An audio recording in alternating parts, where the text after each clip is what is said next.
Yes! No way! Live coverage of the Folds of Honor Bassmaster Elite at the Sabine River is sponsored by Dakota Lithium.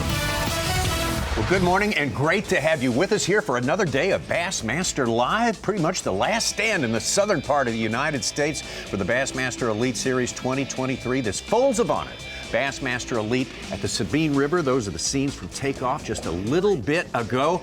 And I tell you what, we have a vast and complicated fishery here. Mark Zona, you can bite off as much travel time, as much risk as you want. But boy, rewards are hard to find if you've got to really dig. Tommy, and really, to be honest with you, if you decided to make one of those historic runs yesterday, you probably got burned in a big way. Really, the story of this tournament is staying kind of within an hour of takeoff or within sight of takeoff. Yeah, that's right. We'll be looking around that area very soon here. We've got some anglers out there set up and going. Well, I got 103 of them out there today. Full field, again, fishing for the second day, trying to make it into the top 50. The top 50 only will fish on the weekend on semifinal Saturday to begin with. Welcome to the Bassmaster Studio, sponsored by Marathon. I'm Tommy Sanders here. So great to have the great Mark Zona in studio with us this week. Ronnie Moore, Mike Sukon with us as well. And Z, it just seems like a story of find yourself a place where you can hit some singles and pray for a home run. No doubt about it, really. If you kind of looked at what transpired yesterday, a lot of those guys that made the run to Galveston Bay, Trinity Bay, they got burned. And we're already looking at some of those guys that got burned yesterday going back yet again. And really the story that we got to see yesterday was there were a few anglers fishing true retreads within site of our takeoff in Orange, Texas, but there's also anglers just fishing that region just because it's replenished every single week. And what I mean by in that region, within 5 square miles of our takeoff in Orange. And I think the true story right now in our top 10 is obviously keep your eyes on Keith Poche. The reason why we all watched his track yesterday, and he got into one of those little hidey holes and stayed all day long. He is able to access some of those ponds that other anglers are not able to get into. I think the biggest key watching Keith Poche today, does he have more of those backwater ponds that he could utilize throughout the weekend? Ronnie Moore, everybody's had to reset themselves a little bit, refigure their expectations. How well do you think these guys are dealing with it so far? It's not easy. Well, I think that banking on a 5-pounder, when you have the Okeechobes, the Seminoles, you have Murray and Santee Cooper, those are a dime a dozen 5-pounders are. But when you come to the Sabine River, like Z was saying, that's the reward, that's the gold. But you can't count on that every day. So do you try to find some consistency, 2+ pounders? Do you try to just get that one bite on day one and salvage it through the week and just kind of protect that day one bag? We'll see how they go, but we always know getting off to a good start's never a bad thing at the Sabine River. With all the uncertainty here, let's just lean on you two guys for some real certainty. Our over and under question today. Me a break, guys. Okay, winning weight above or below, over or under 44 pounds. Mark Zona, I put it to you. Under 44 pounds. Ronnie Moore? I'll go over, and I still feel confident about the 30 pounds to make the top 10 of how it was yesterday. I'm kind of with you on that. Never going to take Okay, that. All right, we will see. Let's take a look at our leaderboard, see who is progressing so far today. Out there on the water, many of them have been set up, as Mark Zona said, very close by and fishing for a while, and now it's Brock Mosley. We were in the camera with Brock all day yesterday. Had a good, solid day. Didn't quite make it into the top 6 with the camera, but he's on top there. Chad Pipkins, yesterday's leader, hanging in there. Lee Livesey, one of those home runs, or at least a triple there. He has already put a 3-pounder in the boat. Hunter Shryock having a great tournament here. Had a great tournament earlier this year. Got very close at Murray. Kenta Kimura. We'll be watching Kenta Kimura, who's having to sort of restart his whole machine. Just refigure the whole plan for this week. So let's get out on the water. Again, many of the anglers are still running, but some of them are set up and ready to go. Let's get out there and hear from Hunter Shryock. I never really seem to catch him when I'm running around a whole lot, so we're going to do the same thing today. We're going to put our head down and just try to fish as much as we can. We got a long day. I think we got like 9.5 hours, so we're going to have our opportunities, I feel like, but just grind it out. That's the name of the game on the Sabine, and we caught a 5.9 yesterday, so that goes a long ways. If we could ride that one out for a couple days, that would be pretty cool, but there's some more in here, that's for sure, and hopefully we get a couple in the boat and see what happens. I'm excited to get going. Good news, we got the monkey off the back. I think we caught enough fish to make our first Saturday cut here. This is 5 times I've been here, and I haven't done worth a squat yet, so we're due for a good one. I've had some good practices, and this was not one of them, but it kind of forced me just to fish around, and that's the deal with some tides sometimes. Like in years past, I've ran to where I got bit, and I missed windows. And yesterday, I actually caught them where I didn't catch them in practice. I just caught them near there. So they're moving around a bit. There's a lot of fish in the areas. A lot of other guys around too, but hopefully I'll have some chances today and see what we can do. Let's make it happen. And yesterday morning, I was pretty lucky to find a little line off from the rain the day before the tournament, but I'm sure it's a dry out today, and I caught starting keeper in one spot yesterday, just about the same size as this boat, but they're dry out right now, so I feel like I have to stay closer, try to catch me a limit as quick as I can, and I might have to go back there if too many people around. It seems like 5 or 6 boats already around this area, so let's see what happens. So plan is I'm going to run down to the same area I was yesterday. I only expanded on probably half of the area, so I got a whole nother half that I haven't even fished yet. So we're going to do that. We're going to re-hit some of the places. Hopefully with the tide swinging around, some of those spots are going to reload and hopefully get another good bag today. Alex Wetherill, a rookie in the mix in the top 10 this morning. Let's take a look at this playing field. Mark Zona, 200 miles from end to end. Heck, you could go 1,000 miles given unlimited time and all the connecting waterways. No doubt about it, Tommy Sanders. We're going to lock the lake right now, looking at our takeoff right there in Orange, Texas. And this is a monster playing field. We saw a victory the last time we were here way up the Sabine River. Or do you go where Brock Mosley went the last time we were here, all the way towards Houston? If you did that yesterday, went towards Houston or up the Sabine River, not very good results. Really, this entire thing, looking at our Minn Kota Unlock the Lake, Taylor's Bayou, Hildebrand Bayou, the Neches River, or right around takeoff. Those were the 4 main players. Take a look at your Minn Kota Unlock the Lake.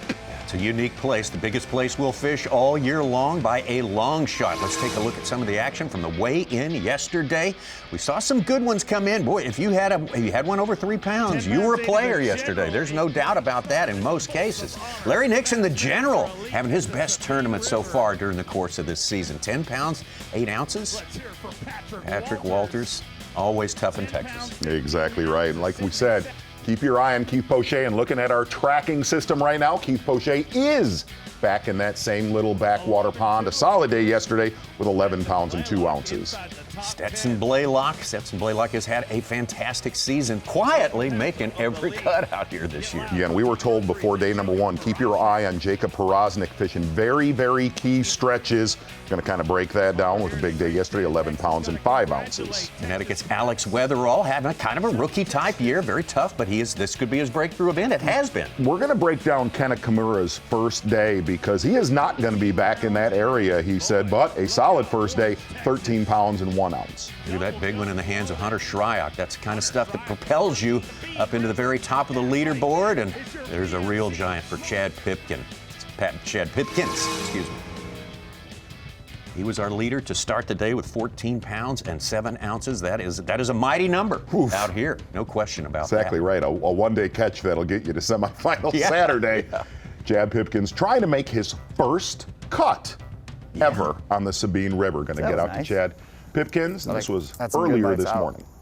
On the main deal from here, and I think you just got to hit it when it's happening. Just keep moving around and find them.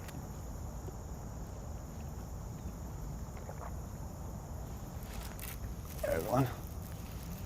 Most of Pipkins' work yesterday on a square bill, a topwater, and a straight tail worm.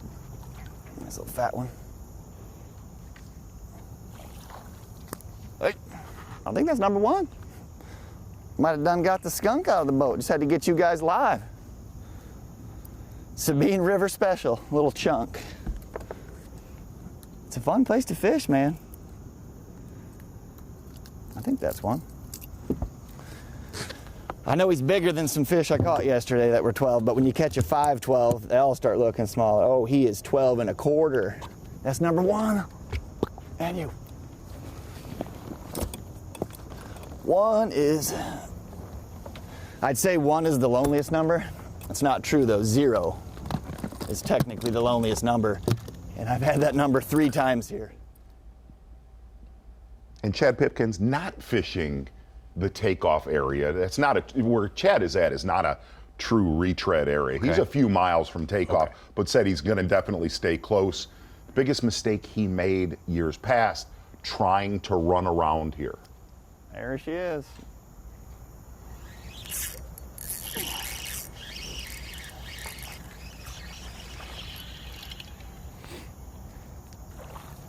That's a keeper. Come on with it. Worm daubing.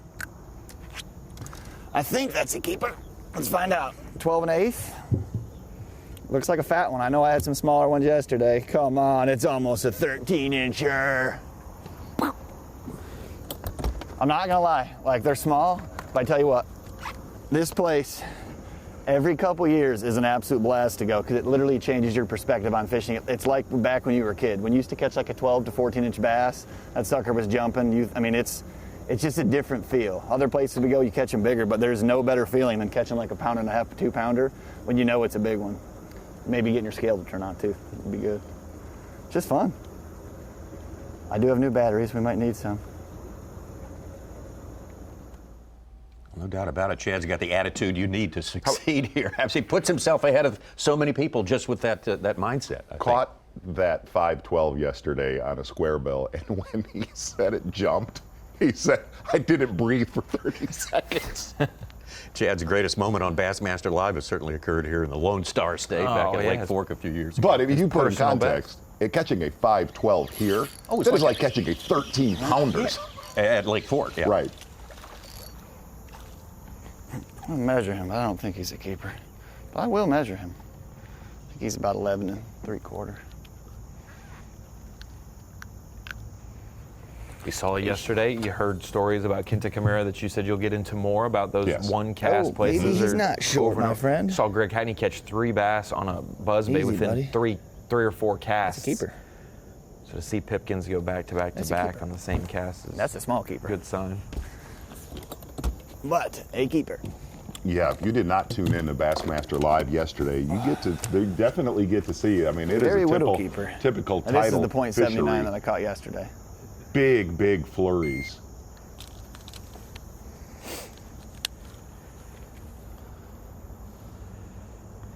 Oh, never mind. He's even bigger than I thought, huh?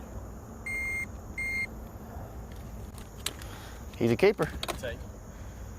Can always get rid of him.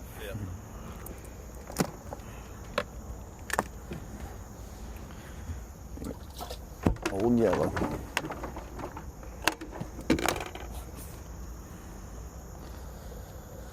Is it bad that it's like 6:30 and I'm already starting to sweat? What's that mean? Well, I guess it's not a good sign. Things to come. Hunter Shryock in his 6th year. Here's the deal: is like if they don't bite here, it's not like they're biting better somewhere else. Yeah. Just.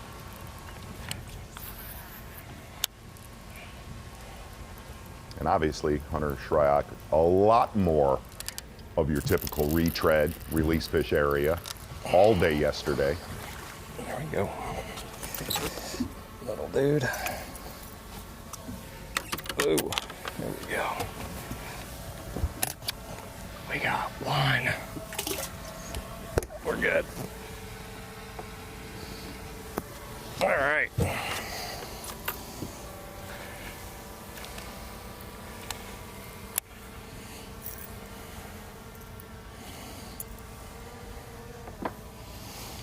Well, there's still one dumb one left.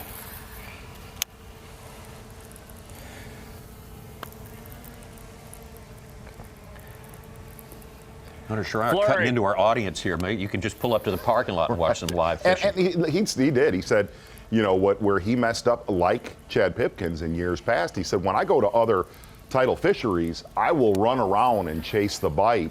And both of those anglers, Pipkins and Shryock, the Shryock, top 50. said, biggest key here is bass. be near a population of bass and don't move. Top 50. I think, unless the weights go up.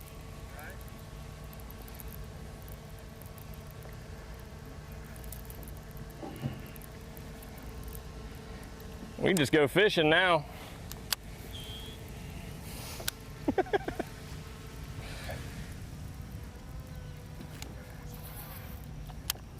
Not See, even that any one felt redfish just like bites. grass. There's a fish. Stetson Blaylock. Stetson Blaylock, one of the anglers Stay on making the there, Neches fish. River work so far. Stay on there. He's got one hook. Yes. I mean, it ain't much, boys, but ladies and gentlemen, we got a keeper. Wow. That feels so good. Yes, sir. So good. Just lay that back where you can rush all the way.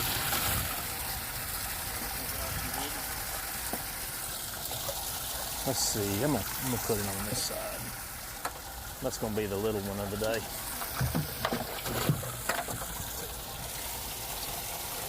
Yes. One more like that, we're in the cut. Believe that or not. In the top 50 cut, you know. That's the one that matters right now today.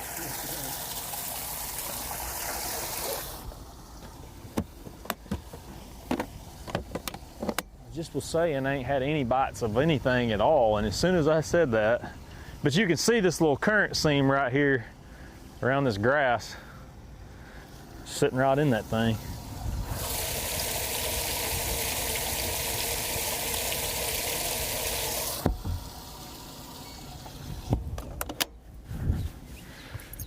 Oh, 4 more.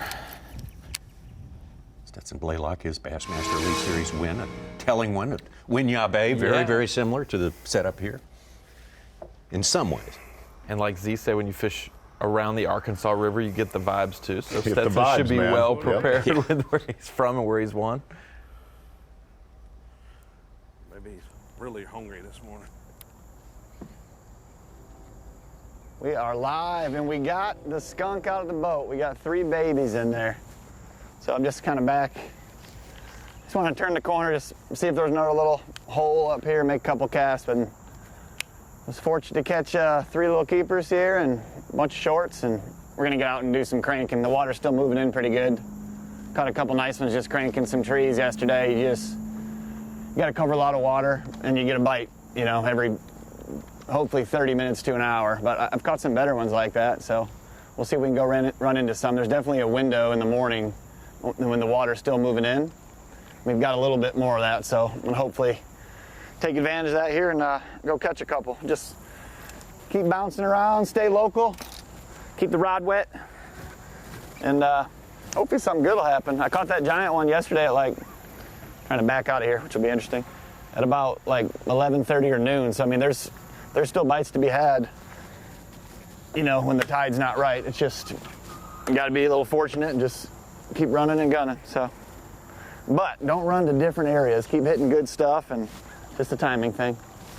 The years passed, like I said, I'm 1 for 5, hopefully, on Saturday fishing. And the years past, I've actually had good practices and just ran around too much, like trying to get bit where I got bit. Now I'm just gonna put the trolling motor down, hopefully get out of this gut. And, you know, go hunt them down. They're around. This is tricky with current. There we go.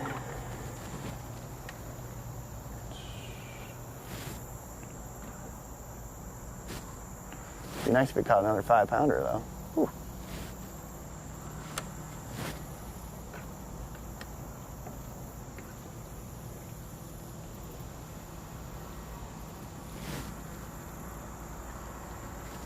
There we go. Freedom.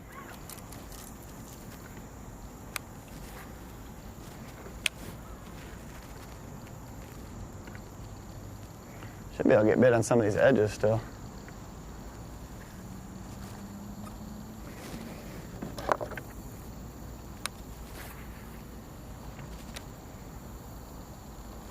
With the tide this week, we've had a lot higher water around takeoff. And a lot of these anglers think as the weekend goes on, and that tide gets a little bit better around Orange, Texas, that the bite actually should get better around our takeoff. Got somebody to watch out for here. Kyle Welcher caught a 3.5-pounder, and he's got another 1-pounder. He's in 5th place. He made a big move in AOY yesterday. Nice He cut a second, deficit. Yeah, he moved into 2nd. And he could make some more ground up today, depending on what Brandon Cobb does. Big day for Brandon Cobb. Through the years at this place, all our guys have always emphasized, I got to find a place where there's an edge somewhere. I can't be looking at miles of the water going out into the woods. In the forest. Yeah, right. Yeah. That was key in Chris Lane's win here in that canal. He had the hard edge, even when we had torrential downpours all week. Even when the water rose, he had a barrier they had to stop at. Yeah, it was a wet one that year, for sure. Brock Mosley jumping up into the top 10. 17 pounds and 15 ounces. That is impressive. Chad Pipkins, 3 quickly. That is impressive, too, from our leader, Lee Livesey, with the 3-pounder in his limit so far. So off to a good start today. Hunter Shryock, we saw him put one in the boat.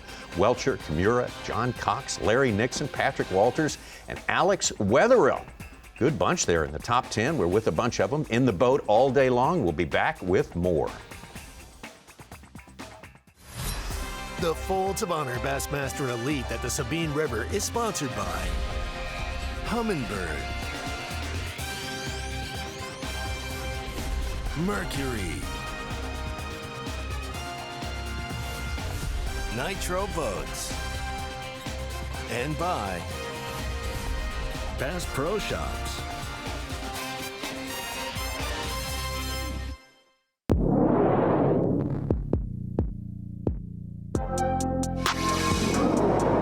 What's going on, guys? Chad Pipkins here, Bassmaster Elite Series Pro. We're at the Sabine River, and we're leading a derby right now, currently. Maybe we're not anymore, but we still are currently. I caught some nice ones today on the Depop 70. It's a great bait for tidal fisheries. Sometimes that water's just coming in or leaking out, and there's a window when they get on this thing and they swallow it.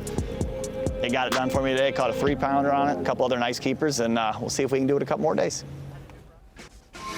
Bass Pro Shops top lures with the leader to start the day, Chad Pipkins. He's in second place right now, unofficially.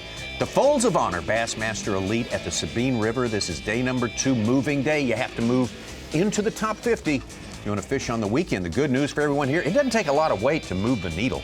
I mean, you can make a heroic move up the leaderboard today. You got to see that yesterday, late in the day. Brock Mosley with 1 over 3, and boy, you climb about 30 to 40 spots instantly. Brandon Cobb as well. And in the past, we've had huge runs. Brock Mosley went from 97th to the top 10 after day 1 to day 2 in 2018. David Williams in 2015 went from basically dead last. He had 1 2-pounder all the way into the top 15 after just 1 day. So moves are to be made. And on par, honestly, every single Sabine River, it's taken at least 10.5 pounds to make the top 10 after day 1, except in our highest weight event in 2015, when it took 50 pounds to win, it took 11.5 to get the top 10 after day 1. So no matter if the top weight's not as high, like to get in the top 10, it's still 10.5 pounds. You know what I mean? On a place like this, you never know if you're going to catch one or not. I mean, I know there's lots of 12 inchers in here, but till you get one, you're just like, I don't know.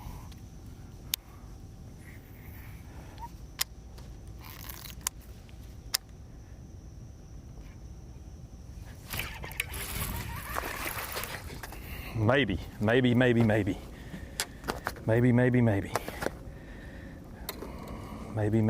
Come on, be number 2. If that's number 2, we might have just made the top 50 cut right there.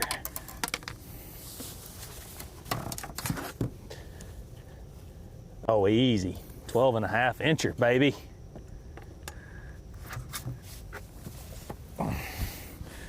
I mean, a good one.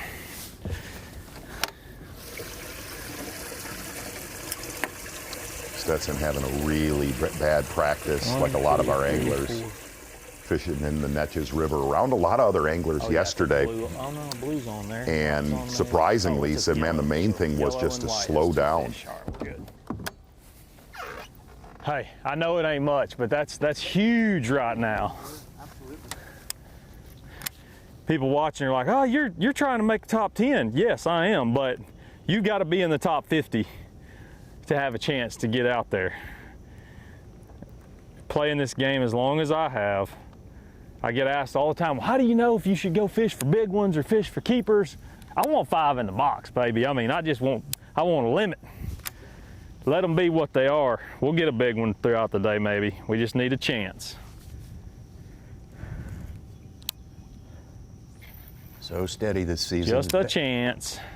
His best event was last outing, Lake in Alabama, Texas top rig. 20. Yeah. Yeah, I haven't thrown it in here. I mean, now I'm like, do I go back and pitch all these things with a worm? That's what was crazy, Tommy. He made every single cut. I mean, I've made that cast 20 times with my other stuff. In the middle of the Lake event. So never really too high, but never low. Okay. Gosh, that was good. That fish, he had it when I picked up on it, which is what you want. I'm telling you, there's plenty of fish right in these areas. It's just getting them to eat.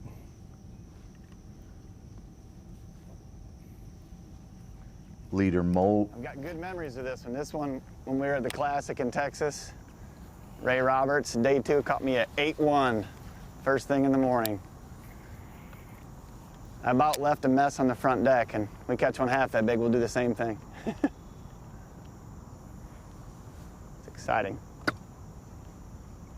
Taking a look at Stetson Blaylock fishing really in the mouth of a very big backwater in the Neches, an area that we've seen in years past. And he said there was a couple anglers in there yesterday, but nowhere near the pressure that he has seen in there in years past. Mosley culled with another 2 1/4 pounders, over 9 pounds today. That means he will be in the Come on, contention Gertrude. tomorrow, back-to-back 9 to 10 pound days.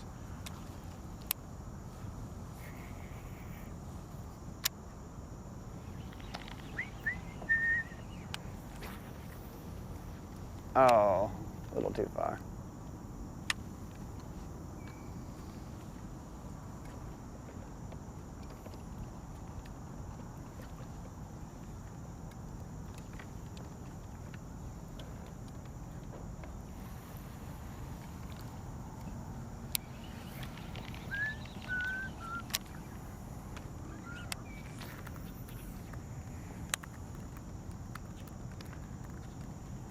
Pretty good place to capture a fish. Come on.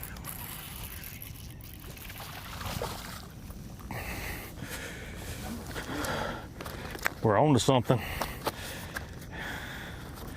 We're on to something.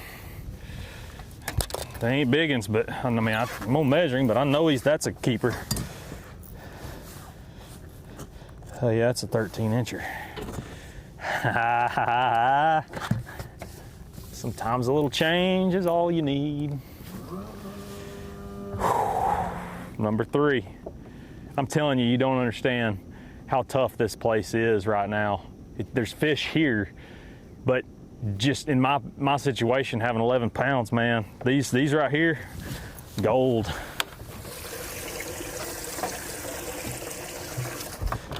Number 3. I knew that seems like so hard, like you can see it right there. The current's just rolling hard this morning on it. And anytime you have that,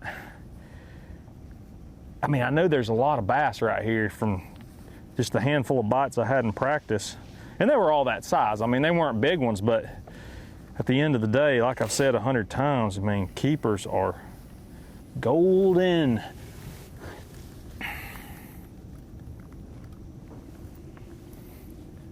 That little seam right there, not golden in area that he caught him yesterday. He checked this morning spot, did not capitalize on it. Rest of his fish really came throughout the day on a covert spinnerbait, a wacky worm, fishing behind a couple anglers that were not remotely close to catching their limit. So you kind of look at these fish so far, listening to him breathing heavy on 13 inchers, these are definitely bonus fish for Stetson Blaylock.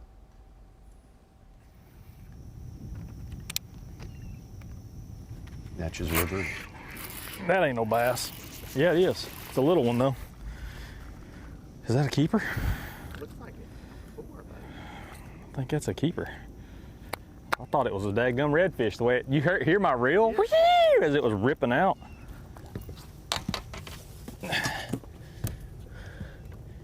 Oh baby, 12 and a half. We're gonna get us one more in here. I mean, just not even 1 pounders, but you get 5 of them, it gives you a clear mind, a fresh start. That's 4. Y'all stay in there. Put that one in at what, 12 ounces? Yeah, I would. Yeah, they're not, I mean, that fish ain't no pound, and a pound 16, so it ain't.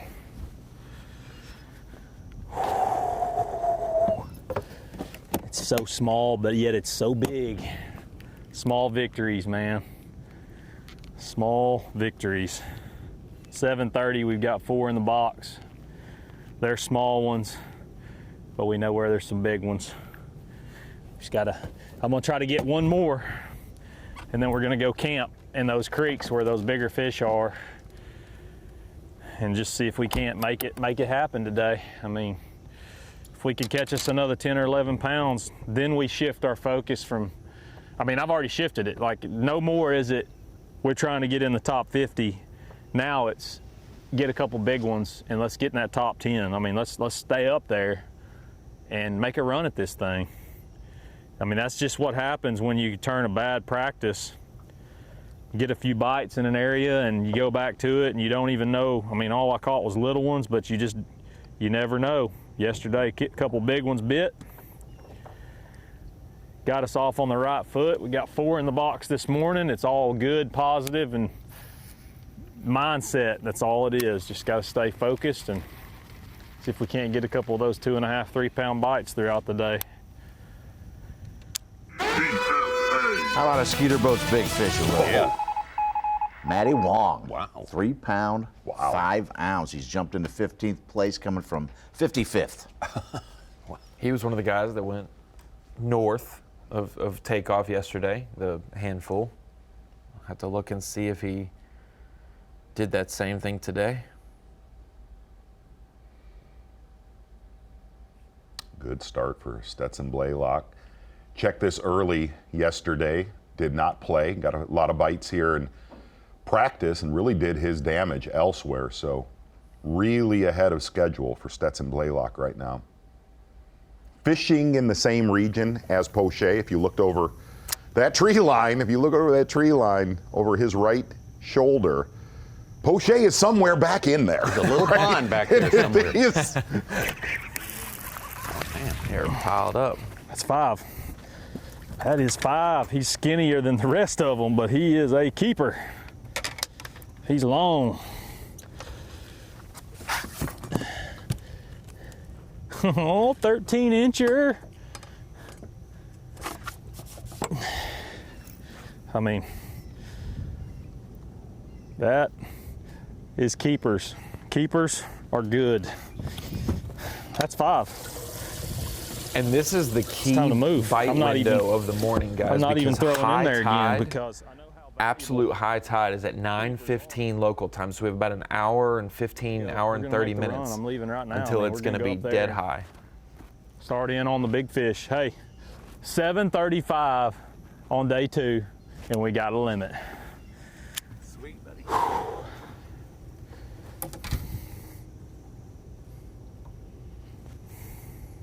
Put that one in at what, 12-2? 13. 13. Give them something different. Change hooks, because this one's been out the last 2 hook sets.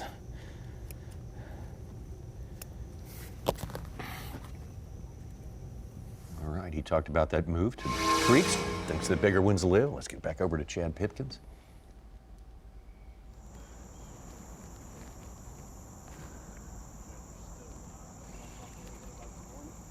Yeah, it's been, I mean, I'd say good, bad, you know. I think it's still been good. We've got 3 little keepers. You know, area, I caught some pretty good ones yesterday, or at least one real nice one. But like I said, it's just been tough. You just got to run into them, just keep moving around. Out here is where I actually found them in practice.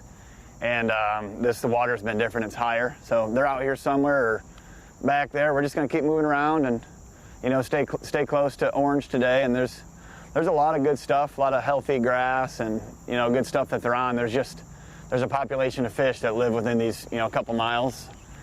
And it's just a timing thing. You can come right, the big one I caught yesterday was a 5-12.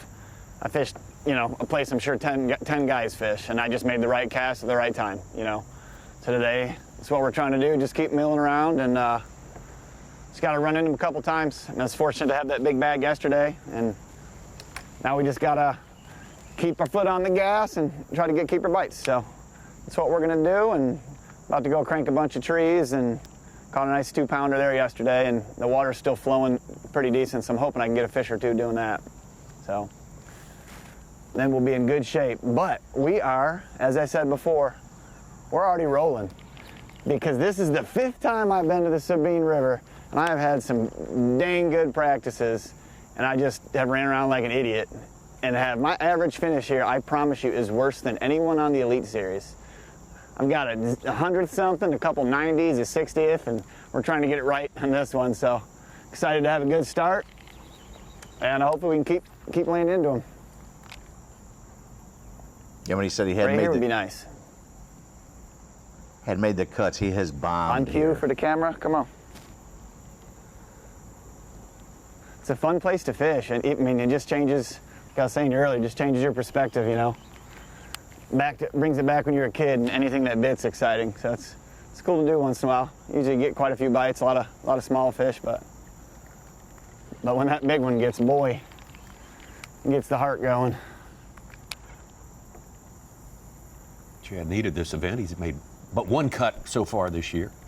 Lay Lake. Be a good place for it. Definitely good to get some good momentum and a positive finish, so there's a little bit maybe less pressure when you go to your home body of water in a place you've had success. You want to roll that together for Had a these lot of last bites 3. in practice, just pitching the drop shot to wood. It was awesome Yesterday I calling caught Chad those good last ones, night. so I didn't do it All a ton, he cared about just because I felt like if I kept the crankbait in the were top the water in my smallmouth hand, spawning you up know, north or not, right? His only Bassmaster win. All he cared about. On St. Clair. Yesterday. An Sure, open a few plenty other years ago. people fished it, but like I said, all about timing. And he'll be one to watch that maybe doesn't keep it specifically on St. Clair. He's been known to jump around. Toward and, Huron. Yeah, You've seen him camp out there. And A lot the of other way to Erie. Erie. Yeah. Yeah. A lot of North Shore, Chad Pipkins. Yeah, that will be in play for sure. Looking forward to that one coming up in several weeks. Brock Mosley still on top right now. Chad Pipkins, and we just started with the lead. He's got 3 fish in the box, and he's in 3rd place right now. We will be right back to the Sabine and elsewhere. Yes! No way! Live coverage of the Folds of Honor Bassmaster Elite at the Sabine River is sponsored by Dakota Lithium.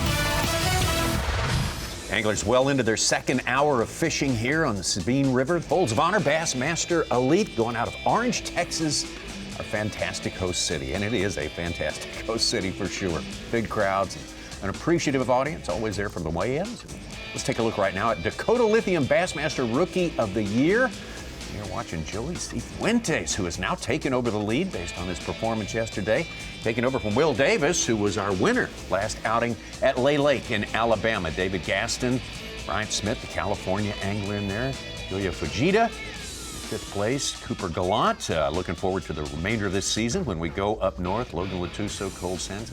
10th place there, we saw Alex Wetherill. Alex in our top 6 to start this day. Alex, after 6 seasons of trying to make it onto the Bassmaster Elite Series, very happy to be here. It's been a little bit of a tough go from the start. Not unusual for a rookie, but here's his breakthrough coming right now. Every year he's fished at least 1 division, sometimes 2 divisions of the Opens, and he got it done last year in the Chesapeake, James River, and Lake Oneida Northern Opens division. Kyle Welcher has pulled him to 2nd place with 9 pounds. There we go.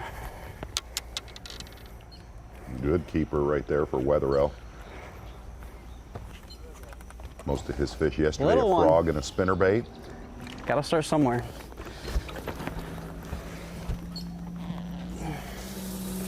Actually started in the Natchez yesterday, fished for 45 minutes, and then made the run to Taylor's. Wow. Good move. Yeah. Good move. Absolutely. And Brandon Cobb has fallen to 76. Kyle Welcher is your Progressive Insurance Angler of the Year leader right now. Unofficial. Unofficial. Till the day's done. Cobb catches one, he's probably back in. If Cobb can sneak into that top 50, he was like 60th place after yesterday's weigh-in time. If he sneaks into the top 50, he will leave here for sure with the Progressive Angler of the Year lead, at least for 1 more week. Wetherill's first time here, fishes Candlewood and the Connecticut River. Said really, there's virtually nothing that he could relate to the Connecticut River. Can't believe it.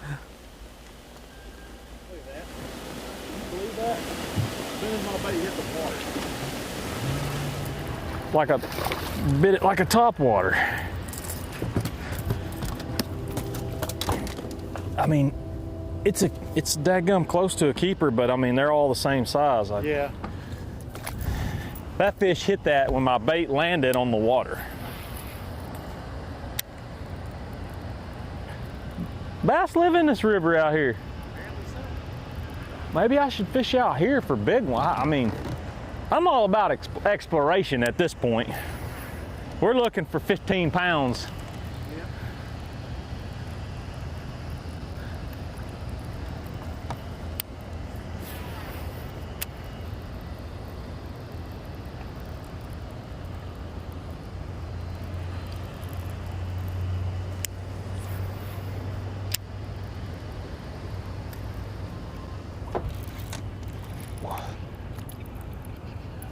Is that a bass? No, that ain't no bass. Redfish. I knew we was fishing in some stuff.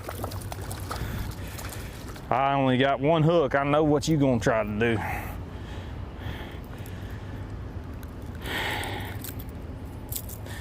Not many places you can catch a bass and a redfish on the same point.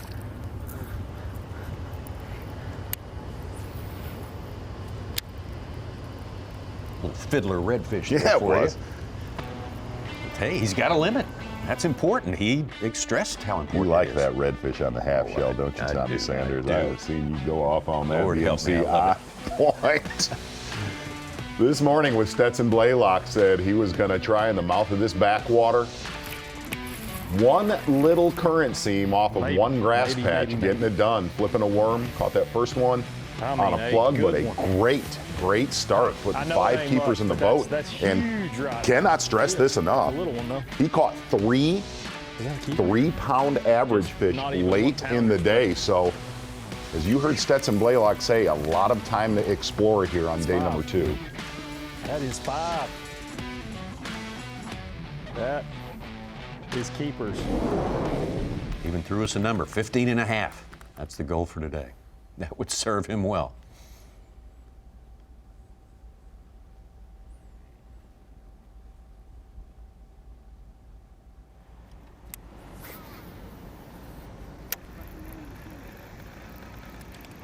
Well, it's been kind of this place is just, the best way to describe it is just weird. Like, things happen weird here. And I pulled into a place and started where I started yesterday. Just a little backwater where the tide's coming in, feeding into it. Caught a couple there yesterday, small ones, and then today I went in there and fished everything, couldn't get a bite, switched up, started pitching a little worm, caught 5 real quick and got out of there. I mean, I know how valuable keepers are here, especially if you think you can catch a good one or two. So we got out of there, and I'm just out here on the main river now. Actually, I'm kind of exploring just to see if, trying to locate some bigger fish, some bigger bites. It's early. I mean, not even 8 o'clock yet, and we already have a limit. So I know we're in the 50 cut, so now I can shift my focus and start worrying about how to stay inside that top 10, which is, I need a couple, 2.5, 3 pounders. So we're gonna go back in there where I caught them, but I'm gonna explore a little bit and see if we can't get lucky and run into one out here on the channel. Caught one real quick right here and then caught a redfish, so I know there's bass living out here. It's just trial and error because a lot of this water is pretty brackish, but I know there's bass in it. But it's been good. I mean, the goal was coming out here, you never know, but here I was kind of nervous that I wasn't going to catch any today, or, when you have a good start, 11 pounds, and you're that close to a top 50 anyway. I say this every time I'm on live. The goal is top 50s. Then you work from there once you're in it. But when you know mathematically that you're in, then you can kind of shift gears. So I know we're in, so now I just gotta hunt for those 3-pounders. I mean, they're gold. They're unicorns. And we had a couple of them yesterday, so see if we can't do it again.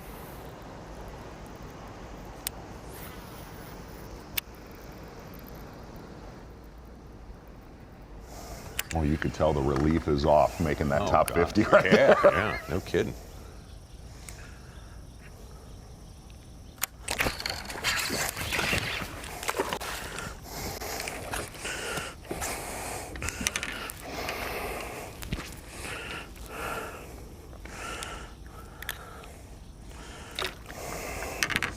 Well, see how fat they are? I mean, I know he ain't no big one. 13 incher. I know he's no big one. Well, I mean, they just been eating, man. They're up there waiting on anything to come out of there they can get there. Well, that ain't no good. Anything they can get their hands on.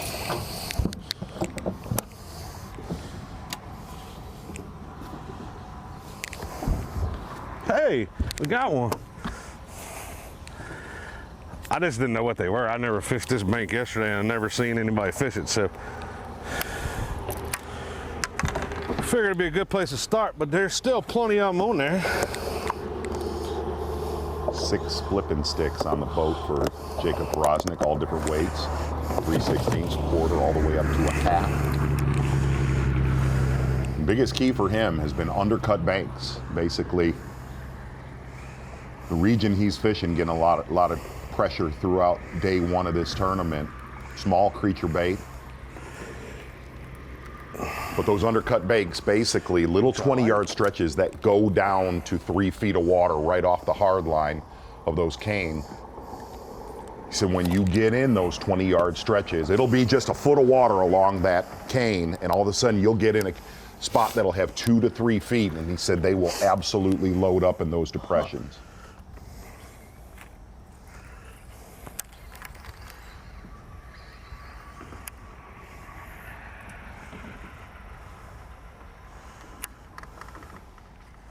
Jacob Porosnik with 5 wins with the Bassmasters, 3 of them in Elite Series events. And, I don't know what's going on here. Colleague Davey Height out there. Davey, you wrangled some sweet transportation this morning.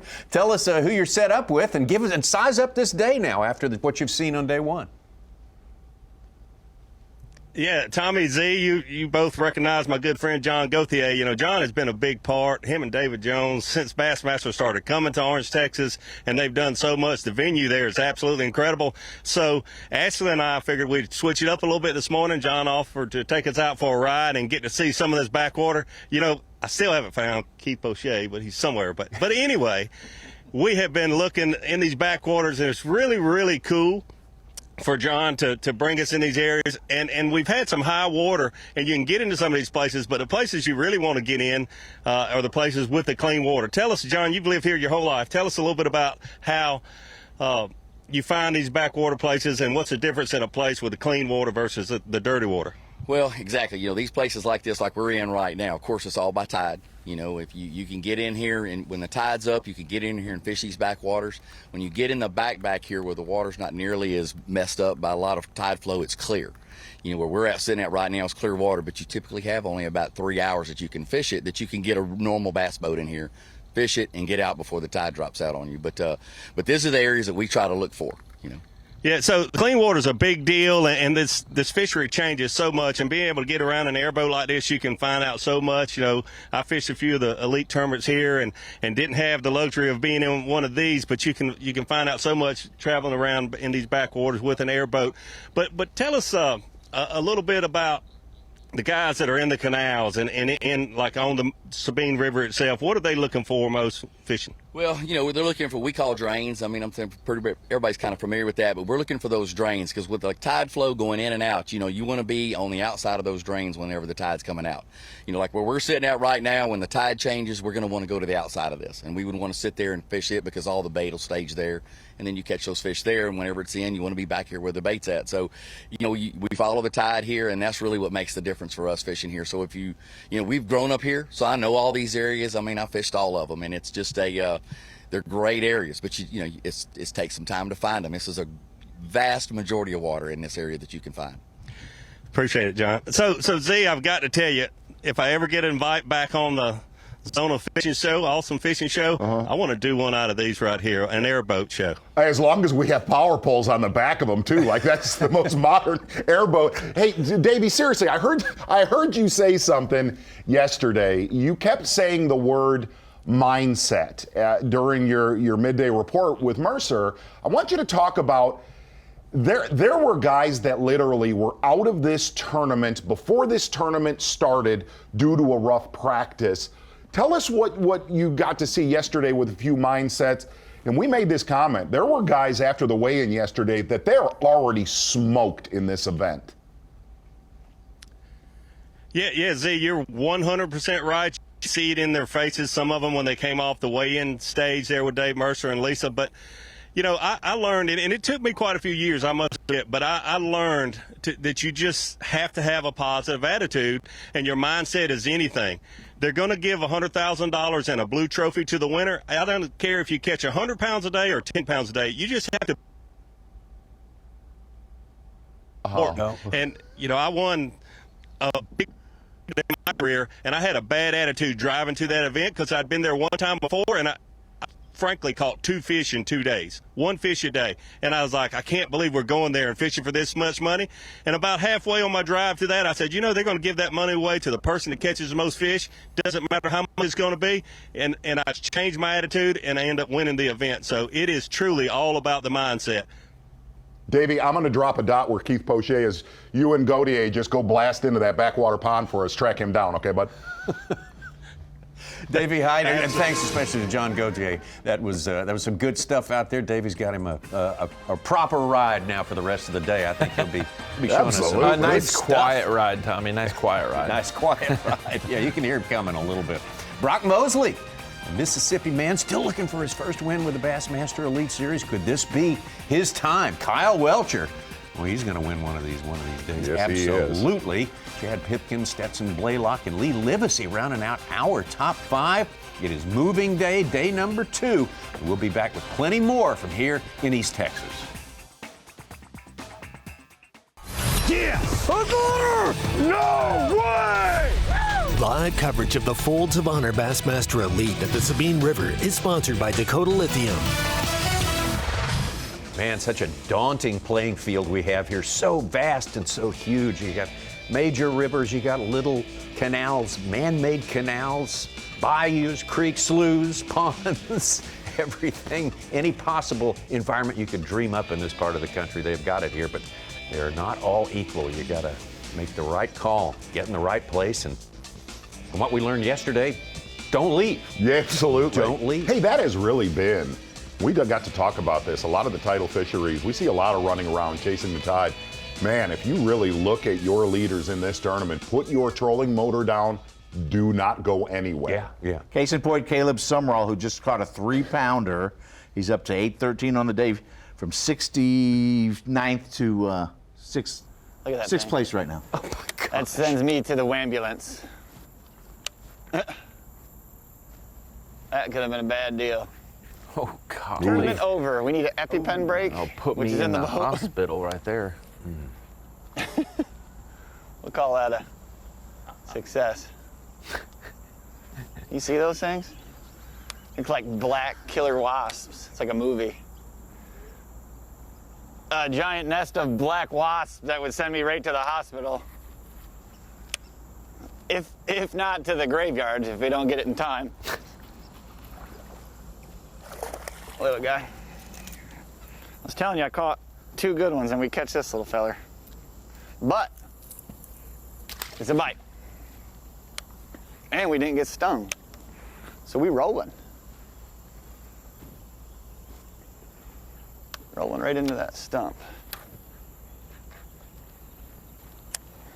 Well, if you looked at a lot of our pictures, a big hats off to Texas Parks and Wildlife. There is an article, a very cool article from David Brown on Bassmaster.com of how Texas Parks and Wildlife actually has fought giant Sylvania. Yeah. And if you don't know what they look, if you're from Michigan, if you've never seen it, it is an aquatic plant that will turn one of these canals into a gulf. You cannot see water anymore. In days. Just in days. Like yes. it doubles like overnight. Absolutely, and they're releasing in this article they're breeding and hatching a certain weevil, an insect, to get in the stems of these and kill them. Yeah, it's actually that's amazing. Oh, that's incredible. I mean, that's like, who is the dude that found that out? Great article, great article. And I'll tell you what, if you look at David Brown's profile pic. His profile pic is fantastic. Come on. No, great story. Yeah, he's a terrific rider, and for sure. I like the idea of the weed, something small like that. When you introduce big, sort of giant rodents to do that, then you got to take care of a rodent or grass carp. later, Yeah, you know? exactly. Yeah. Can swim away from you.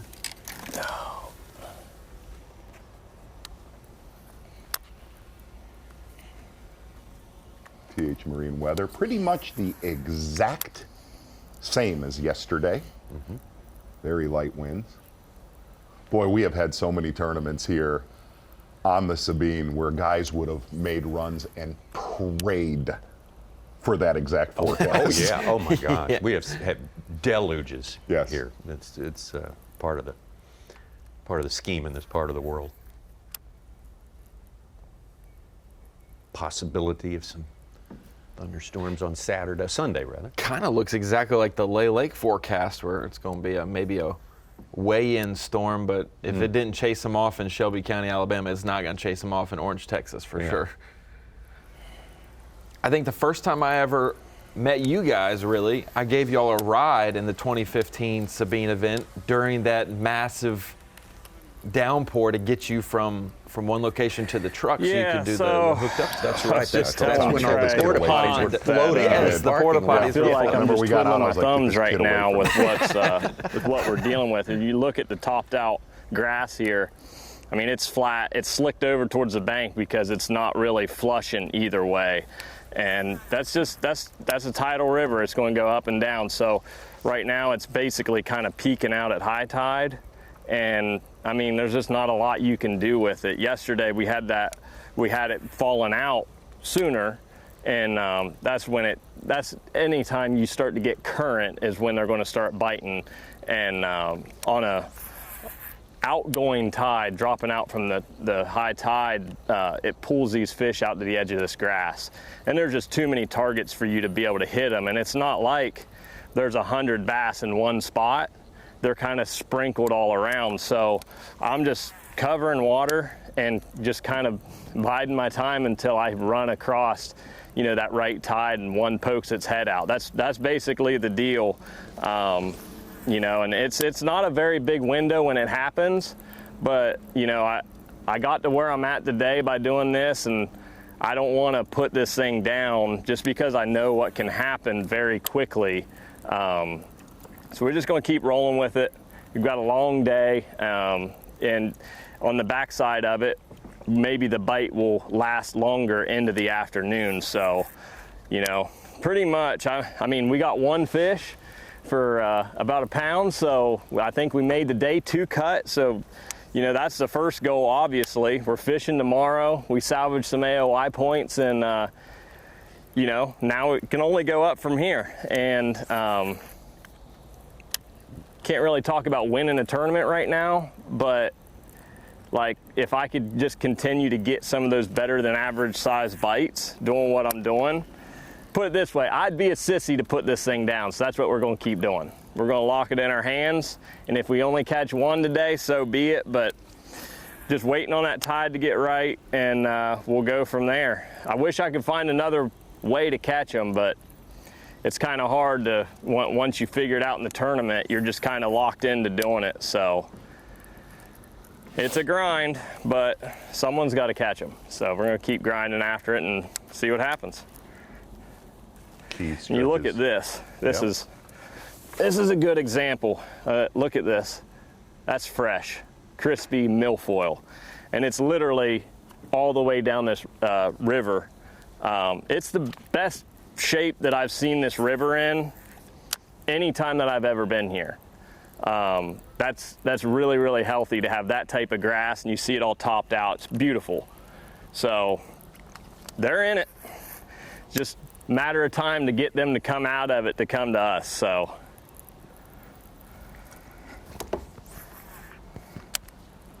That is good stuff from Hunter Shrike. Said that key stretch is a milfoil, right, when he showed us that stalk of it. And the other thing is he made it very simple. He said, look, my plan was to fish around the takeoff. I grew up in Ohio. And to know that there's hundreds of bass right around takeoff, he said, do not overthink it. Don't leave. And you can see the takeoff in the background. Yeah. But you could walk there in 2 minutes. Look at that milfoil. That is the best we've ever seen of any trip we've come to the Sabine. That's what in the pre-tournament stuff Greg Hackney did with Craig Lamb and some of our guys, talking about how you may have higher water in the Neches, but the grass and vegetation on the Sabine, the actual main drag is absolutely phenomenal. But you're really looking for a needle in a haystack at that point. Like I said, it's not like you're in like New York where there's, 500 bass in a 30-yard stretch. But they get in it, they like it.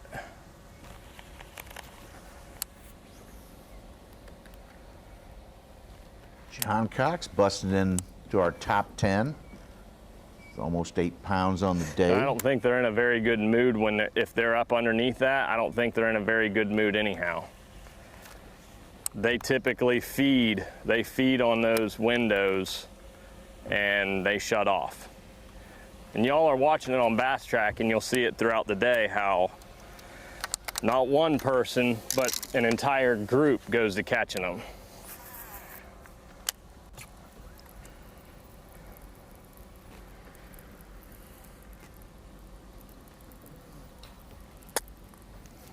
And it doesn't look like it, but where Hunter Shrike is, there is a solid 15% of our field. You can see fishing it in the exactly. there. Good keeper right there for Weatherell. That's the right size. Take 5 of those. That's what I mean. It's just like, that's not the right stuff, but it's next to the right stuff. But I'll take one of these all day. 110.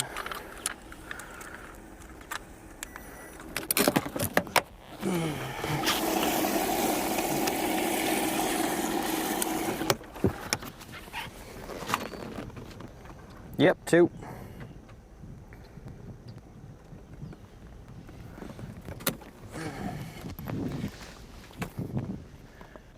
Heard a lot of anglers reflecting and talking about the tides this week at the Sabine River as we bring it into the Bassmaster studios at the Dakota Lithium Screen of Knowledge. And tide fishing can be hard. Some guys hunker into areas where they've gotten bites and they fish it throughout the changing tide, whether it's going from low to high or high to low or somewhere in between. They stay in an area where they've got bites and they fish it on all different tides. Some anglers, guys like Mike Iaconelli, who really know the tide well, will chase that tide. If they want a falling tide or a rising tide, they want a certain situation, they will go closer to, the saltwater where it's dramatically affected, and then they'll run away from it depending on what level they want. Mike Iaconelli said yesterday he went brain dead at the Sabine River. The swings may not be too crazy compared to Delaware River where it's 8-foot swings, Potomac, Chesapeake Bay, James River where there's, somewhere in between those 3 to 5 foot swings at times. Here at the Sabine, it's only about a foot, maybe a foot and a quarter at times, but still running the tide can be a factor. And as we look at the different readouts to try to explain this chart to you, this green line is about our current time, maybe about 30 minutes ago when I took this screenshot. But this is low tide at midnight, going up to high tide at around 9:15 local time there in Beaumont. And this is the Beaumont region, Rainbow Bridge there in Texas, right there at the mouth of the Neches. That's when high tide is around 9:15. When you see Stetson Blaylock, you see some of these guys start to get into flurries in that Neches region. That is because that water is still moving and it's almost to high tide. Whereas guys maybe farther north in the Sabine are affected a lot less. Some of those guys like Greg Hackney, they went way far back in the Neches. They won't be affected neither. earlier. I think Davey's guest on Bassmaster Live explained that. Some of those backwater ponds, you need the tide to be there, but it's not super tide dependent. Now, throughout the rest of the day, we'll have a falling tide, and then going into the weekend, you would honestly, a lot of these anglers want a lower tide. They want certain objects to be in the water where those fish, that's the only cover they have. Well, with high tide, there's a lot more options. It spreads these fish out. Tomorrow, obviously, the high tide goes back about 45 minutes to an hour. And then on Championship Sunday, as you see from Saturday to Sunday, it'll go back another 45 minutes. So I think that they'll have a better tide each day of this event because there'll be more water movement. We'll be closer to low tide at takeoff, and they'll have a bigger window of opportunity before it gets ultimately as high as it'll be for the day and start to fall back out towards weigh-in. So if high tide is the enemy, we're going to have about an hour extra of fishing each day of a rising tide where there's some water movement in the Neches, in Taylors, in the main Sabine River.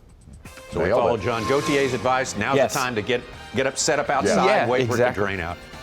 Catch your fish. And you'll start to see the lulls, those windows. Anglers talk about that all the time. You'll see those bite windows when it's moving and then when it stalls. Progressive Elite Series Angler of the Year, very important race. And man, we're coming down to it now. Brandon Cobb regained his lead right there, or maintained his lead, I should say, ahead of Kyle Welcher. He's lost a little bit of ground. Tyler Rivette moving up some. John Cox, Drew Cook lost a good bit of ground yesterday. He was in second when we started the proceedings yesterday. Stetson Blaylock probably making a bit more of a move today. Walters, Iconelli, Shryock, and Kennedy. Okay, I'll keep on top of that for you, and we'll be back with more fishing momentarily. Yes! No way! Live coverage of the Folds of Honor Bassmaster Elite at the Sabine River is sponsored by Dakota Lithium. Oh, we are going full speed with 103 anglers out here on day number 2, the full field for the second consecutive day, with one objective: make it into the top 50 at the end of this day. Boy, you catch a 2.5, a 3-pounder, you can make some great strides toward that goal, that is for sure. Take a look at the 6 anglers that we are out in the boat with all day long today. Our top 6 to start this day after the fishing on day number 1. You see Chad Pipkins and Hunter Shryock very, very close to our takeoff there, and the way the rest of them are in sections of the Neches River, Taylor's Bayou, etc. Yeah, it's kind of set up really what went on with Kimura yesterday.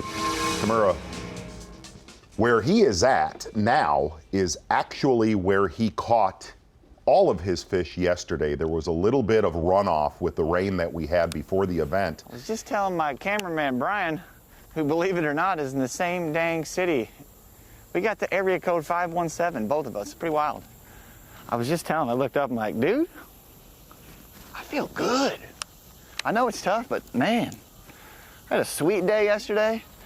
I don't have any horrible derbies to give. I've already had me 3 of those, so we're done with those. So to come out here and have a good start, like I said, I feel good. We're gonna get after it today and hope he snatches up a few more keepers with a big one and keep moving. We're gonna do a lot of casting, a lot of sweating, and hopefully some hook setting. See if we can trick a couple of them. I just caught a little one here and had another keeper get up behind my crankbait. I thought I felt something bump it, and it got close to the boat and he gets up behind it again and nips at it and didn't get it. And that's all a current tide thing, you know. The right time, that fish, you can't get the crankbait away from them, you know. So hopefully the big ones don't bite like that. Hopefully they just swallow her up, but we're gonna keep chunking. Got some good stuff on the old main river to fish. I'm gonna spend some time back here just hunting for them, because there's bites to be had. Tree bites too. Tree bites. There we go. One of these trees is gonna pay that man his money somewhere. And I still don't know why. It didn't happen yesterday. Why I can't pick this Demiki Depop up on the back of one of these trees with this tide coming in. Roll one back somewhere and like Just have a big one come out and flush it. That's one of those jackfish. I don't know if they're not up there or if they're not biting. And I wasted a lot of time yesterday doing that. So the good news is hopefully I learned a little something for the rest of the day. We can put some fish in the boat.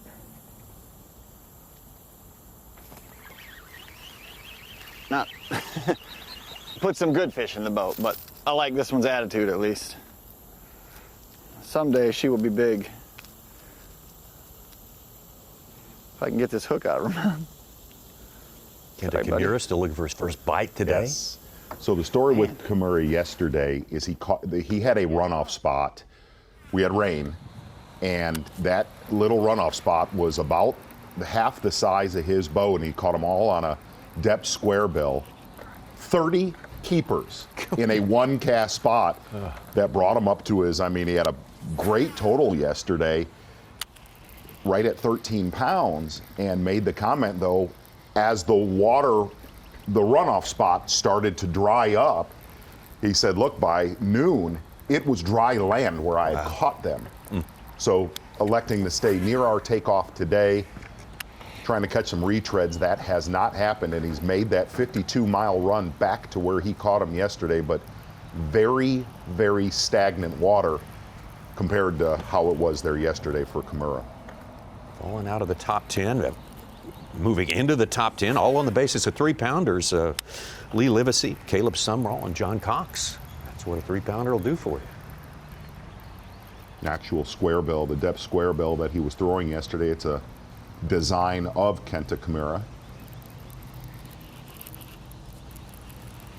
Guys, I just walked back into the studio because I was on the phone getting word that one of our awesome photographers, does great galleries for Bassmaster.com, Andy Crawford, was able to navigate and find a way into Pochet's secluded pond to get photos of him. Yeah. That's awesome. Crawford may have been happy, but I do not think Pochet was happy that someone was able to access it as well. It wasn't, so it's not as shallow as we probably thought it was.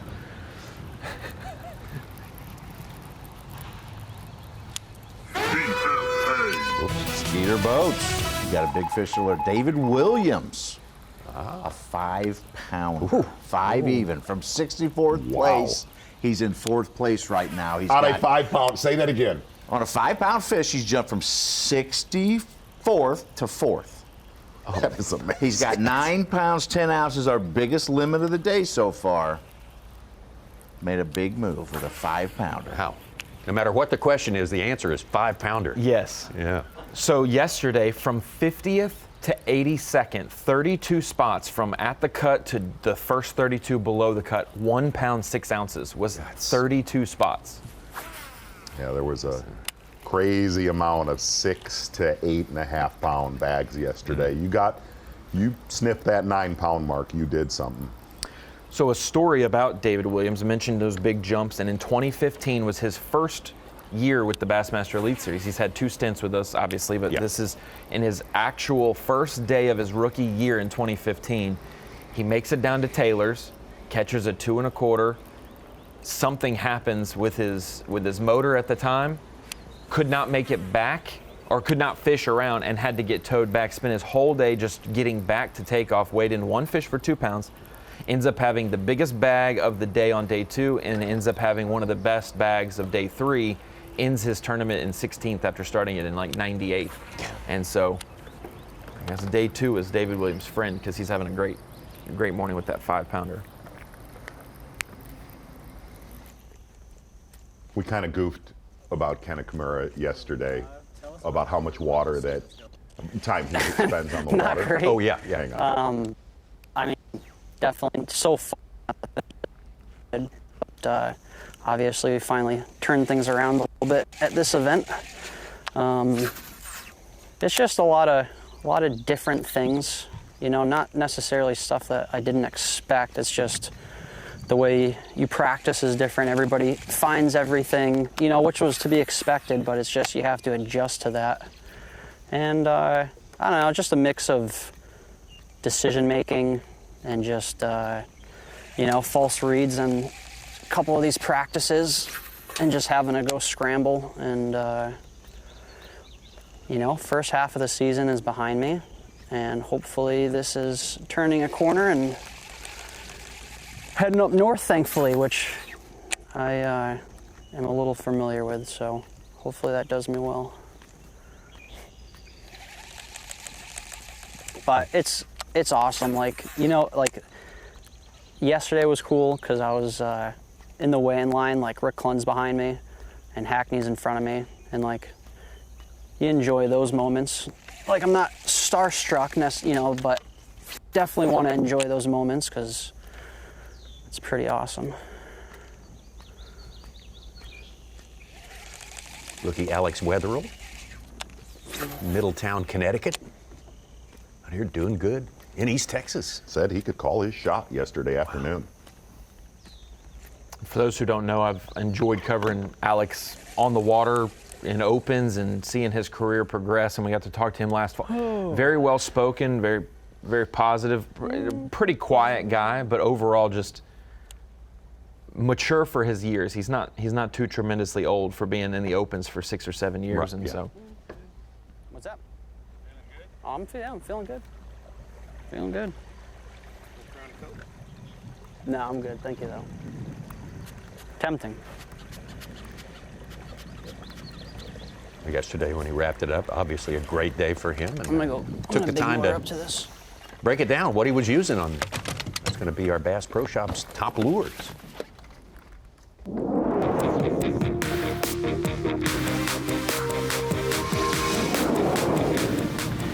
So primarily using 2 baits right now. You know, I might expand that as time goes on, but right now just fishing a frog on a 7-1 heavy Zodius and a 7-1 Metanium, Shimano Metanium 65-pound braid. That's my primary use, and then I'm also following that up with a spinnerbait with a Lunker City Swimmin' Ribster trailer, cut down, really small, compact. So just kind of 1-2, both reaction baits, both just making multiple casts to the same area. I'm not trolling motor on high. I'm making multiple casts, putting the rafters down, and just picking areas apart. And you know, it seems like they want it right on top of their heads. Alex Wetherill there. And then we're gonna start fishing new water.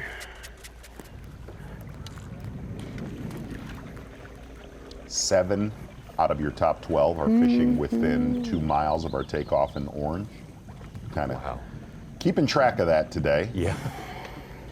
You made a pretty accurate prediction about it. That was exactly what was going to happen today. Well, I had talked to T-Roy Sard, who gave us a lot of info, and he said there's a lot of fish around the takeoff, bud. You're gonna be commentating a retread tournament, and there's gonna be probably another 500 more bass there later today. Yeah, that's right. Hey, so what I was going to say about Kenneth Kimura is we were goofing how much time he spends on the water. He gets in any tournament. Yeah. And he did. He said yesterday that, I can't use the exact words, but he's very open with his thoughts, what he's using. I said, man, you fish a lot. You're on the water a lot. And he said, I will get my darn rear end kicked in if I don't stay sharp and stay on the water constantly. I would love to say exact words that he said.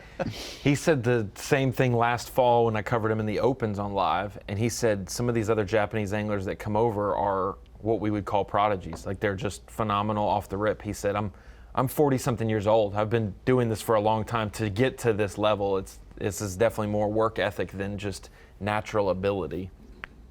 I'd like to hear that. That's good. Yes. Tom, just knowing you'd really like to hear the way he says it. 8 million too. places to hide. Oh, yeah. It's candid about it. I can't pick which one I want to catch them off of. But these get a little more isolated. I feel like it's a, higher. Oh my God! Did you see that? That was a 2.5 pounder. Literally, just came to the damn surface. Yeah. I don't know if I pull it out too quick. Like a big one. Big one. That's the second one that did that. Damn it. That was a good one. Like I was saying, these are the right trees. He literally came, if you can see the shadow of the boat, came right up there and just right behind it, didn't get it. I feel like the water's moving. Oh, that was a big one. I thought it was a damn mudfish or something at first, and I saw the big head and the big, beautiful stripe. Gosh. Maybe that fish will set back up on one of them trees here.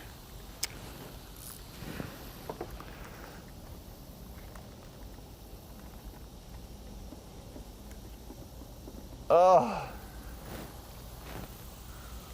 We're gonna turn around and catch that sucker.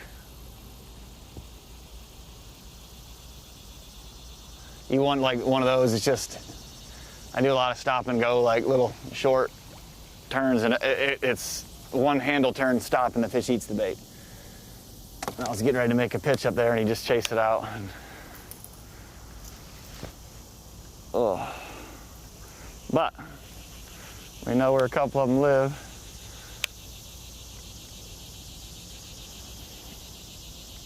Like a couple of them be living in the dang live well. That was a big one.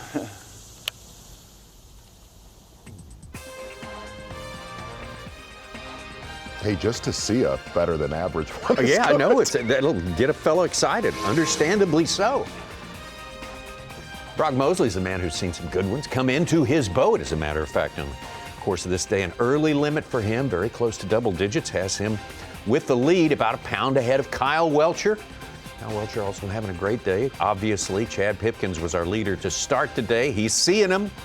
That's a good sign. And David Williams with a big one, 5-pounder, jumping 60 spots into our top 5. The Folds of Honor Bassmaster Elite at the Sabine River is sponsored by Ranger Boats, Yamaha, Toyota, and by Dakota Lithium. Bassmaster Elite Series 2023.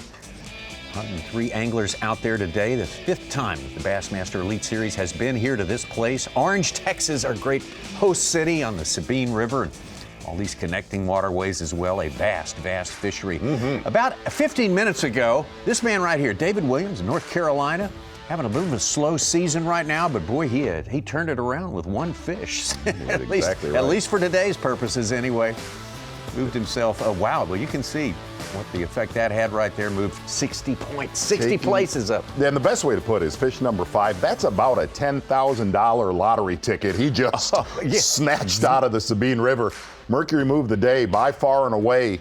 David Williams not fishing very far from our takeoff. Actually, fishing next to somebody that has had a solid day as well. Lee Livesey, really within sight of each other so far this morning.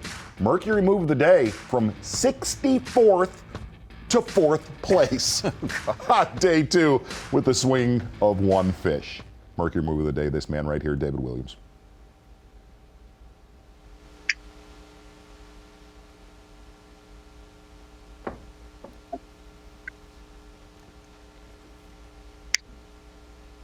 Little bonus coverage here. We'll just watch David for a minute or two. And 9-10 is something every single angler will take weighing in, today if they had 9-10. But with him having a 5-pounder and 6 hours to go, he's been covering a lot of water. He could have a big night today. Throwing a bladed jig around. I caught a limit pretty quick, and I just caught a big unicorn. It was like at least 5-pounder. So and that's what you got to have out here to make a big difference. I never had one over a pound of the core. So I've already had that big one, and I had another pretty good one. I'll see it. So got the rest of the day to move on up. A little bit of rough service there. Hard to hear David there, but you can pretty much imagine what he was saying. It sounded like bladed jig unicorn. I heard that. Yeah. And heck yeah. That's what more do you need to know?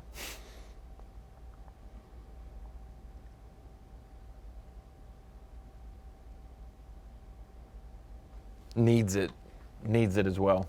Yeah, it's a tough year so far. So for those wondering, now that we're getting closer to the final third of the season, top 70 in Angler of the Year, guaranteed to advance to next year. If you're below top 70, 71st to 104, those 34 are kind of compared against each other for their averages of their career. And however many, whatever the goal number is, I think it's 100 plus additions, 100 person for a field. You have your legends that are additions, and any medical hardships would be additions. 100's the goal. That means if you're in the top portion of those 34, you'll be back on the Elite Series. But so how many are in danger for 2024? Like, what is the number that's how many we're leaving? cutting? How many we're Yes. cutting? Yeah. That's why I'm not quite sure. Ballpark best guess. I think if we're bringing in 9 from the Opens and 1 from the Nation, we're bringing in 10. That would put us to about 114. We need to kick out about 14 people. Wow. So I'd say out of the 34, 20 will advance on. 14 will. If any of our legends fall in that cut area, they would be additions to the field to be above 100 pros. Good stuff. Now, no one go clip that out and hold me to it, because That was exactly what I was getting ready to do. you just don't know. But that is around that mark, top 70, and you'll be good to go.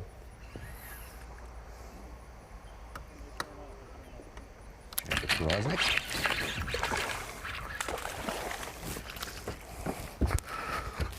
you scared the dog crap out of me. You said something.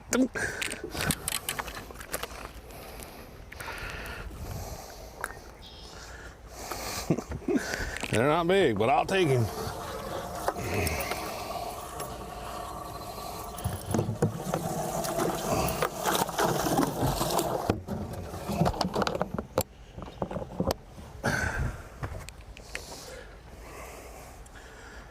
Well, I mean, the problem is, you gotta think about a bass living up there that shallow. He's not used to 400 boats running over top of him, you know what I'm saying? And wakes and all that stuff. So, I mean, it weirds them out. Jacob Rosnick, 6 flipping sticks. I mean, they're still real aggressive, so give them a little different look.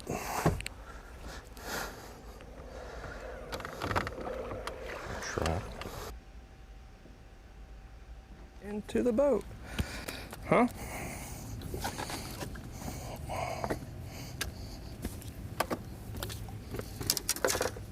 A little slow for Hunter Shryock this morning. A lot of his damage very early on day 1.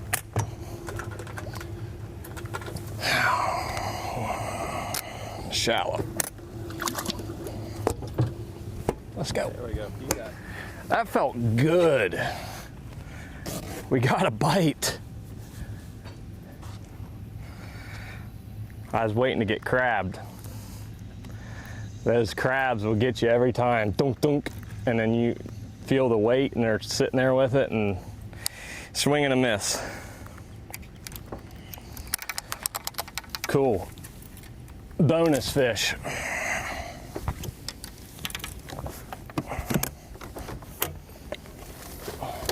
That right there is very close to where Kenneth Kimura caught his fish yesterday. In fact, almost that exact cast. There you go. A little.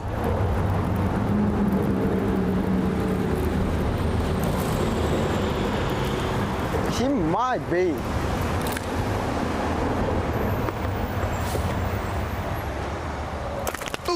Ooh, almost. Take out. Come on.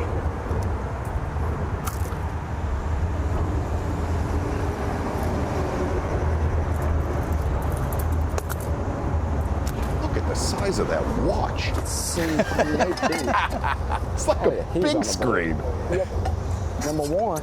It's a GPS watch, I guess. I think it's just bling, Tommy. He is. Is it really? Hey, man, I mean this. He is great to cover. He is fantastic. Gives up everything.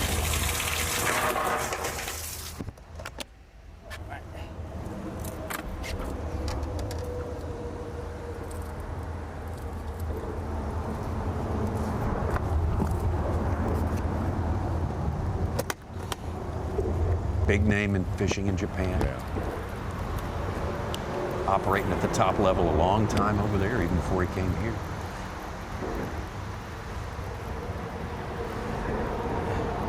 $30 keepers right there yesterday. Come on. Goodness. Oh my gosh.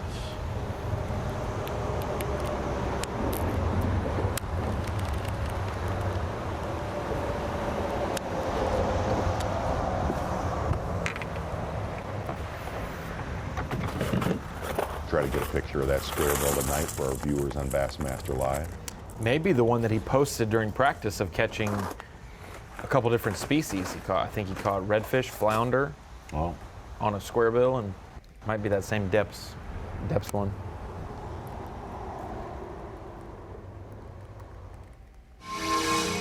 Lost that one, gonna have to tie a new one on there. We got one. You don't throw it where they live, you can't get bit, so. We're still winding around. We were just talking about if those fish would have ate my little worm, or if maybe they just reacted to the crankbait. So we're gonna find out here shortly. Do a little worm daubing, some more cranking.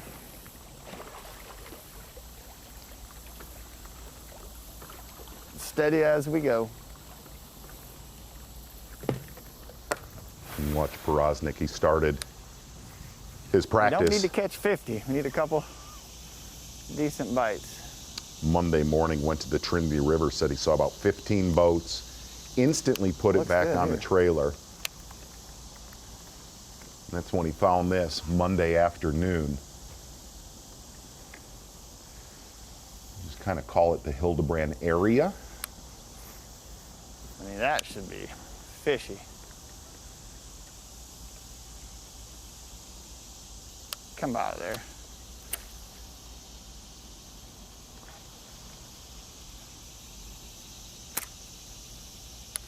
I didn't pull into you, come on.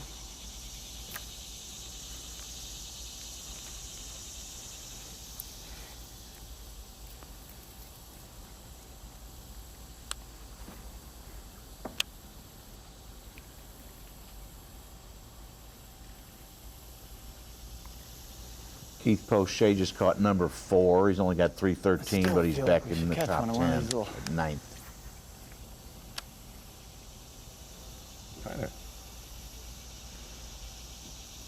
Come on, fish, who wants a little TV time?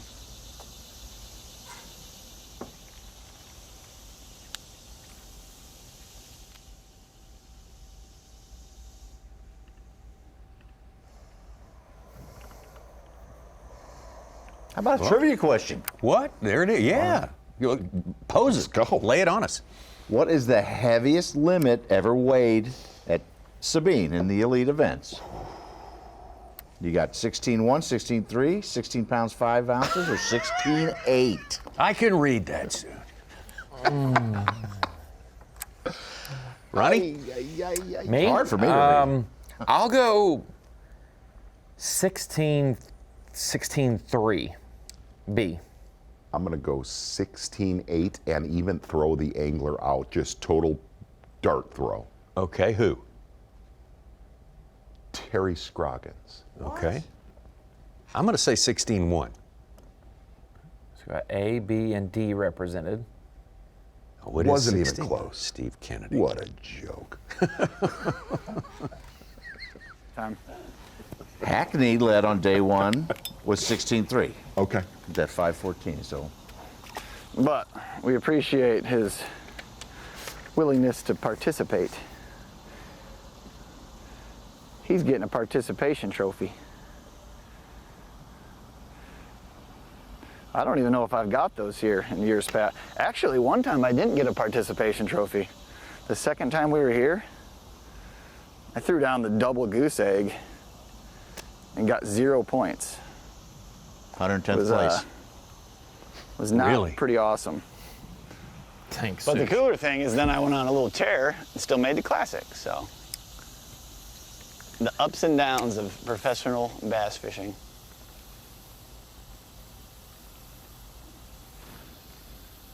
Pipkins was 93rd in 2013. He had the 110th. Then a good year, 2018, he was 65th. Should get bit in one of these corners here. Before a 95th last time. The breeze, come on. I think this was the place where, I guess 2013, where Aaron Martins finished like 80s and went on to win Angler of the Year. Yeah. Yes. Yeah. Started, yeah. And then the next time we came here, I believe he got second. Yeah. Yeah. Came in, turned in second. It's very, very interesting. I did tease Chad. I texted him the promo of Bass Live, told him the times he'd be live and where we'd be tuning in from and whatnot. And he said, thanks, man. I said, congratulations. I think you caught more weight yesterday than all of your Sabines combined. That's and brutal. he said, I did. He probably was close. This would be a good time for a bite. Get a double camera shot here, fish. Come on.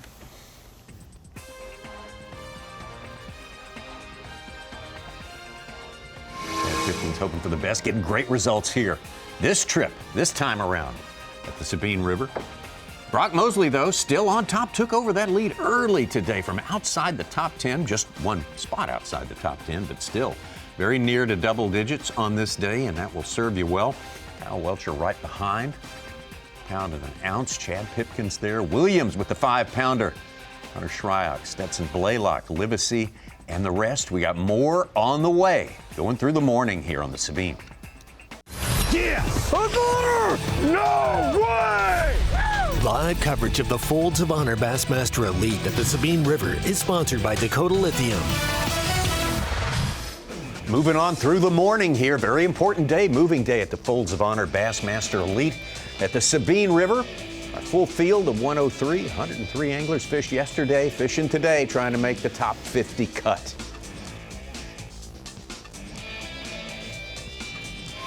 Some good flurries of fish catching this morning. Some good early limits. Some other guys who took a while, but they're kind of getting dialed in amongst the anglers we are watching today. Really, if you kind of look at the 3 areas playing right at our takeoff in Orange, Hildebrand, and Taylor's Bayou so far for your leaders in this tournament.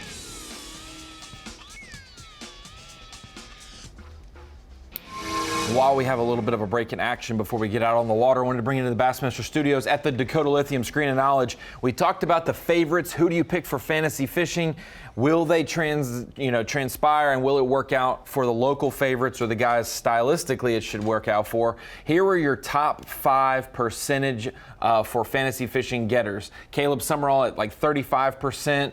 Hackney and Christie around 31% each, and then Mosley right behind him in the upper 20s, and then Poche right behind that, I think around 25%. A couple of these guys share different buckets, though. I believe Mosley was in bucket C. Meanwhile, Hackney and Christie both bucket B. So even though their percentages are 2 of the highest in fantasy fishing, they were kind of soaking up the entire percentages of bucket B. Meanwhile, Caleb Summerall and Keith Poche in bucket E for both of them took up a huge percentage as well. I didn't necessarily go with any of the past winners, but with Brock Mosley having a 12th and a 2nd, you have to go with him. And we said yesterday when we ended Bassmaster Live, he'd be close to our top 10. He was 12th place, Poche 7th, Caleb Summerall and Jason Christie were in the 60s. Meanwhile, Greg Hackney in the 30s. So we'll see if they can move up today. Another guy, if you were looking for a bucket E option, you weren't quite sure who to use, David Williams has had, in his one experience here, had some tough times on day 1, but some really good day 2s and 3s to have a great finish in 2015. Back at it again. That 5-pounder we mentioned in a BFA earlier. That one is right there and pretty. It's a very, very pretty Sabine bass, colored up in the face. But good fish, obviously, for bucket E people. If you pick David Williams, you were rewarded this morning. Maybe big bass of the tournament. Who knows? Big chalk breakthrough for Brock Mosley. How about that? Yes. We are live. Trying to keep some fish honest. I'm just trying to explore a little bit. I hadn't been this way in practice or the tournament, but I mean, it looks fishy. We're gonna slide back in here a little bit. I caught 2 or 3 keepers back here yesterday and missed 1 or 2. So maybe I have to slide back down that little bank. We just saw that big one. Maybe fish that with a worm for 20 minutes or so. Like, there's some fish around here. They just, I think it's tough. We're gonna keep after them.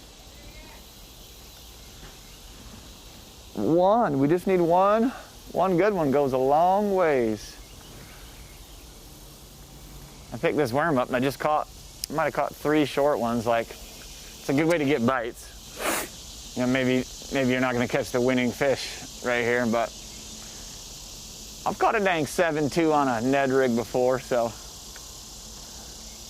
you put it in front of a big one that wants to bite or doesn't want to bite, she might take you down.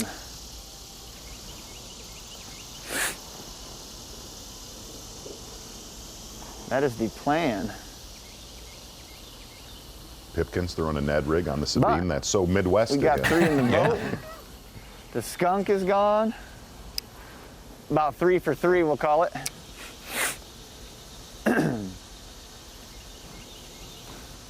So we're that 5-12 and another 3-pounder away from leading the Derby with authority. Should get bit on one of these deals. Drop a stat on you, Tommy. Suspended. Scott Martin running all the way yesterday to Houston, catching 112. 2 bass for 112. 2 bass for Stop 112. it and start has made slurping that it. same run today. 1 bass for 1 pound. Same creek? Same exact. No. He moved. No, he moved. To the closer one. Actually, very close to where Caleb Summerall was yesterday. To the more north one. Yes. Well, that's being committed, I guess. That is all in. Keith Poche with his limits in 6th place now. You almost feel weird, like, why would you go back to Houston? But also, we've seen Houston is a place where you can catch one of the biggest bags. It can do you a 13-pound bag. And so, if you're that low already, why? There's a sweet little you can lose rock 2 more pile up points, in or the you can corner of maybe that. gain 55 points. You know. I told myself I one see day it. I will catch a bass here. Today would be a good day for it.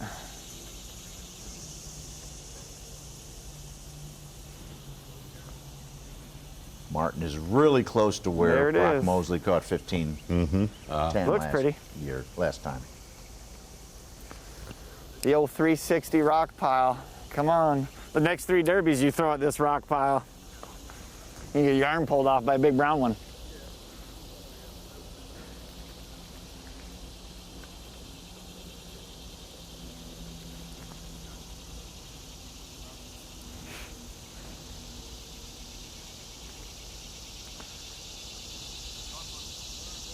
Kyle Welcher culled over 9 pounds to get into 2nd place. John Cox is 10th.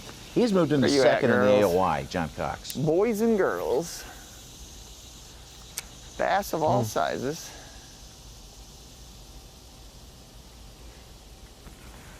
We're getting closer to tricking one. It's one of those scenarios also in fantasy, Tommy. You don't This want to park doubt here is the Brandon party park. Cobb because he's done so well. So You come by a lot this of people thing picked him this anytime week as well. He's going to keep it rolling. But at a certain point, we know that you're going to have a hiccup. Brandon Polinick had a hiccup in his season last year. Sure, yeah. You just didn't probably expect it to be at the Sabine compared to maybe the Norton. because And he still could He could catch a adapt couple here, you today. His afternoon was huge yesterday for sure, but Kenta's going to need to go to the tackle store later. If he keeps. All right, fish. Cobb has no activity on his bass track, Ronnie. Yeah. So he could have I'll check 8 with his pounds Took today. off a decent one here in practice, but have not been paid yet. A little creek mouth, a tree, some shade.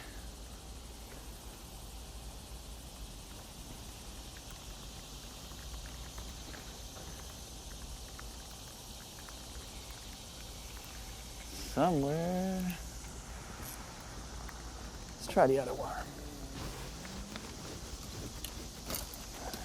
Boy, Chad Pipkins has walked us through his.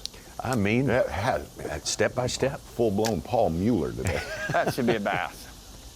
If we want to talk about Gussie being the nicest guy on tour, A big and bass, nice not a guys little don't Chad always finish. Pipkins right there. He is right. Chad is right there. Right there. Oh, yeah. You pull for Chad because Chad has some ups and downs throughout his career. Just a good. He's like the happiest person on earth. Especially when he's catching. Yes. I mean, every cast is going to be the one. And optimistic when he's not. Yes. Like, hey, yeah, it's going to happen, guys. Good guy. Yeah. Good guy. I remember. There was I had one. that happen to I me don't think it was yesterday. big, but Pipkins had I two don't like to miss him. back-to-back seasons where he was funny, below it doesn't have to be that real big to be a 70 keeper, mark so. and was going to get kicked out of the elites. We They're end our open. regular she season, was a and then the next 10, of 11 like the next week was the final Mm-hmm. Northern Open, and he would go leaving down in the dumps that, man, I just finished my elite season and I'm below the projected cut line, to having a fantastic final Northern Open and re-qualifying himself for the Elite Series. And no one knows the wiser, but 2 different years he had some strife at the big Bring him end in of the for a year look here. that he, and then he started making classics and has gotten a lot better down south and not had to have those crazy swings. But this year, There's really little. definitely needs his Northern. Got him. It's about what I thought. He is one of our stalwarts. He's been out here 10 years, Long full time. decade. Long time. Looked like a bass right there. Just jumped.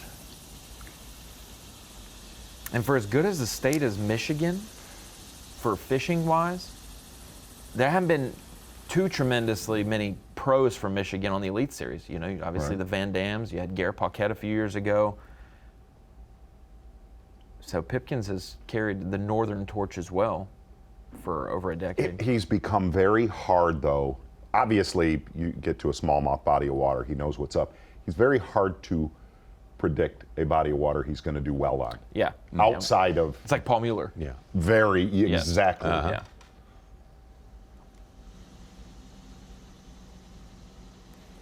I don't know how they do that. Braid can work miracles. And I'm going to tell you one thing. Baby Height on the water, off the water, every time we come to Orange, Texas, he has a T-I-M. That's why we admire him. I mean, And look at that. absolutely not getting anything done you today. you Just having fun. Yeah, I mean, let's check it out on land. I mean, come on. We can go on the water any old time. There he is. Oh, my goodness. Looks like fun.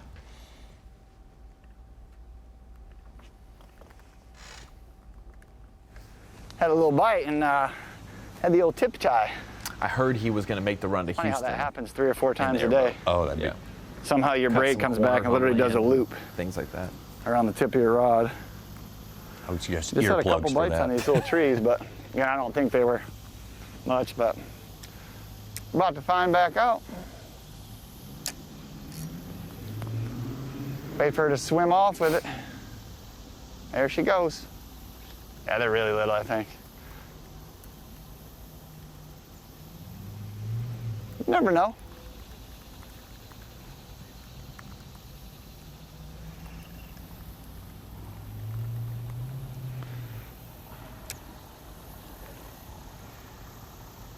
That should be a bite there. We're officially at maximum high tide in the mouth of the Neches. Okay. So what would you say, Z? Normally 30 minutes to 45 minutes to an hour maybe that it stalls and there's no movement Yeah, before it starts and this to is come down now The water's slowly? actually very- coming in even more. I mean, I was it's just like, thinking eerily similar to yesterday, where it started, you saw water movement and they were biting and biting. Yeah. And then there was about an hour and 20-minute lull yesterday, Yeah. and then cranked back up. That's why it could be key for the guys who fish close that they have more time in the morning on a good tide, and then also In when the it afternoon. starts to load, when people are running back, they have maybe an hour before weigh-in. Plus this thing for you. And that right there is the spillway with Kimura from yesterday. You might hear me back at home. He is hitting it at every angle he can. Baby. Scott But Martin. Triac said he felt that today the best bite would be from 11 on. Yeah, Yep. once it starts to kind of Right. make a move back significantly down. Scott Martin starting his Clear Creek comeback. He's got a 1.5 pounder along with that other 1 pounder. Here he comes, watch out. If that holds true, he may have doubled his day one weight right there with 2.5 to 3 pounds. And for, Chad Pipkins. No. You were talking about the tide, and for folks that never fished tide, from all the tournaments that we've covered, if you've ever fished tidal water, we've talked about this so many years, you can be in the best stretch pick up of Mr. the Worm. system. Catch us a limit. But if those fish, if that tide is not correct for them to feed, it does not matter what you do, what you throw, how you throw it, you are not going to get bit. And that's why you got to see yesterday a lot of guys in certain areas where it came down to timing. And I was really watching some of our leaders yesterday that were around other boats. You go down a stretch, you don't catch them, and somebody comes behind you on the correct tide, and they light them. Yeah. We have seen that for so many years here. That, and I've seen it at the Chesapeake, a place where tide factors more. Totally. When I fished with Ike and Ellie on the Chesapeake, you learn so much. And here's the easiest way to put it, and you really nailed it at the Screen of Knowledge. More water scattered, less water condensed. That is Tidal Fishing 101. The year Chad Pipkins had a top 10 at the Chesapeake, I remember covering him on the water. I think it was 2016 or 2015. I was covering a region up in Northeast or whatever, and 5 anglers fished a riprap bank, and Chad was the 5th angler and caught a 4-pounder, and no one else had seen. It was kind of like they'd roll up. By the time his wake was getting away, I'd see another boat coming, so I'd stay. And at 5 anglers later, someone catches a 4-pounder there, and others just missed where it. we saw Brock Mosley and Lee Livesey catch their bigger fish later in the day, there was 30 anglers that went through that stretch. Oh, sure. Doing more than likely the exact same thing. His leader interview after the weigh-in yesterday, Chad Pipkins said, you just don't lead. That's the one thing I've learned in 6 years or 4 trips here. They move around. They will reset.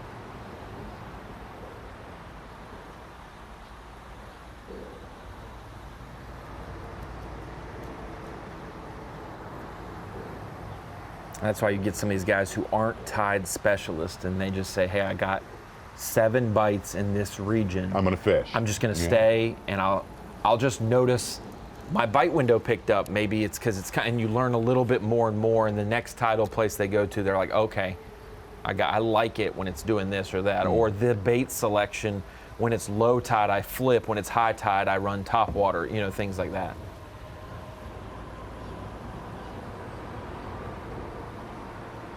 Like Ike and Ellie said after interview Bassmaster.com yesterday, I spaced out on it. I neglected to follow those rules yesterday. And still had 7 and change. Yeah. Got away with it a little bit. Brock Mosley getting very, very close to 20 pounds. Kyle Welcher, same story right there. Chad Pipkins hanging tough. David Williams, a big one. Hunter Shryock. Keith Poche moving up a little bit there. Added another fish. Stetson Blaylock. Lee Livesey. Caleb Sumrall, both with 3-pounders.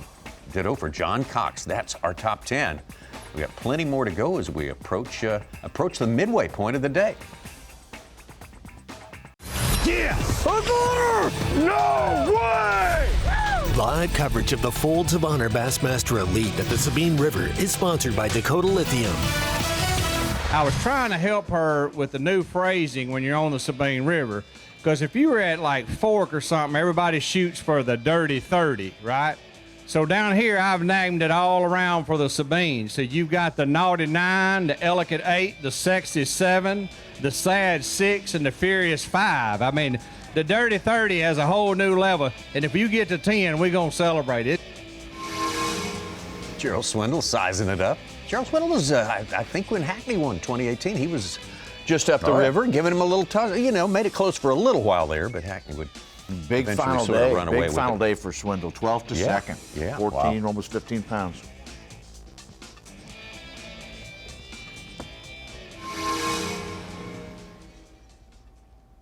The Furious 5. Mm-hmm. So, yeah.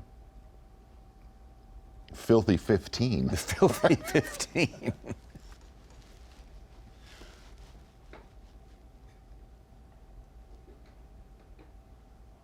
Get them to stay with us. We're doing the right thing. I mean, this is how I caught one of the big ones in this particular area. And I mean, it's slow, hard, but I did. sure did.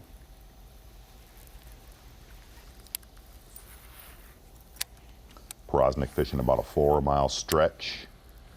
Little key undercuts. Gonna have a long day of fishing today. I believe he gets to fish till 4:30, so plenty of time for Trying to reel Porosnik. this thing a little bit slower, not be so hyped up in a hurry reeling it in.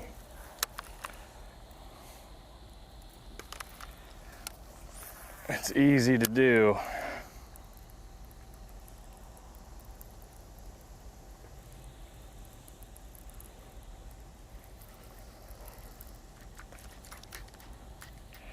I think I've done ripped up half this grass with this bait.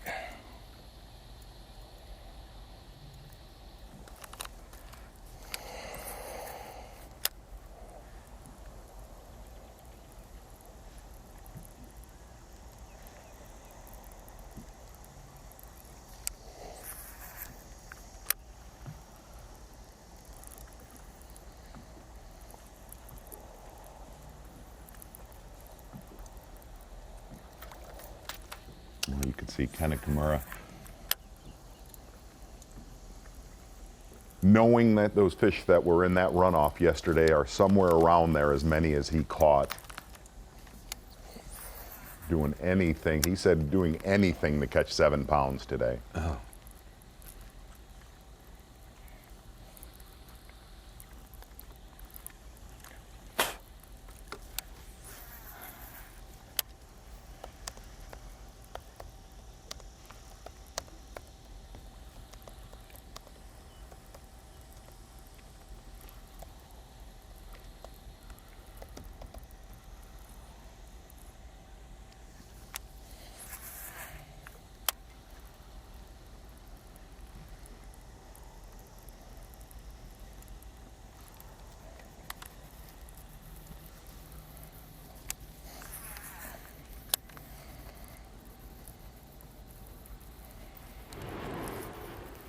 I think I lost it.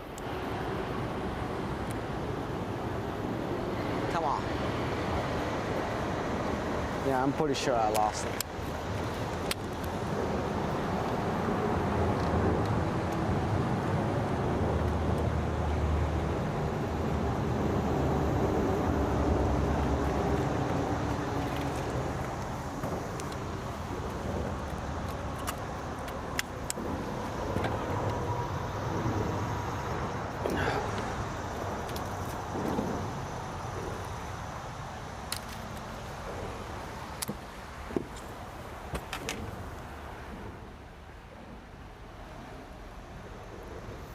And I've got the new Yum forward-facing sonar minnow on it as a trailer. Just trying to find the best combination of finesse, but yet still get a big bite. Got a couple different combos of the same spinnerbait that I've tried.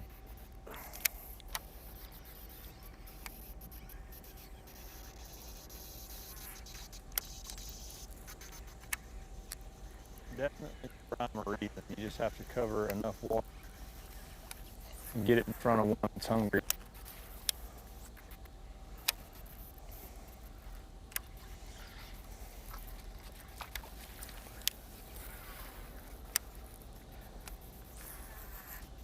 I know there's a 3-pounder up here that I lost yesterday.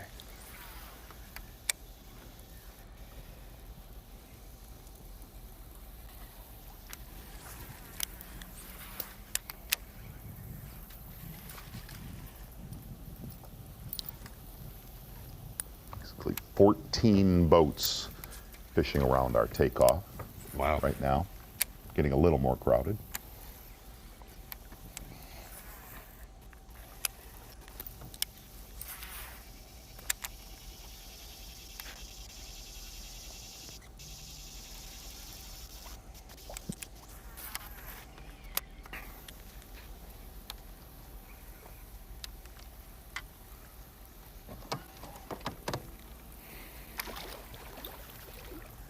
We should have had a bite if they were in here, I think.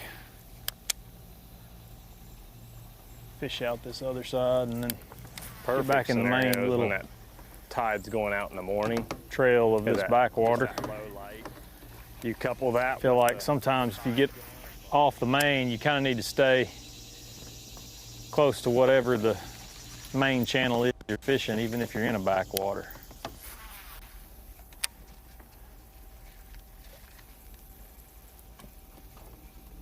Shryock and Blaylock both doing not always just the case. fine on points this year. Yes. Hunter Shryock, 8th place, and Progressive Angler of the Year, in 6th place for Blaylock. Looking all the way up into the Sabine, where Jason Christie won last year. Another angler that was up there with him, Brandon Card, has made his way up there. A couple fish today. Mike Huff about halfway up the Sabine, and that is it in the Sabine River. Card about as far up as Christie went? He is as far. He's in the creek? He is there in the mouth. In the mouth, okay.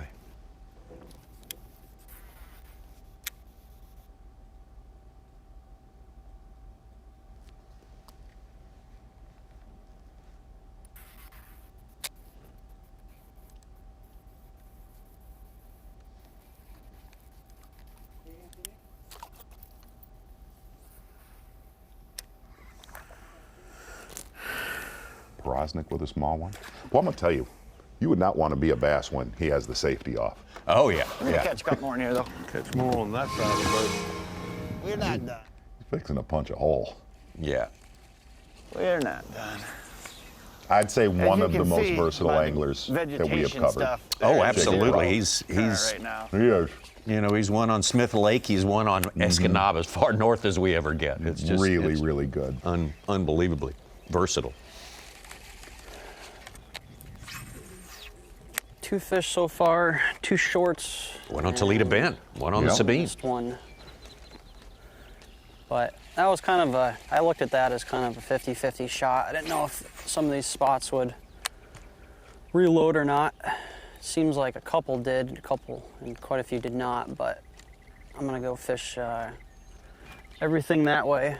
I haven't touched yet, so there's a lot to fish still. So hopefully in the next hour or two, we'll start picking up some fish.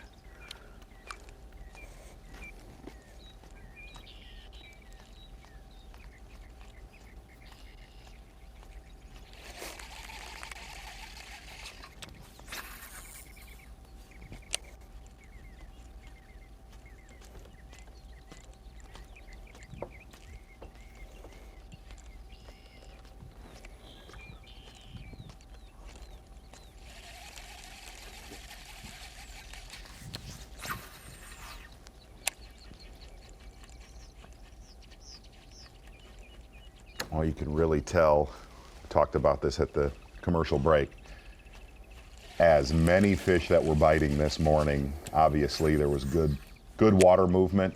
Boy, when it stops, it is done. It's the slack It right is now. We are in the middle of the yes. slack right now, that's for sure.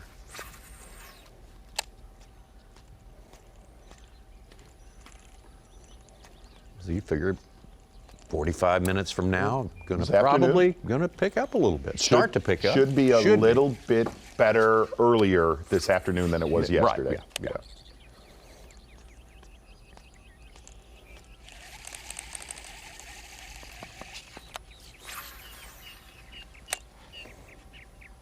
And it's funny, if you really even, you know, we've seen a lot of non-keepers too. Like when I wish I could find more stuff like this. Tide is not correct for these fish. These Nothing creeks that bites. Oh yeah, nothing bites. Like you said, they sloughs got a switch. that you know, are They just program perpendicular that that meet this main channel and have this grass, but at least in this arm, there's not many of those. It looks like there's 1 or 2 in the section we haven't fished yet, so I'm kind of excited about that.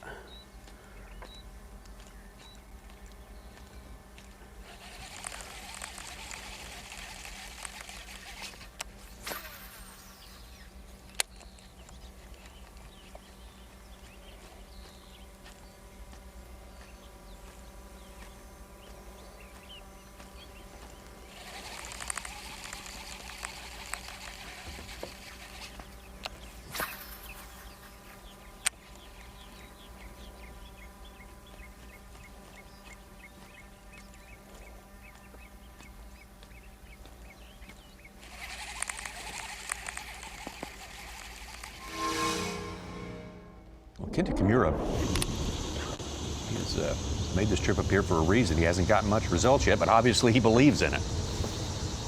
Just waiting him out, I think. Yeah, and really starting around our takeoff, not capitalizing. Oh, yeah. That's a keeper. Number 2, little.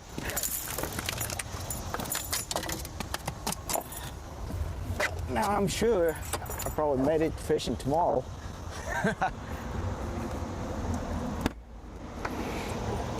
Slowly turning into my guy.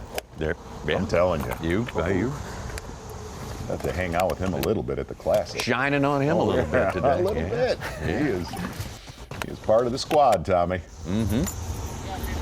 Thanks.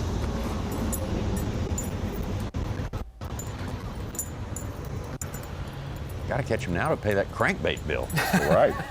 See, having designed the crankbait, I feel good that he's got more. Yeah. I feel good about that. All right. That's a good point. Maybe 2 for £1.5 pounds. And I had a spinnerbait bite on total slack tide. You never know. 14.5. Should have been enough. Hopefully. Well, too early to warn about. Yeah, we move it up a little way. Sorry about that.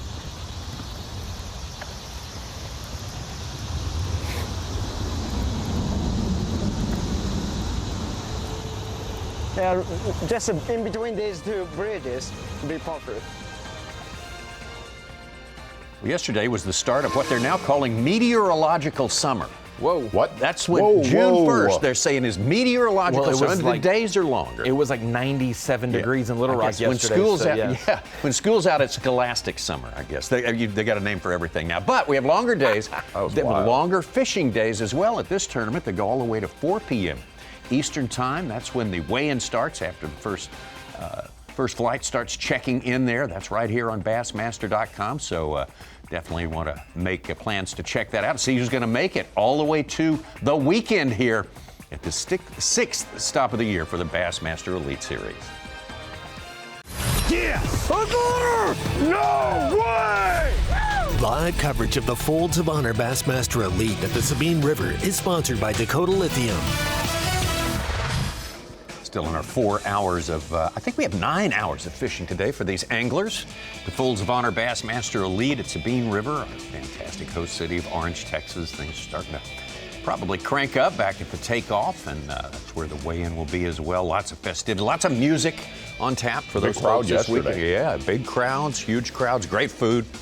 Just a great, great destination. These people appreciate the Bassmaster Elite Series anglers. And we do too. Stetson Blaylock of Benton, Arkansas has had a great season. He's not too flashy. He's just made every cut. He has had on track. A top 20. And I think it's more mental than anything. I came in this creek there, backwater where I caught them yesterday. I caught a couple of them yesterday, and it just doesn't seem. I mean, the water's rolling through here. Yesterday it was going out. So just trying to put the pieces together for one quality bite. You got to start with one and then work after that for another one. But I'm just going to keep a little booyah, covert, finesse spinnerbait in my hand for a little while, stir your water, which is like between the popper and the worm. I mean, all I'm really trying to do now is just catch a couple quality fish.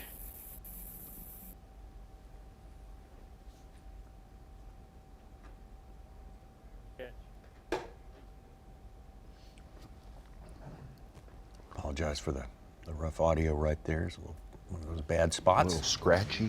Yeah.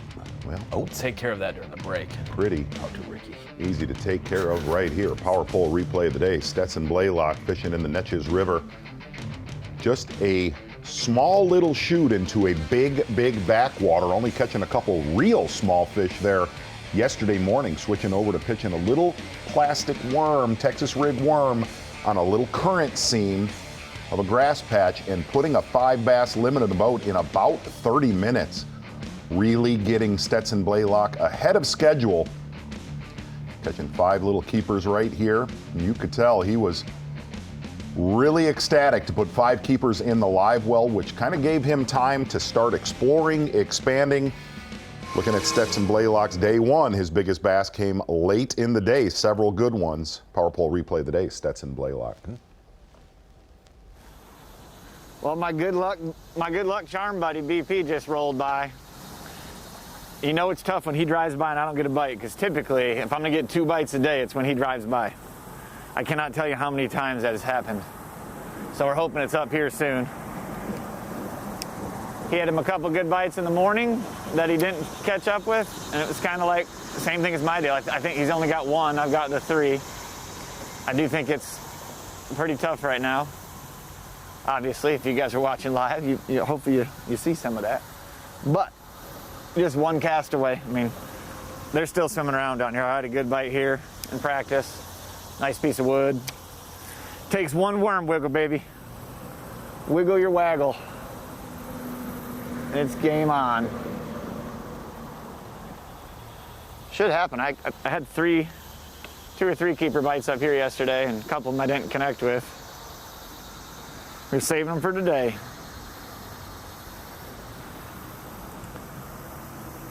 Just be patient, and I got Brian and I over here. We're rolling intentionally on the shade. It feels like it's 40 degrees cooler here. We got shade.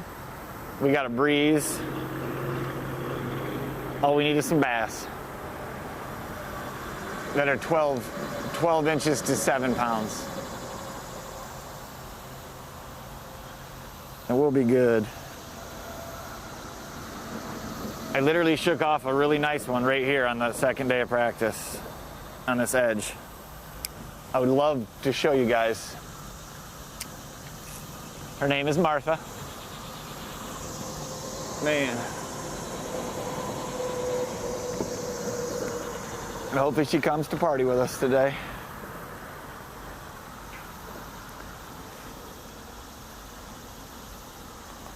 So much stuff down there.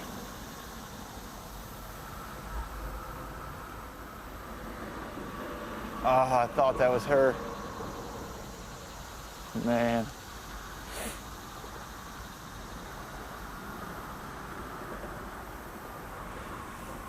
It may be slow, but you've got no choice but to stay with us the rest of the day, because my cameraman can't get out. He's got nowhere to be. So. Should be a keeper. Well, he's about Absolutely. Oh, yeah.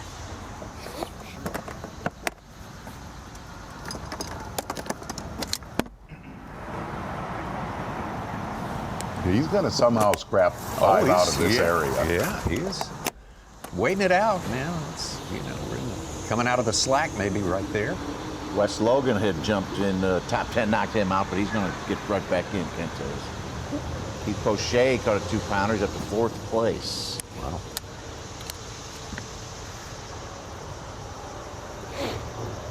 It's got to be more than 1.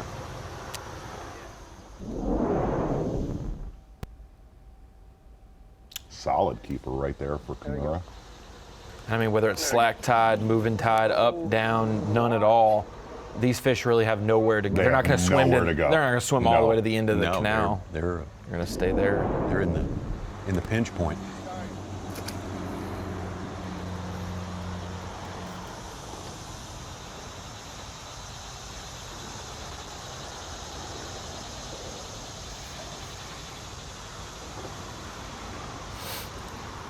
Well, I guess that's me.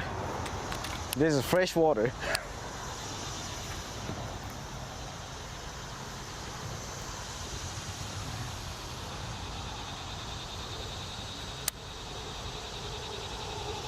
Fish 3? Yep. Yeah, 3. Jason Williamson having a nice day, 7 pounds, 10 ounces. Moved 40 spots up to 17.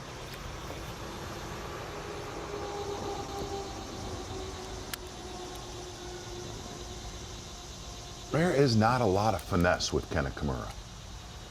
I mean, he is Yeah, all, he's- if you really watch him, of the tournaments we cover him, he is all big rod, big line. Moving baits.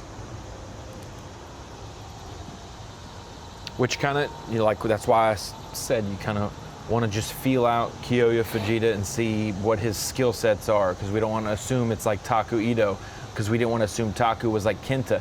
If you think about the first couple Japanese anglers who came to America and fished in the Elite Series or fished top level Bassmaster Power events. fishermen. Yeah, Takahiro, Kenta, Norio. Yeah. I'm pretty sure Ben Matsubu as well as like that that skill set. It's just the more recent anglers are a lot more finesse and electronic savvy. That bass got Kimura up to 5th place. What'd it go in as? Start the day, he was 3rd. No, the bass went in as 1 pound 3 ounces. okay. It was little. Yeah. Well, you could tell kind of had quite the kerfuffle this morning as far as staying close to our takeoff, or does he make this run? And he was convinced. He was convinced that he was going to stay around our takeoff today all day, and it just did not happen. That spot. Wow. So, yeah. Did he tell you it was a kerfuffle, or are we just like, if he used that word, that's Well, it's awesome. obvious. He had made the transition and left, which it's, confusion in your own mind. Okay, we got He did both. Our first angler over 10 pounds today, Sumrall from 69th. He got a second 3-pounder. He's got 11 1/4 on the day. He's in 3rd place. Wow, that's he From rebounded. 69th. And so needed it. We might see Caleb on Championship Sunday saying, I wish I had 4 more hours to fish, and we would say, well, on day 1 you gave 4 hours away. Gave 4. Luckily he's going to have all 9 hours to compete near Orange, Texas. 5:14 if he just had 2 more pounds yesterday. It might be a little run or just a mile run, but I'm gonna see which way he positions his boat. Over there. Like, there should be a bass right here.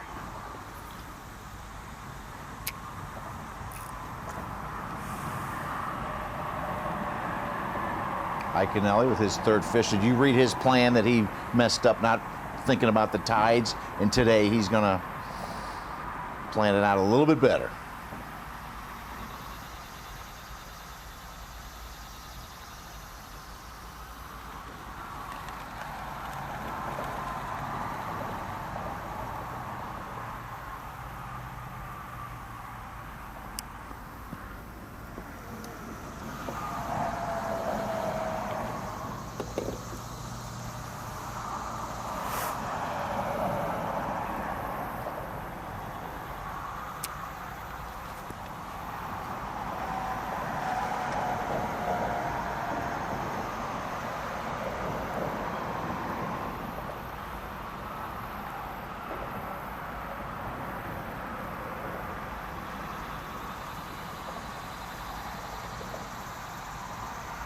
How about this, Ronnie? I broke the top 10 and drained the lake. I'm 8th right now. Let's go, Such. I got 8th in the world you're talking about. Hey, Let's be clear. If the king is going to hand over his crown, I would love to do it in studio rather than someone else that doesn't get paid to do this, right, Zeke? Right now I got I don't do this. 1, I don't do Welcher 2, and Sumrall 3, and Poche 5th. That's awesome. Get Kudos lucky to this you. year, boy. No, you're getting good. You're just plain old good. Only 3 more events to mess it up, Such. I'm just kidding. I got big guns going in the last couple events, you know. The fighter, I mean, see about the fighters' schools. Keep going.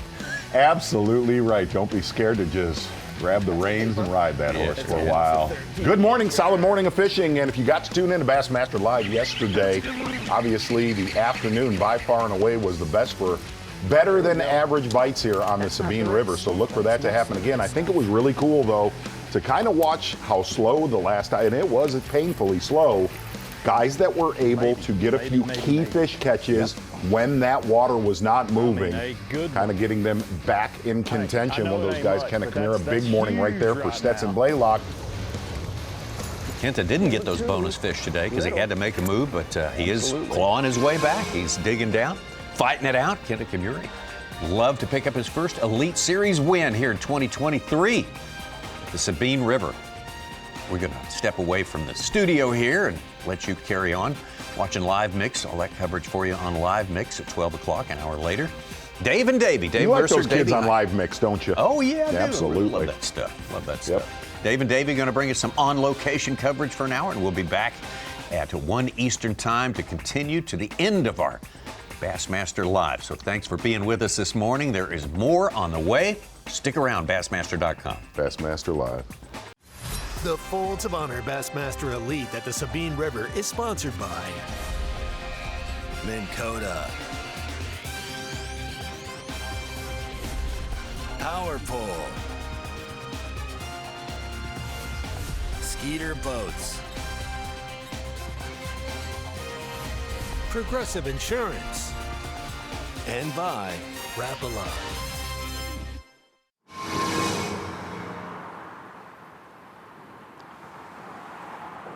Pee break.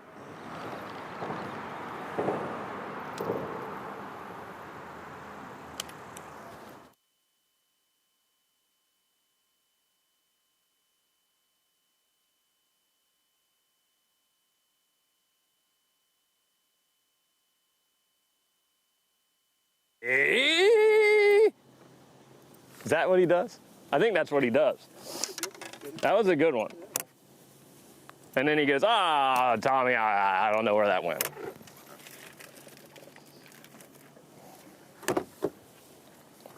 I've watched so many bass lives,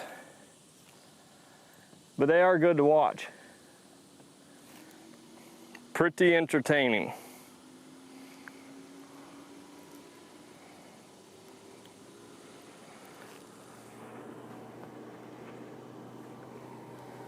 Yeah, I'm pretty sure that's my buddy Skylar.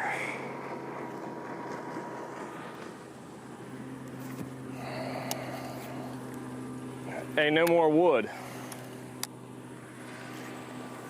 down through here.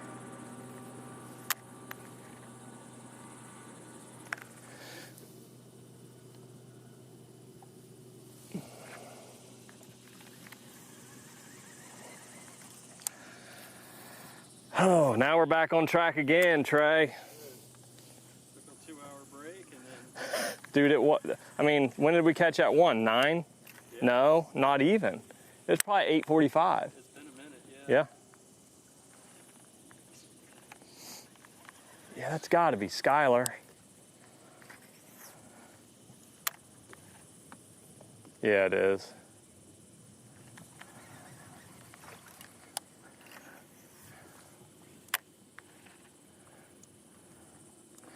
I would just like to see where, if he's getting some bites down here.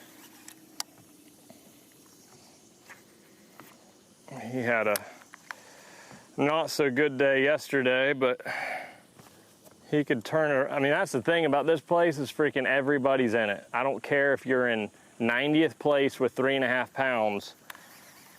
You catch 13 pounds, which happens. Not saying it's easy, but that's the cool thing about this type of place.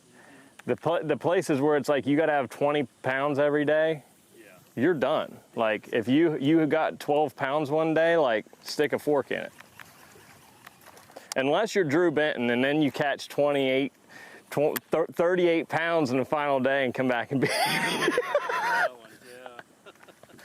I had to throw that in there. Was you weren't with him that day, were you? No. Okay. I mean, he had the best day of fishing. You know what I'm saying? Like, you can't do anything when someone does that.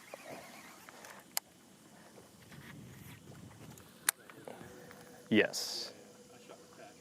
Okay. I bet that was fun. That was good, yeah. He probably had a lot more bites than me. Pretty entertaining. Yeah. He gets pretty geeked up. Yeah. Well, that's his deal too, you know what I mean? Like he knew what was going on. Yeah. What baits, where to be doing it, when to be doing it. And so a lot of like the position of the boat and waiting for schools to bust off the points. You don't learn that in 3 days of practice. No. That's why I stayed away from that stuff. So intricate. They're so shallow. And like guys making boat wakes and coming back and fishing it to stir them up, like, how do you know that? Not know, but I mean, like, effectively do it and continue to make those adjustments throughout the day. Golly. There was one in there finally. Oh, don't do it like that. Mm-hmm.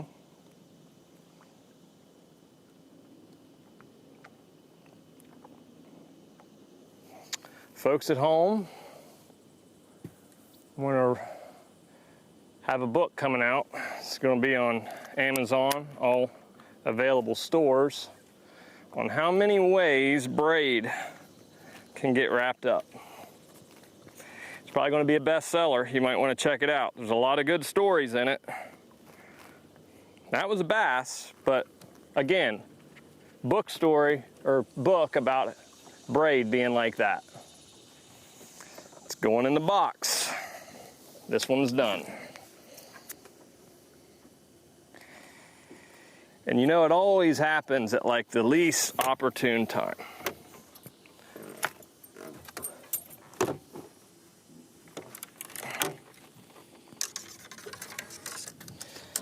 In the box.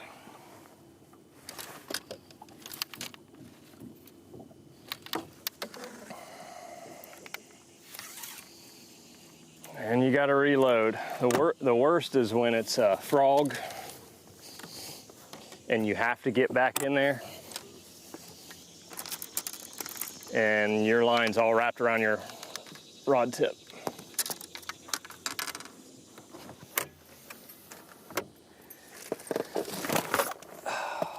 That was professional.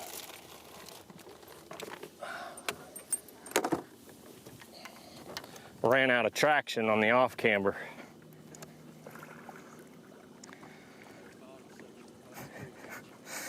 Dude, Bud's Creek's done me dirty. I've had some good days, but I've had a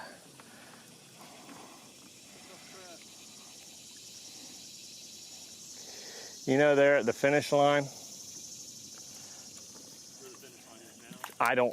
where it used to be, that tabletop right along that hill, in that big hole, yard sailed myself in there. I was unconscious for like 3 or 4 minutes. Like out. No. That was in that was an 09, no, it wasn't 09, it would have been 08 National. Uh-huh. It was in qualifying practice too. Your day was done? Oh, I was done for like 3 or 4 months. Asterix people took my helmet. They're like, you're done for a while.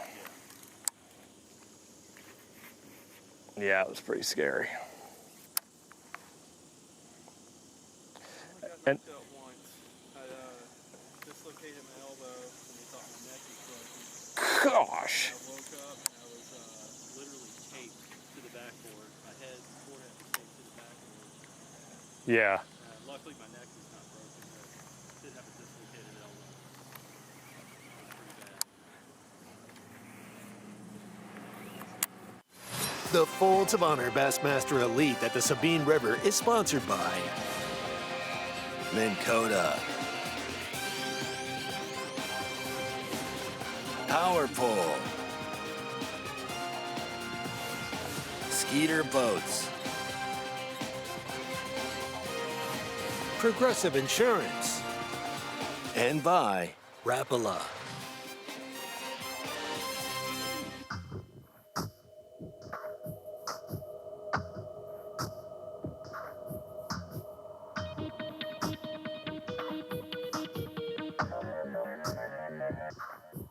Sure it was a 2-pounder. It could have been a gar, but the way it was on it, and I twitched it one more time and it spun around real weird and went back under the mat. Like, I feel like they want to eat, but they don't want to eat, you know? We're getting close. We just need one to commit. We're gonna fish here another 5 minutes, and then we're gonna go back down that stretch where I had that big follower and the other one, and I'm gonna try to just worm there for 20 minutes through there in the higher percentage area, and See if we can pick one of those non-cooperative ones up, you know. Missed a decent little keeper here yesterday on the top water. Saving her for today. Should be the next cast.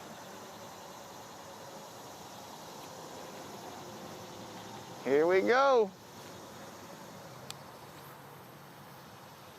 It's good. Come on. Do it for your friends, for me.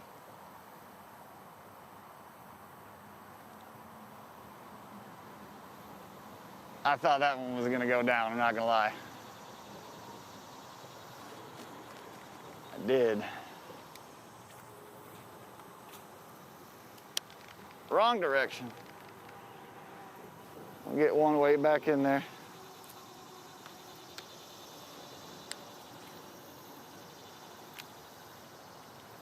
Oh, dang it, I'm over one limb.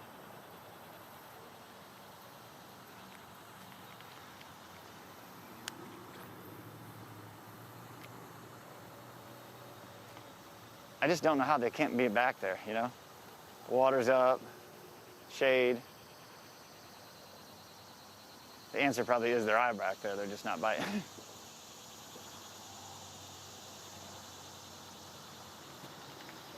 Stingy suckers.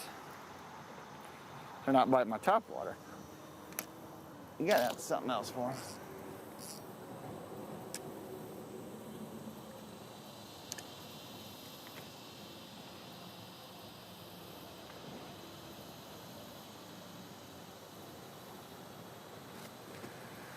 It's about quarter past keeper right now. We are due.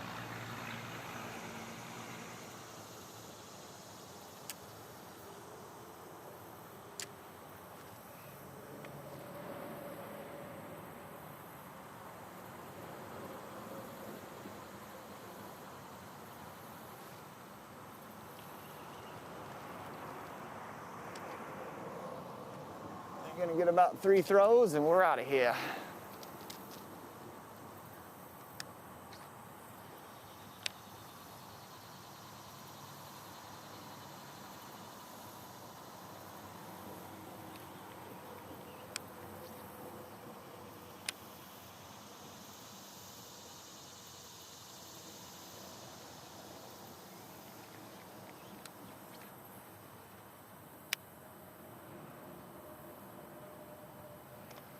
Dude, that's where I'd be. A point, with grass, a tree, shade.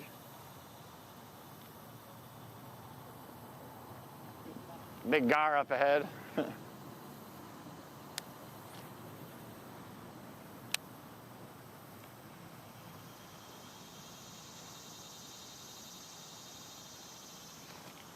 feel like I'm being patient like I need to be.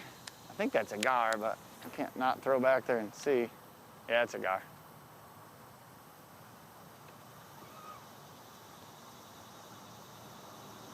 Just gotta hit one at the right time.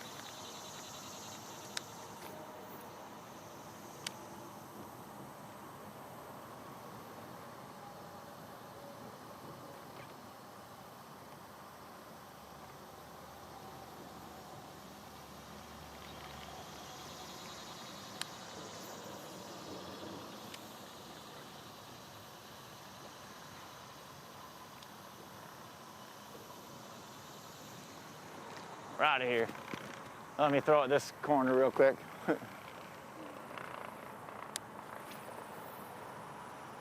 Come on out of there.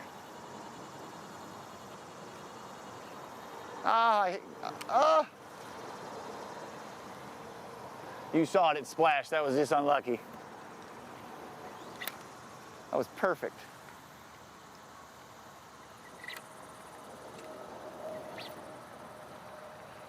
Man.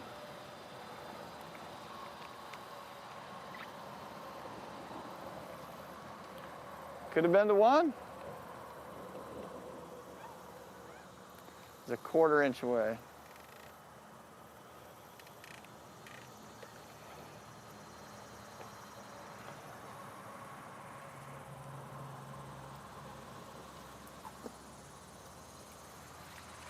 watch out for bees again, huh?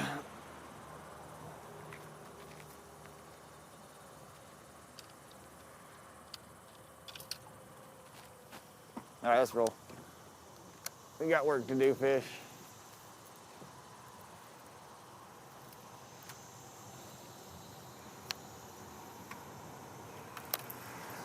Come on, Brian. Where's your fish dance, man? I'm trying, man. I've been talking to him. Shit.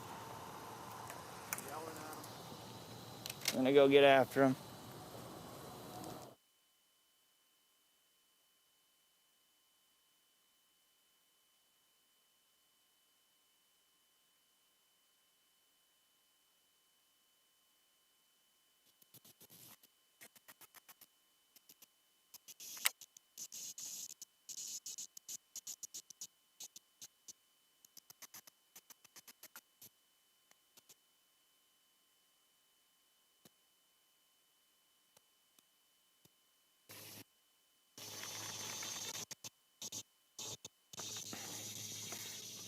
Really?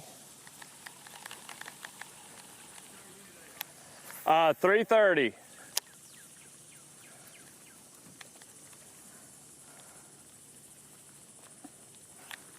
So not too much different. I'm kind of happy about it. We're not out here all day, you know what I mean?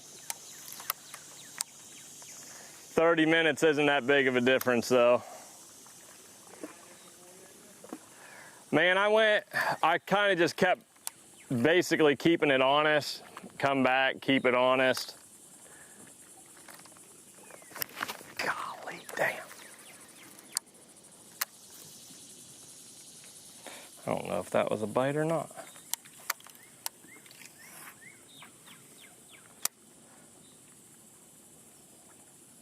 Yeah, it was.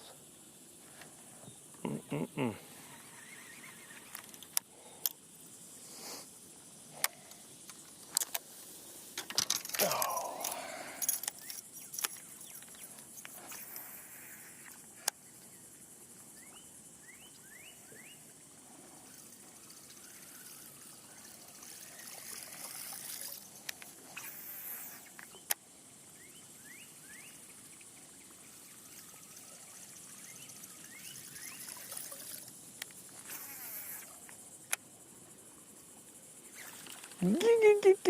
Goer.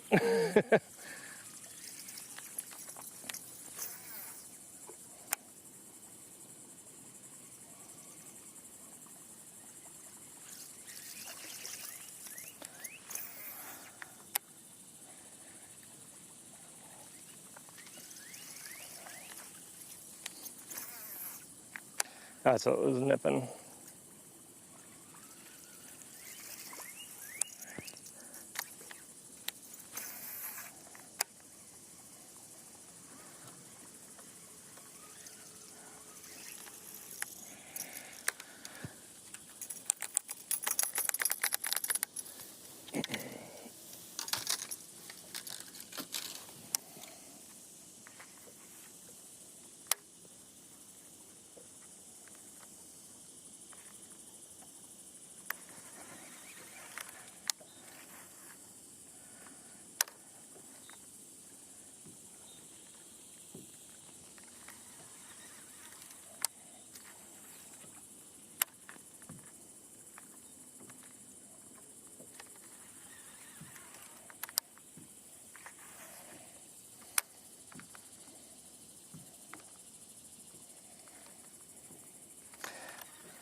That water's a little cleaner in here because this swamp's getting pulled out.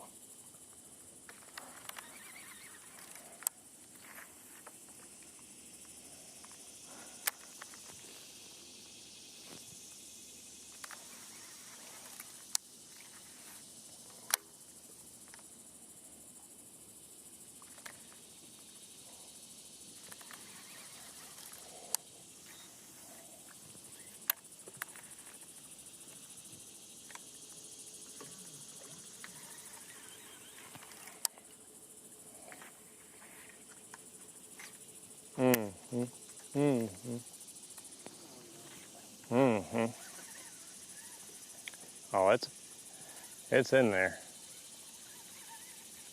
It's in there.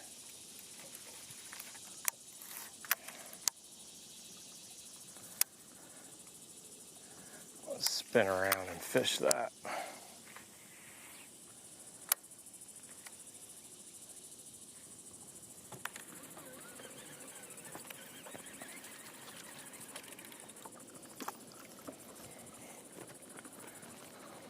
Hoping the best part of the day is to come.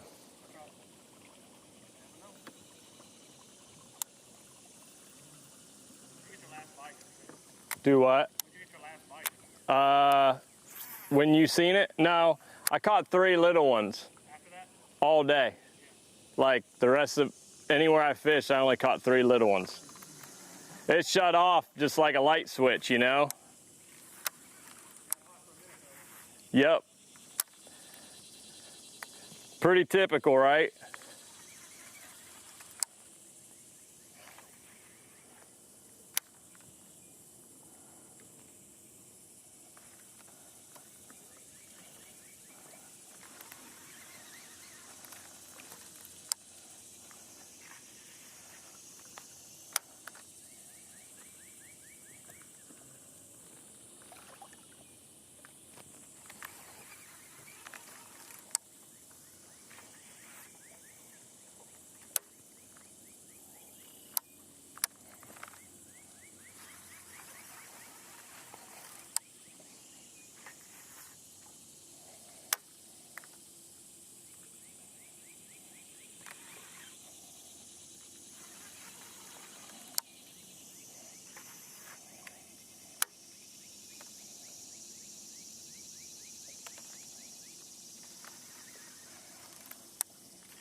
There ought to be one in that.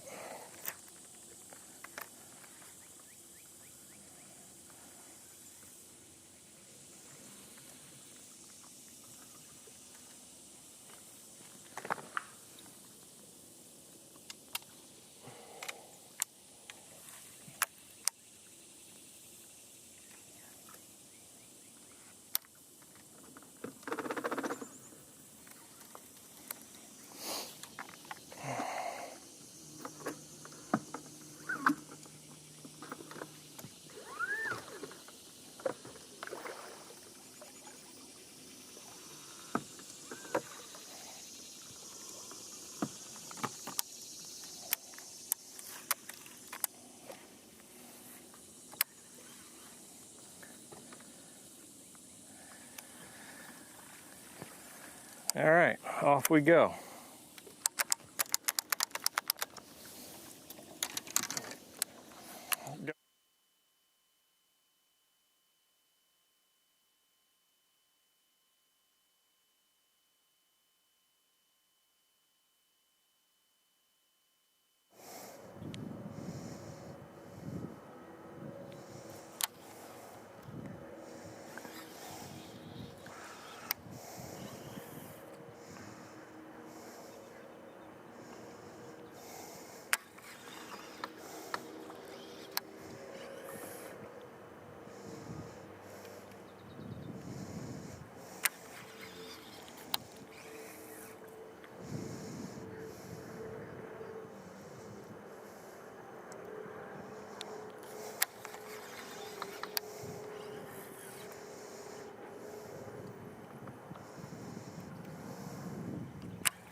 All right, we gotta get back out there on the main part.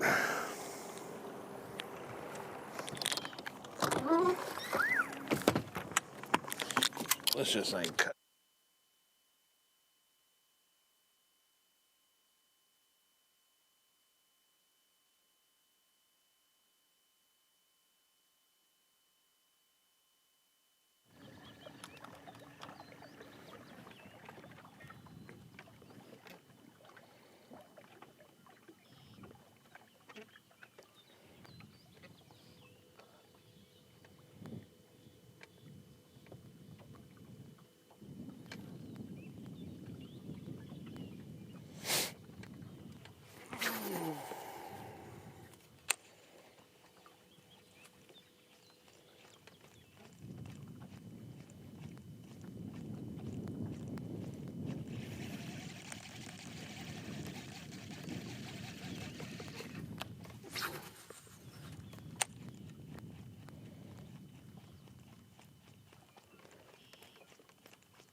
The Folds of Honor Bassmaster Elite at the Sabine River is sponsored by Humminbird, Mercury. Nitro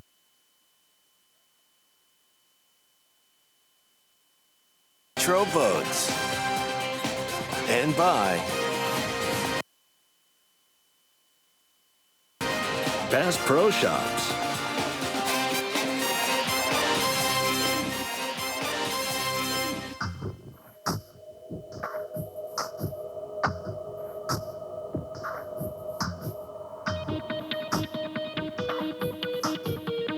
No, I don't think so.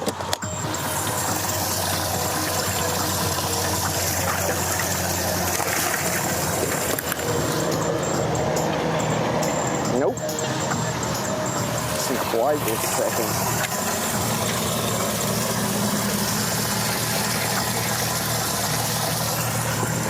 Nope.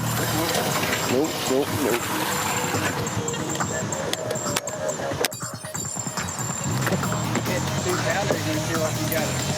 Yeah, that's why it was yesterday too, but I mean, I had it to catch like 20 keeper until you get the whole 2-pounders. So what I got, 7 today. So probably need to catch 50 more to get what I had yesterday. Which I don't think I should do it today. I feel like I got an old decent one they have here.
Oh, some other competitors down there.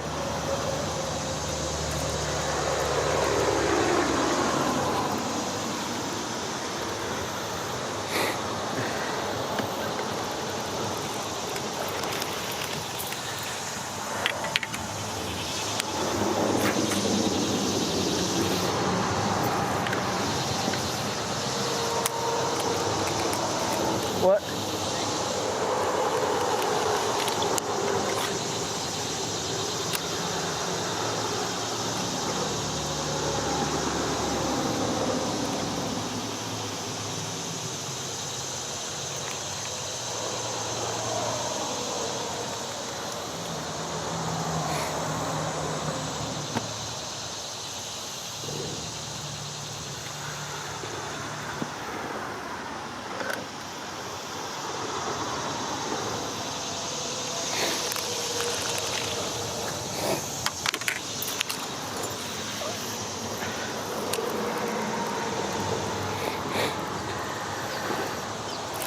Oh man.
Come on.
All right, 3 more casts. I'm gonna get back to where we started.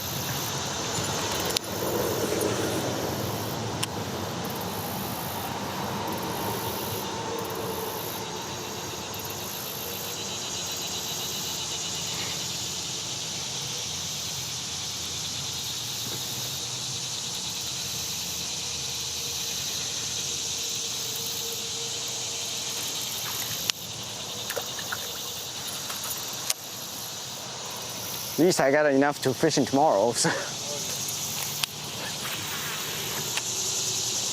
I hate thinking about it, but you know, it could happen really easy. Yeah, I hit a 5 pound and there was 13 yesterday, so 28. Not 28, I mean 18.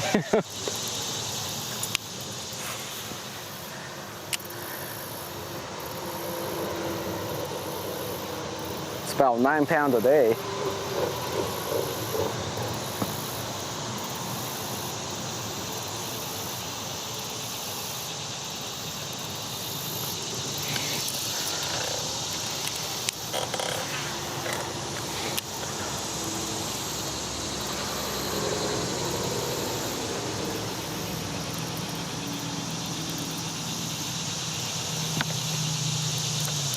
Come on.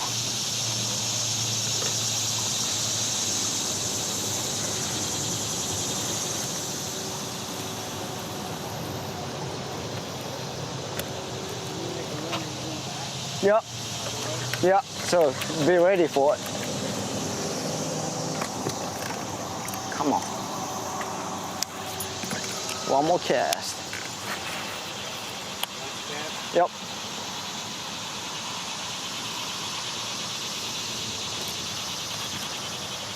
Oh, there you go. Oh my gosh. He hit him good. Yes, sir. He might hold. Last cast. Yeah, I think this is about what I can do here. That's much better. Yeah, much better than others. Oh, got to see. That was a blue. Yellow.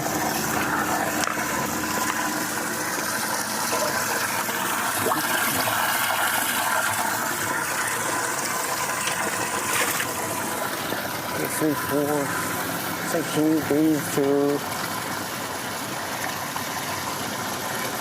Wow. These two could be. On the side.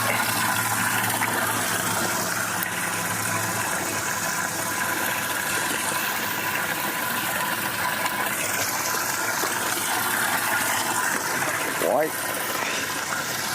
Ooh. All looks same.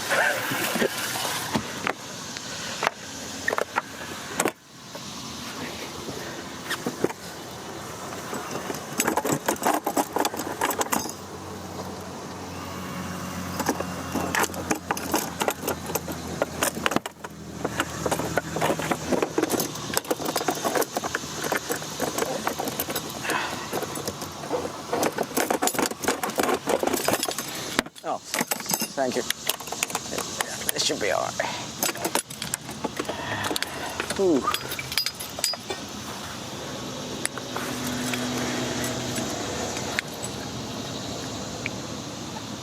Ooh. Quite this much heavier.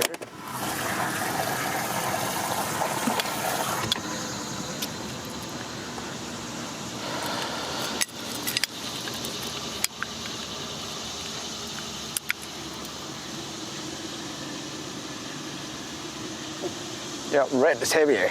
I think red will be next, so put him in this side. Go.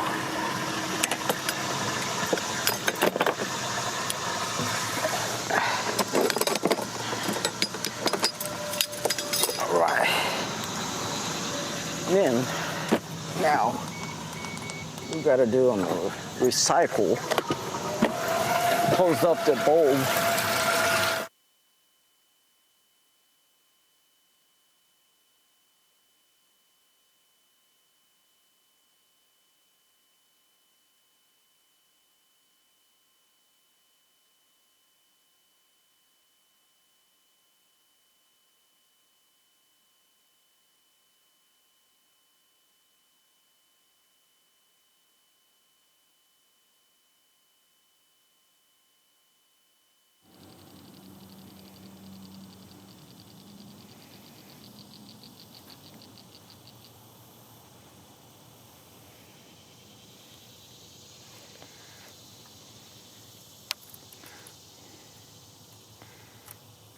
It's always a good feeling when you get bit on the first cast, then you're like, there's probably more than one down there.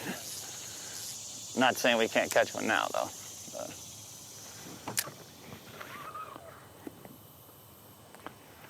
Go down and investigate.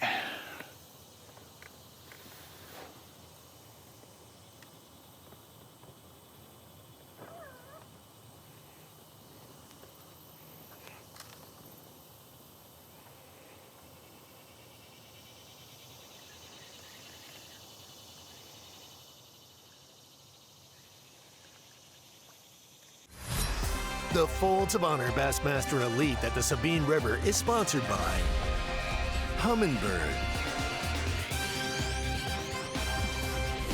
Mercury, Nitro Boats, and by Bass Pro Shops.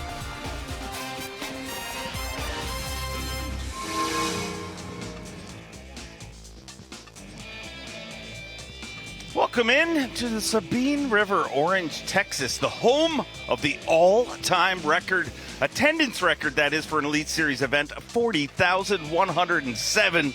Bassmaster fans showed up here the last time we were here, and a big crowd yesterday, and a guy that has loved those crowds multiple times here at the Sabine River is our tournament leader, Brock Mosley, a 5-time Elite Series bridesmaid. Kenta Kamara had to make some adjustments, but he's back in second place, and sitting in second place in our Progressive Bassmaster Angler of the Year leaderboard is Kyle Welcher, and he is in third place in this tournament, and the often looked for, always talked about, Keith Poche in fourth place, Hunter Shryock in fifth.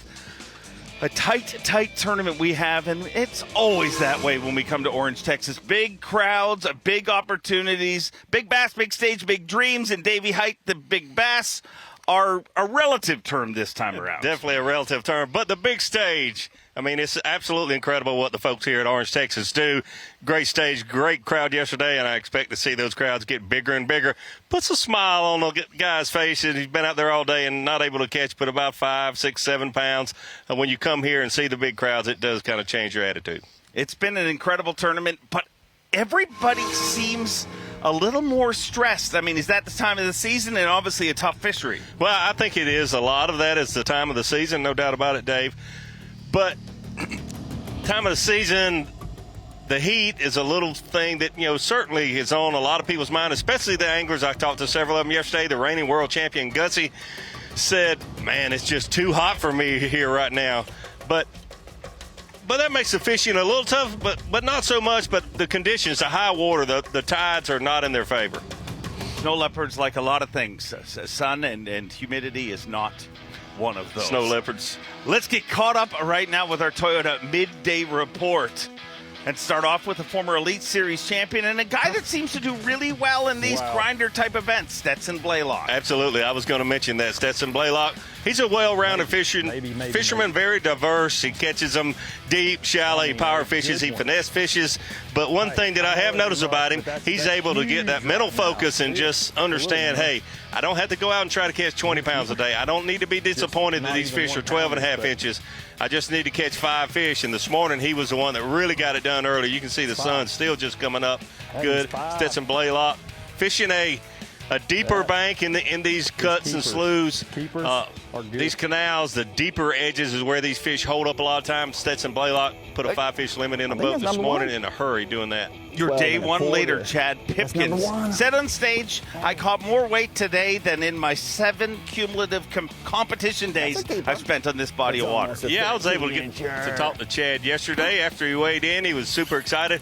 But let's face it, he's always happy, positive kind of frame of mind, and I think that does help the anglers here like him to stay positive. He said, I did not have a good practice here this year. In the years past, I've had good practices and had very bad tournaments. He said, so maybe it's all turned around for me here this week, and he certainly did it yesterday with over 14 pounds. He came close earlier this year, but once again, Hunter Shryock in the mix. Hunter Shryock currently in 5th place, had a good day yesterday in 2nd place.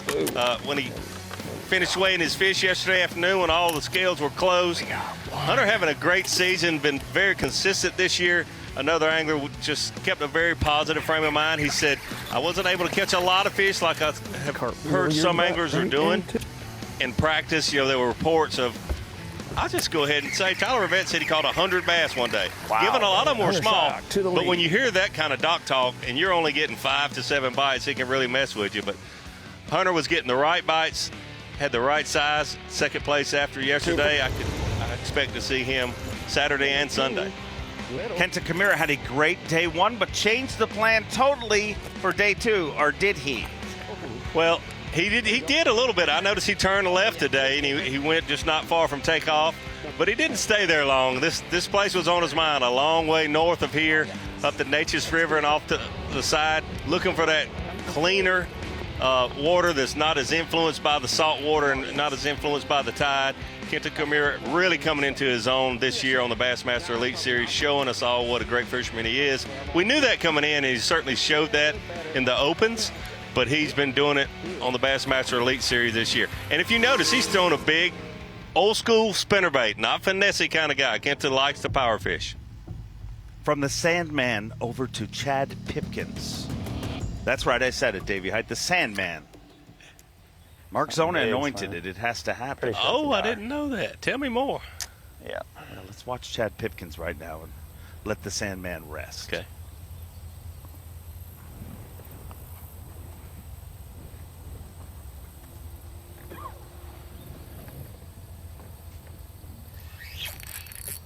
Stay.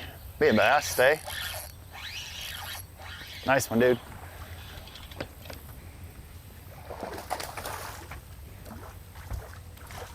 Oh, there we go.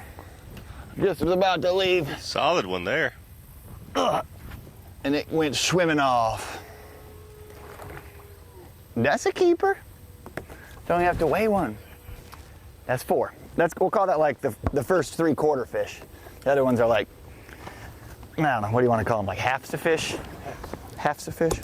But that's a nice one, man. Took about 17 hours. Come on with it.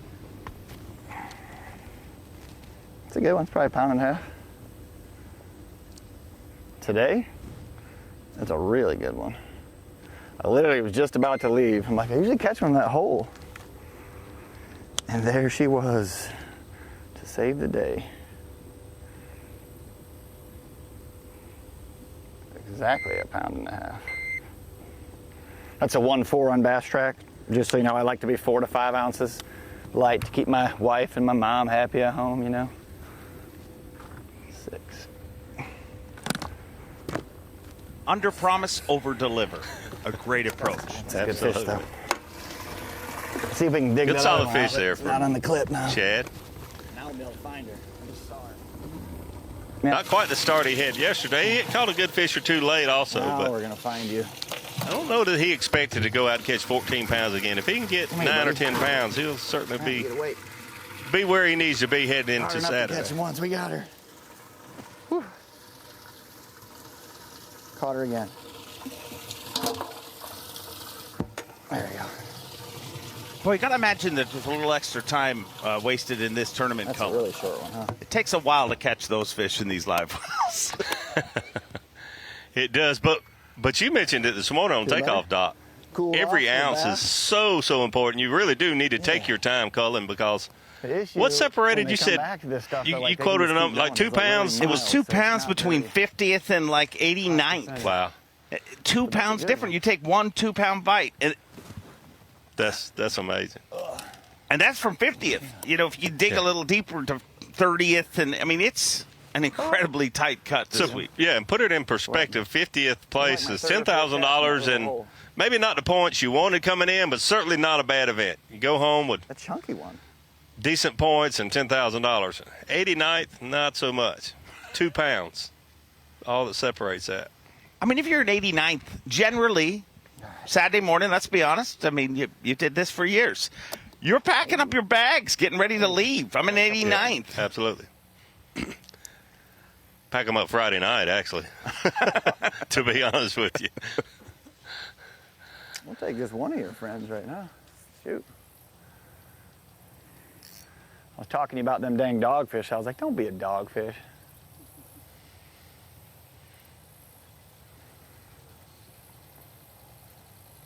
Just be a nice bass. And the other thing that stands out to me is you look at all these guys, and I know it's only day 2. But am I reading this right, Davey? To be like every one of them in my head, I can put a plan together that I could totally see Hunter winning this. I don't want y'all to leave and then me be ready to go fish it right after y'all run out of here. If you idled, that'd be great. Like the weirdest thing is up our 4-box right now. While Stetson Blaylock figures out his exit plan and camera boats, and it's one of the things anglers have to deal with that nobody gives them credit for. I mean, they have a just shining golf. These guys have to plan an approach. But the crazy thing is, you look at our 4-box, and this is no shade on Chad Pipkins. He's one of my favorite guys on tour. Hooked up again, too. Hooked up again. Small fish. He's actually got the most difficult route to win this tournament when I look at it. You know what I mean? When you just know their styles, and obviously he weighed in a giant yesterday, and you take a almost 6-pounder off his limit. I know it, but you know, got to make sure we know. So I don't think, like you said, that's no being negative to him, because everybody likes Chad Pipkins. He's such a positive guy.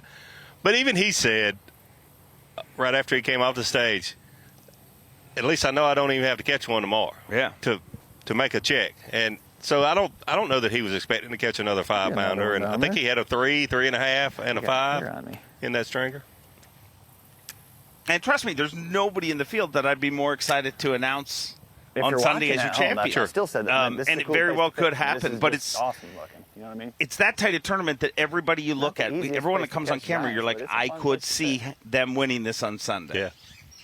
The one thing, talking with him yesterday afternoon, though, that I was impressed with, he said, I've learned from being here in the past, I don't need to run around so much. Yeah. That he felt like a big reason for him catching what he caught yesterday is because he settled down and he fished thoroughly through the areas that he had confidence in. He said, in the past, I've actually had some good practices here, and I'd start off slow in the tournament and then just run around too much and spend too much time without a bait and a hook in the water.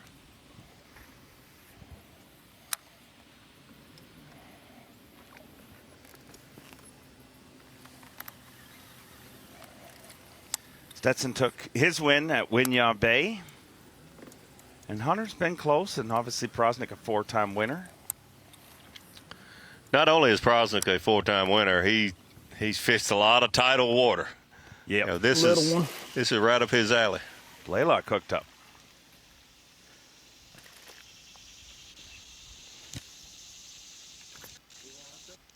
No. I don't even know how, he's probably too close to 12 inches anyway. I mean, remember this morning when he's they're getting all excited close, about those ones? Yeah, I really ain't going to sit and fight absolutely. with one unless it's, 13 inches or so. Right.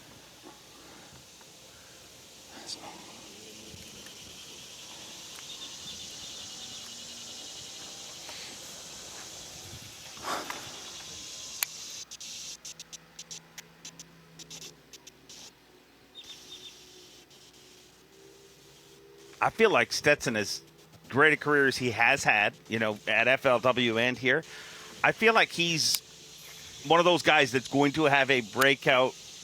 You know what I mean? He came close in the Classic. He's been in Angler, but I just feel like he's going to get a stretch where he wins multiple you ain't events. gonna make it any slower than it is. I agree with you. I thought he had the Classic one when Jason Christie won at Lake Hartwell. That fish he caught right at the very end, I thought it gave him enough. Obviously, it wasn't. He finished third, didn't he? Wasn't he third? Yep. You ever tell Jason Christie that? No. But I think Jason kind of would like it if he was able to break somebody's heart right at the end that thought they had it. George Cochran is a good friend of mine, and I'm sure he loved the fact that he broke my heart one time. And it hasn't scarred you at all. We hear about it every single week, Dave. That's right. This is therapy. I mean, we may be working this maybe Bass Live. You think I forgot about it? Not one bit. Not one bit. I mean, Ray Scott just let go of your hand. But when you tell the story, it sounds like Ray Scott took your hand and threw it to the ground. With a sledgehammer and hit it. Get off my stage. I think there's no more wasp up there. That'd have been bad.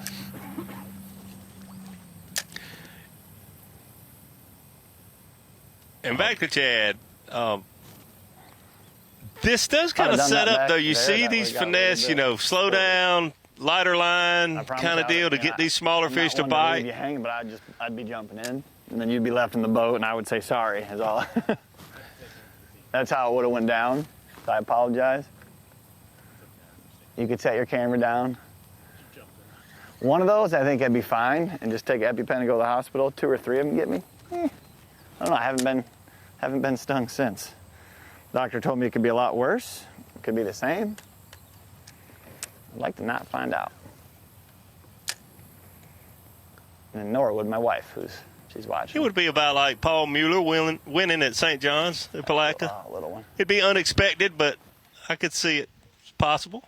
What's that? Paul Mueller winning at St. John's River, flipping grass, because he's such an electronics offshore kind of guy, was a little surprising to me. For Chad to win here, it would be surprising, not necessarily what you would expect him to get his first blue trophy doing, but I could still see it happening. Especially with his track record here. Yes. I think he said, I heard him say earlier today, he believes statistically, and we'd have to check in with the stat rat back at the home office on this, but statistically he believes he's the worst record of an Elite Series pro here in Orange. Oh, really? He said, he was reading them out. He's like 100th, 89th. They were all never made a cut. I didn't here. realize that. I didn't realize that. The next tournament, St. Clair, you're like, well, that we're in Pipkins, but it just how often you hear anglers say that, and I mean, I'm sure you had that situation where it's never the one you circle in the calendar. Yep. That's tournament fishing. I'm sure you fishing tournaments coming up, you'd have those like local tournaments. You'd have certain anglers that would only show up if they were really catching them at practice, like they were off on a Friday and were able to go pre-fish, and you saw them at takeoff. They were actually in the tournament. They caught them the day before, and you can't be successful like that, because so many times when you win is not when you caught them the day before or when you caught them in practice. What was the most shocking win of your career? Like the day before the tournament, you thought it was going to suck, and you won it. Probably Red River, Shreveport. I just won at St. Clair the tournament before, and I was not on them in practice, and it just kind of all just fell in my lap. It really did. Wow, multiples. 2 in a row. Incredible.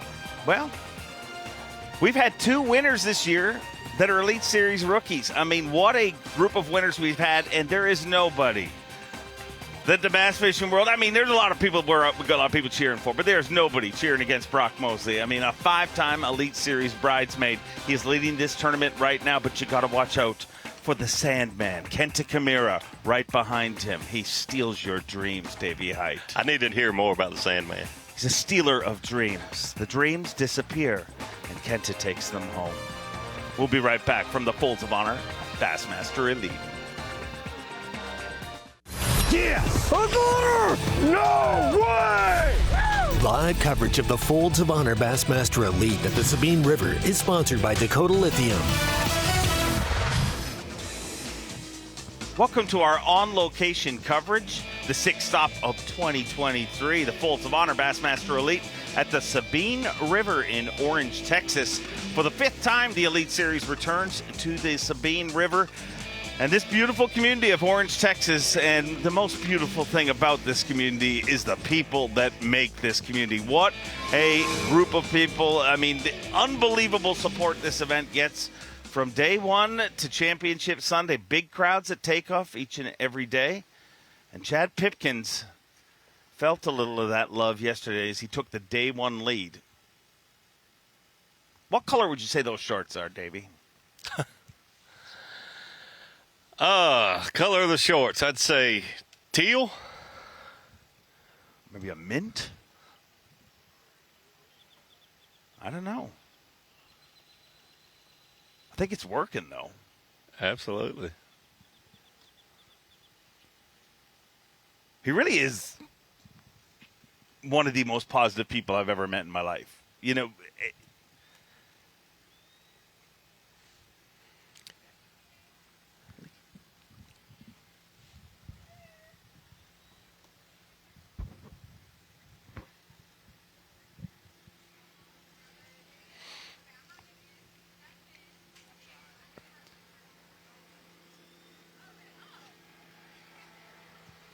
oh, we're going to do trivia, baby. Oh, boy. Whoa, we're not qualified for this. How many bags over 13 pounds in 2021? A, 4, B, 5, C, 6, and D, 7. Bags over 13 pounds in 2021 Bassmaster Elite Series. I'm going to go C6. I'm going to go B5. And the winner is? Survey says A4. No, I caught 3 of those. No, I'm just kidding. Oh, we both suck. 4 bags over 13 pounds in 2021. So we had 2 of those yesterday or 3? Kenta was third. Kenta? He had 13. Kenta. Yeah. So we had 3 yesterday. Actually, for the VMC monster bags of the tournament, we're ahead of schedule here. And these anglers have all been sandbagging. Yeah. It's all relative. That's surprising. Only 4. Yeah, I know Jason Christie caught 2. Yeah. It did slow down for him on day 3 and day 4, but the rest of the field only caught 2 bags over 13 pounds in 2021. A little popper point. Haven't caught him on this yet, but I'm keeping him honest. There's only been 3 bags over 16. If I get one bite, it might be the one we need. I did read that pre-tournament coverage. Come on, Pipkins. Blast a 4-pounder. Caught him in the afternoon in practice one day. Like, shook a couple decent ones. I don't know what the deal was. It was 2 o'clock, sun, no wind, and the water was cleaner that day. But maybe it'll be clean today. And the places you don't get bites where you should is these dang shade lines. Like, how do you not throw in there Resident and get your arm pulled off? Because he doesn't measure. Good to see Alex Witherall in our 4 box.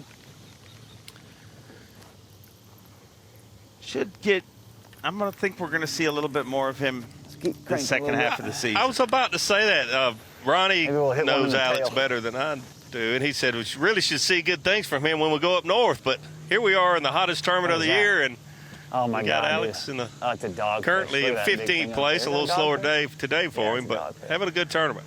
We could have some fun. I could throw over there, and I guarantee you he would bite. They don't ever not bite. We don't need that mess right now. I could have fired you guys up watching TV, though. Woo! Should have just threw Pipkins over talking there. about catching gators? I'm not throwing to him. I saw a few out there yesterday and today. Piece of wood.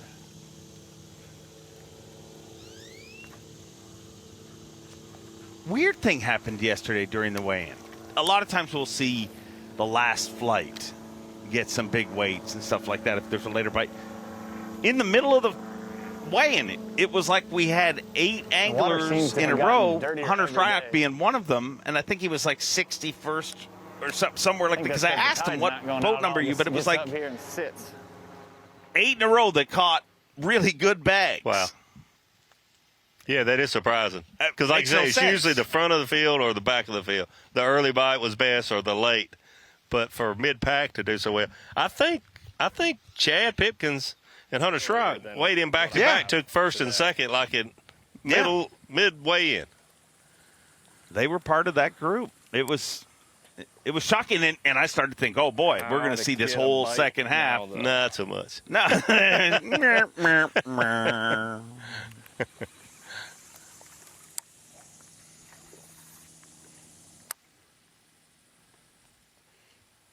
Speaking of weather, it is a crispy day out here today, of course. Your TH Marine Weather Watch. A high of 92 degrees, a low of 71. Sunny with light winds today.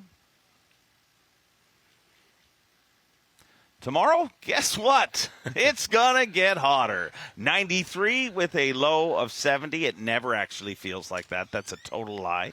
Partly cloudy with light winds again. Great weather for a chunky MC from Canada. I do think it felt a little closer to like 70 degrees this morning than yesterday morning. Yesterday morning, it felt like straight up 80 couple degrees. It did, yeah. 30 minutes before daylight. Yeah, and it was weird. There was less wind today, but it was just a little bit cooler. Like it was a little lower humidity, I think. Yeah. Every time we come here, they improve this venue. It's amazing. They built millions of dollars have been spent here. The first time we came to this venue, it was literally none of this was here. And for the people that have experienced, there's a big pavilion. There's so many things here. And John Gauthier told me that they invested in air conditioning to make it nicer for me, but they only have it up till 7:30 in the morning. Oh, jeez. Yeah, so it's not really. We had bumped it up a notch yesterday. We had a fan here on set, but it's not around today. No. Yeah. So even the restrooms here, I mean, like you said, this community has all made this happen, but we have known John Gauthier and David Jones since the first day we came here. Uh-huh. And what they have done is really incredible. To think about the millions of dollars that they have spent, and he told me again this morning. It's hard. He said this is all because of Bassmaster. This is all because of the Bassmaster tournaments coming here and the community embracing it, and the people in your city council and all your different people that have to get behind and support something like this. They've all done that and all embraced us coming here.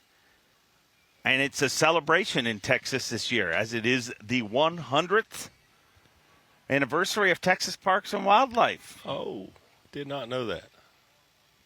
Started in 1923. I want to thank Texas Parks and Wildlife for everything they do and all the great moments we've had at Bass. And it's funny, we were looking at Texas Parks and Wildlife and the celebration, and you think of Texas, you think of giant, giant fish. But Orange always delivers a compelling tournament. As much as I trust me, as the guy who yells ridiculous stuff while they hold them up, I wish they were bigger. But the fact that everybody we see in this event, you're like, yeah, I can see a plausible way that angler can win it, shows just tight tournament is what I'm saying, I guess, yeah. But we just go to so many venues, so many lakes, so many rivers. It seems that the fishing is just off the chart when you come to a place. Like I fished a lot of these type places and tournaments early in my career, especially in the like in a the country 90s. A lot of the Bassmaster tournaments, if you could catch 7 or 8 pounds a day, you were doing just fine. In fact, and this is interesting. My wife's an accountant. Before I actually left my full-time job to pursue my dream to be, but I'll put him on the board again. Chad's got a nice Just little because. We'll check him real quick. 11 1/4. Thank you for your 11 inches. Your efforts, Mr. Fish. So we thought about finances a lot, obviously, and you looked at all-time winnings, what some of the top names in the sport were making and winning and all that sort of thing. But what was real interesting is we went back several years and looked at weights. That was what like, it took to honestly, do good in twice tournaments. as big as I thought it was going to be. And in the early 90s, a bit like a bluegill, 92, 93-ish, if you caught 8.5 pounds a day, you would win Angler of the Year. If you caught 7 pounds a day, you qualify for a classic. Now, if you zeroed a day, that meant you had to catch 17 pounds the next day. So it's consistency, but the bar was not nearly as high as you think. And I bet if you run the numbers now, it would be as high as most people would think. They weren't 11 inchers. But it shows, you just mentioned Texas Parks and Wildlife, how great our fisheries really have gotten We're looking for the over the last 11 inchers. 25, 30 years. 4-pounders of work.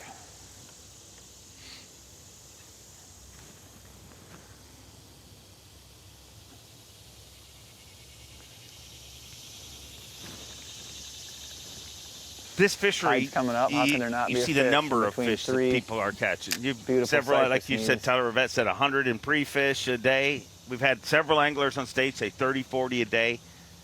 We see that every time we come here. Why do they not get real big here? Is it just too hostile of an environment? Yeah, that's a great question, and everybody's, I'm sure got theories. I've talked to a lot of local people, and through my years fishing river systems like this close to the ocean, little hard banks at the right time. The Delta, the Louisiana Delta is the same way. I can't imagine how good it would be if this didn't happen, because this is a food factory, a fish factory. But when you have that influx of salt water, whether it be a hurricane or extreme drought, when that salt water pushes in, and it, quite frankly, just kills a lot of the fish. So they rebound. So you see so many fish that are 11, 12, 13 inches here this week, and you think, man, give it 2 years, and it will be great. And it will if you don't have one of those major weather systems, an extreme drought or a hurricane push that salt water in.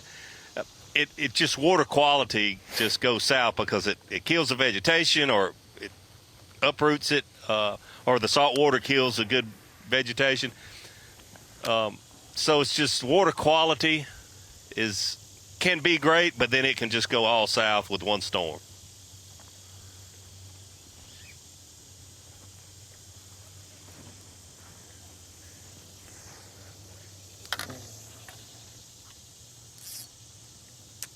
So like the good people of Orange, Texas, the bass have to be resilient, is what you're saying. Yes, yes. Some of that resilience makes you suffer a little shrinkage.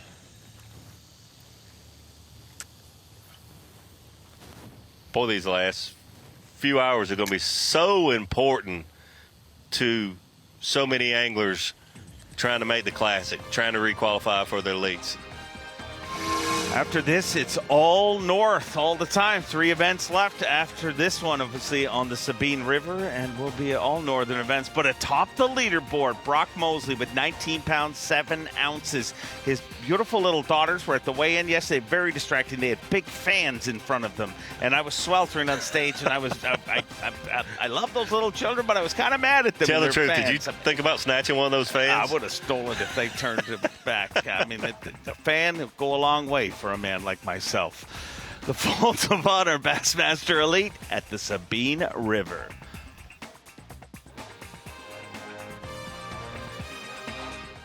Yeah! No way!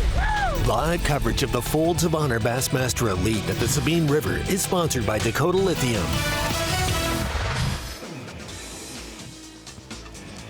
on location coverage, and that's a nice tortoise. Turtle on a baby log. height. Turtle on a log. Do you like so turtles? exciting. I like turtles. I don't have anything against turtles. I mean, they're nice, and that's a nice one, and it's a nice day for a tournament, and at times it has slowly creeped along like a tortoise. As slow as a tortoise. Jacob Peraza, glad to have a camera with him today. Not quite having the day we expected or he expected. He was probably, Zona said the same thing when we talked to anglers coming into this event. Jacob Peraza was certainly someone to watch. Had a good day yesterday. Having a decent day today, but three man, fish. Though. one 3-4 pound fish just makes all the difference in the world.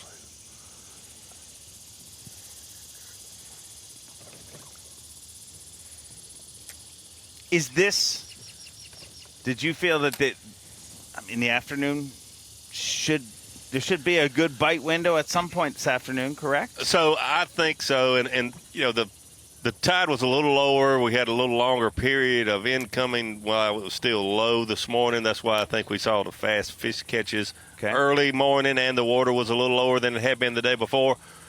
Unfortunately, unless you're in the last flight today, I think it's going to be the struggle bus for the first flight guys. But they had the advantage this morning. They had a little more time. But I do think, and I'm not just saying this to create drama, I do think the last flight today, you'll see a couple guys that'll say, hey, I caught one right at the end that made a big difference in my day. I mean, and you don't have to create drama because this tournament's so tight. Look at Matty Wong all the way up to 15th. I think he was somewhere in the 60s to 70s this morning. Wow.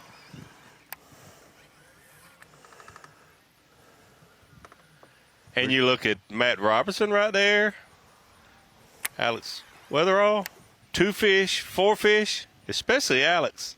If he catches 3 1.25-pound fish, it launches him back in the top 5. I mean, it's just – but here's something I talked about yesterday, or we talked about it a little bit yesterday when we were – Dave and Davey, you got to try to catch 5 somehow. To only catch 2 or 3, it just – but if you do that and only come in with 3 pounds or so, and it could happen to anyone, this is a humbling sport, but then you've set yourself up. You've got to have a 3 or 4 pounder the next day, and when you put yourself against that wall, that's tough. That's really, really tough. It's hard to – yeah, you come in with 5 or 6 pounds, 5 fish, you're not real excited. Here we go.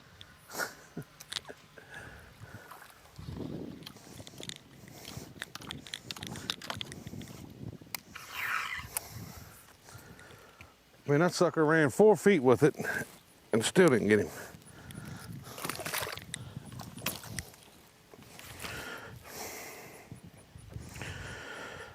Oh.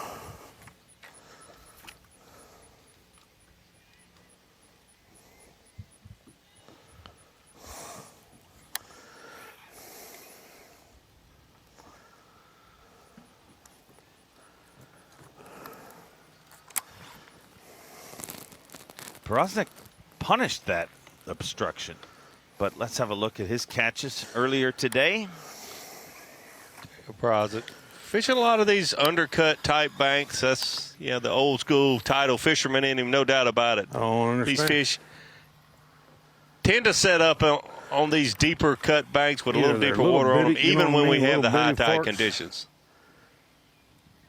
Probably what they are. They run so fast. But got a bite. Maybe they'll pick up.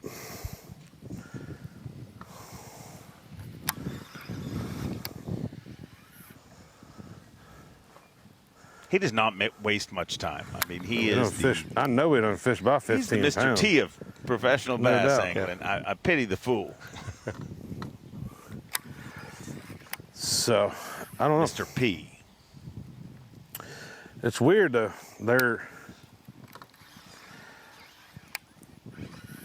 They bite really good first thing when we get here. I don't understand if it's just the boat traffic messes them up.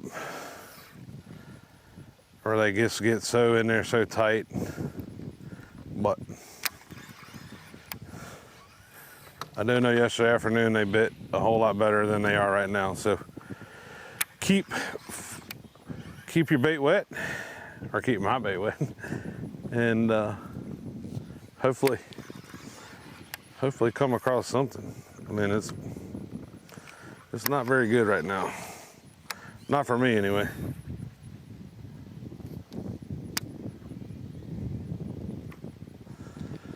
Totally agree with what he said. Keep my bait wet. That could change in about 10 minutes. 10 seconds, 10 minutes, it doesn't, Yep.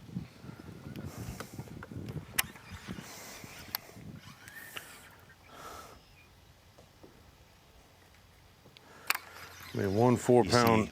The Cowboy, Joey Cifuentes, has moved into 13th. Good for him. 1 Took 4-pound over the bite lead here. in Dakota Lithium Rookie of the Year yesterday. And you might not believe it, but they are in here somewhere.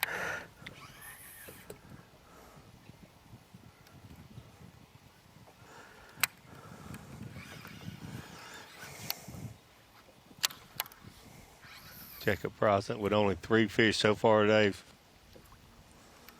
Really surprising to him. He's trying to explain, hey, you might not believe it, but there are fish in there. He had a good practice.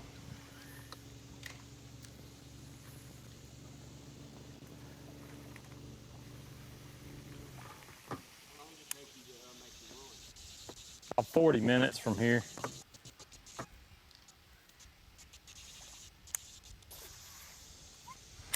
Stetson Blaylock talked this morning. He was getting pretty excited Still about looking for that one good 12, almost 13-inch fish, but talked about how important it is on a fishery like this to get your 5, relax, and Oh, it really is. I mean, at this point of the day, if you've got 2 or 3 fish, you got a big old cramp right in your stomach. Called an empty live well cramp. Well, you know what? If you hear this music, it shouldn't give you cramps, because you are a Power Pole replay of the day. Stetson Blaylock. Yeah, this music does not mean you got an empty live well. It means Stetson Blaylock is our Power Pole replay of the day for the morning that he had. Getting 5 fish in the boat early.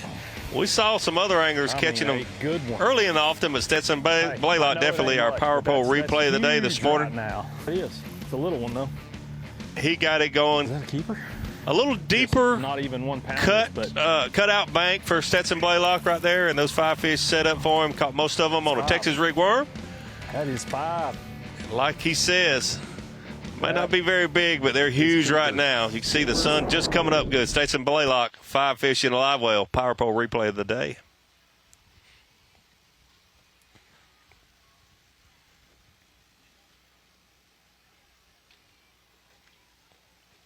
Stetson was genuinely hooked up. Hooked up. Oh, again. My bad. Still.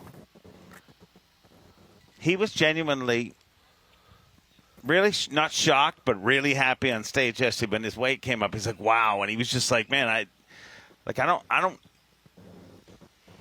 It's not often you see somebody that kind of shocked and relieved. I think because this could have gone so wrong, and it has for some people. Yeah. Because these guys, like I said, some had a little better attitude about the practice being slow than others, and that's at every tournament. Every tournament you have some guys more excited about day one than other anglers. But I think they all realize, man, if I can, the first 2 days, if I can have one of those days double digit or 12, 13 pounds, then I'm going to be in really good shape. And I think that's probably what you saw in Stetson's expression is, wow, I had my good day. Now tomorrow if I just go catch 5 keepers. And you can see that this morning. Back up a good double-digit day with 5 keepers, and you're going to be in good shape. Get it in front of one.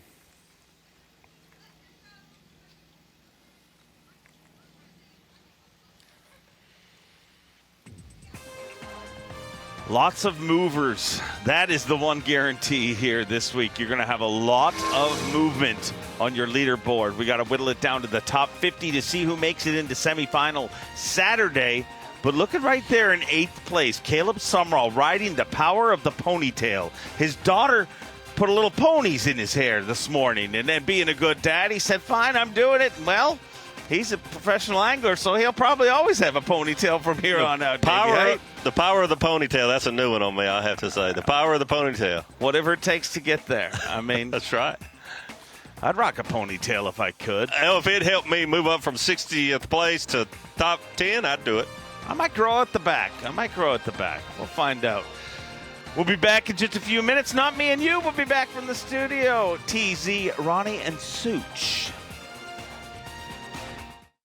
Yeah! No way!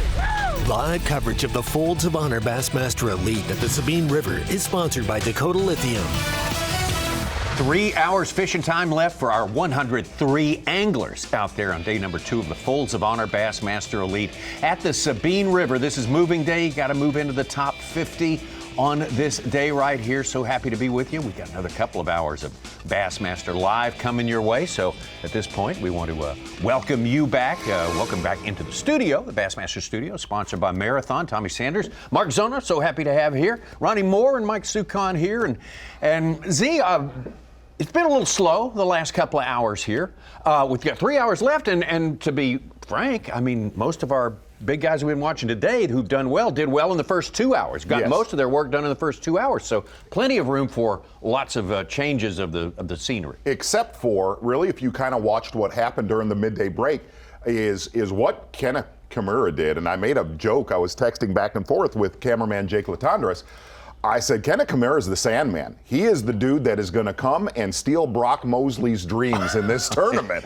And the reason that I said that, Tommy, is he has been one of the anglers today that has made these fish really bite in slack water periods. Generally, when the fishing was at its toughest, that's when Kimura caught them the best. And here's the other thing. He left them biting. So look for him to be a big player because he was so worried going to that bridge area with the slack water conditions, not having that runoff where he caught them on days 1. He said, I cannot duplicate it there again. Not only did he duplicate it, he caught a limit very quickly. So definitely, I think Sandman's very fitting. Okay, the Sandman, we will keep an eye on. It doesn't make sense, but it just sounds real. It really does sound kind of cool and scary. It does sound cool. All right, what's scaring you the most, Ronnie, or exciting you the most? Well, I think that at the Sabine River, when we watch Bassmaster Live every single day of competition here, we start to learn a little bit more about people's areas. They start to learn a little bit more as well. And I think Kenta Kimura, like you said, Z, learned a lot today. Maybe Keith Poche in his small backwater pond area. Did he learn more about it, or did he realize, hey, maybe this was just a day 1 and 2 spot. He'll have to maybe adjust into the weekend. You cannot win the Sabine River without some kind of adjustment, and we'll see who makes that going into tomorrow. And we will have maybe a good hour or so at least of good tide this afternoon. Maybe we'll see a late move by somebody else. I bet we will. I absolutely bet we will. Let's get out on the water.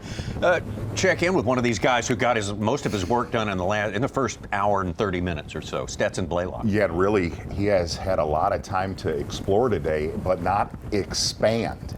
Really, yesterday afternoon, fishing small shade lines, fishing behind a couple other competitors in the niches. Stetson Blaylock getting the job done yesterday with some really quality fish around 3 pounds. That has not been the case today. And another obvious story in here is Caleb Summerall making a big comeback. And the one thing that I've been asked, I've been getting a bunch of texts from buddies, did he make that run to Galveston Bay? No, he has been very, very close to our takeoff in Orange, Texas. He's our only angler with double digits so far. So maybe they're set up on some of these trees. Is this right where I came a while ago? Hold on, let me look at my graph. This all looks the same to me. I got to check it in right here first.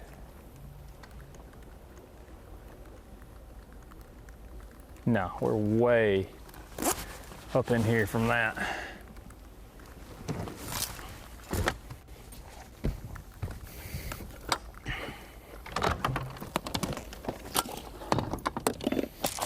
Back on that spinnerbait grind, see if we can get one of them big ones to eat this thing.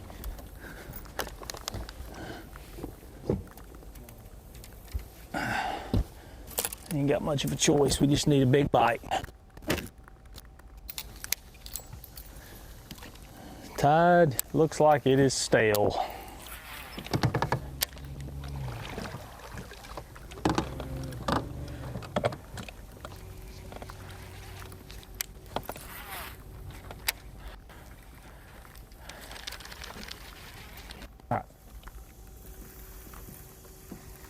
You see Ken Camara has left that bridge area. I think he made 1 or 2 calls, has made his back to the, and really that's kind of the story now of what are the players going into semifinal Saturday as far as regions. You can call it the Netches, Hildebrandt Bayou, Taylor's Bayou, and then Orange, Texas. Yeah. Those are the 4 players right now in this tournament. Camara's in our last flight, so he's got till 4:30 to check in.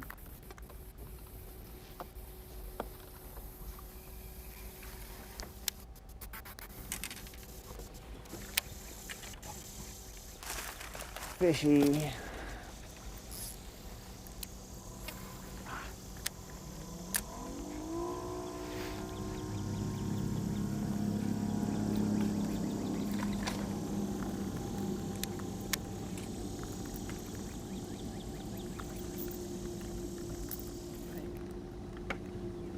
Come on with it. There's your day 1 leader, Chad Little worms Pipkins. floating by your head.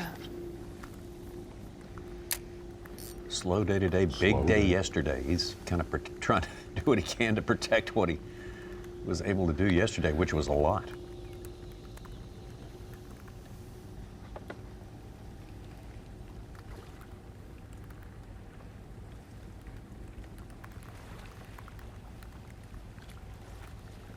Clark Wendlandt with a 2.5 pounder, and Wes Logan with a 3 1/4 just moved into our top 10, 7th and 8th right now.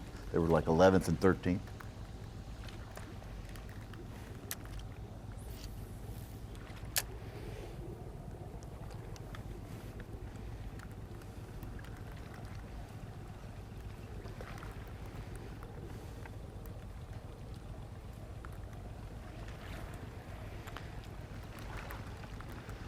We got 3 1/4 hours to wrangle up 2 or 3 good bites.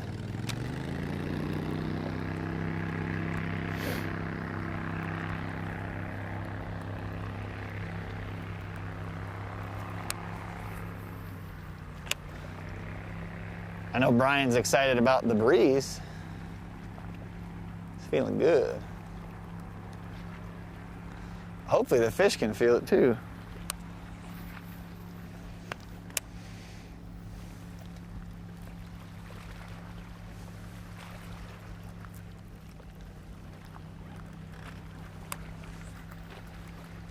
Come on, where's that one that come out here yesterday?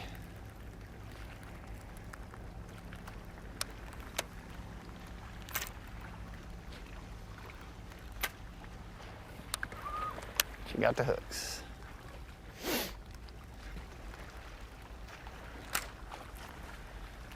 Sounded like a bass. You see that? I'm gonna say that was a bass. What did I get? Dang.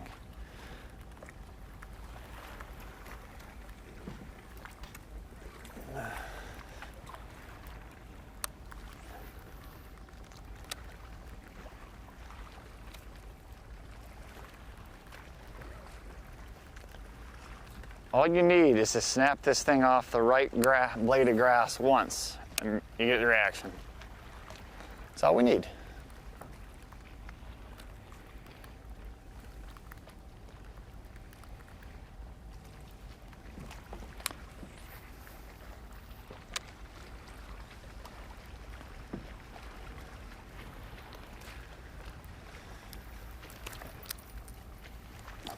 Come on. How many bags over 10 pounds today? What do we have, 11 yesterday? I like that breeze. With Mosley almost making it 12. He was 1 ounce off. Push a little of that water out of here. 7. Wow, okay. Yeah. It's be a little slower. But I'd take that. Yeah, oh yeah. And boy, does it feel good. Yeah, that's not based on present production. No. Come on. based on a wishing and a hoping.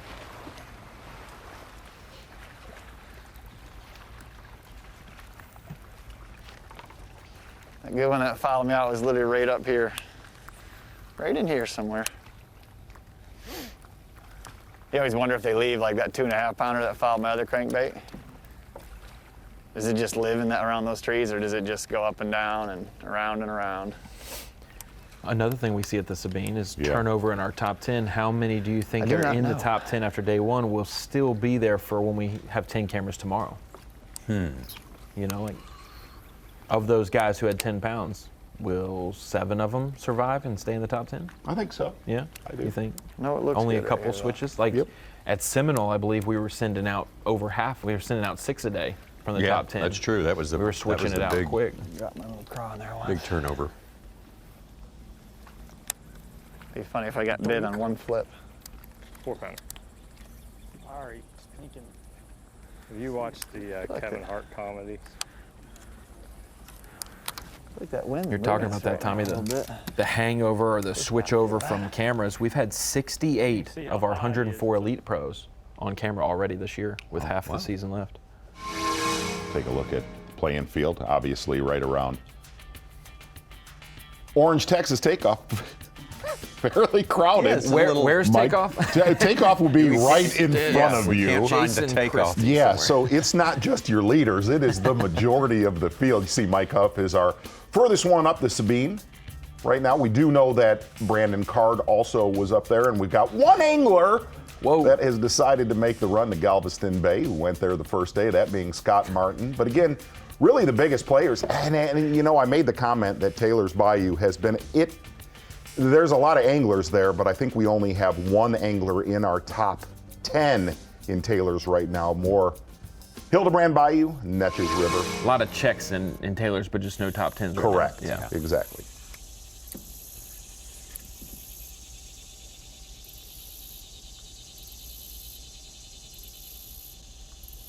Alex Wetherill looking for number 3. Maybe this is it. There we go.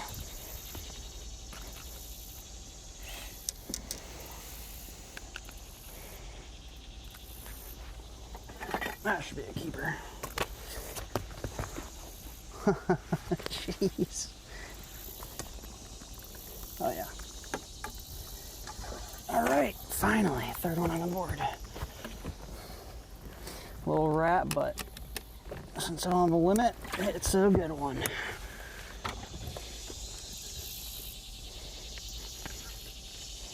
One fish that size takes him from 20th to 11th. With 2 more to go, you said? He's number 3, right? Yeah, number 3. 2 more to go. Again, Wetherell able to kind of call his shot yesterday with a frog and a spinner bait. That has not been the case today. Yeah. It seems like even if you finish in the top 5 or 10 at the Sabines, you're always going to have a grimy day. Someone's going to have a 6-pound, 7-pound day. It's just what you do to try to adjust after that. And saw it with our leaders last year or last time. Mosley and Christie both struggled on day 3, I think.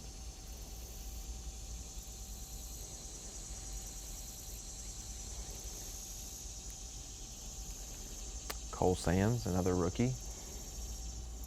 He made a big move. He was the guy that we mentioned at the Screen of Knowledge that was kind of the 70-something points from the Classic, and kind of that was the mark last year that was overcome by Schmidt, and he had a huge day yesterday. I think he was in the top 20, Cole Sands was, so. From being as far down. 64th in points, 60, yeah.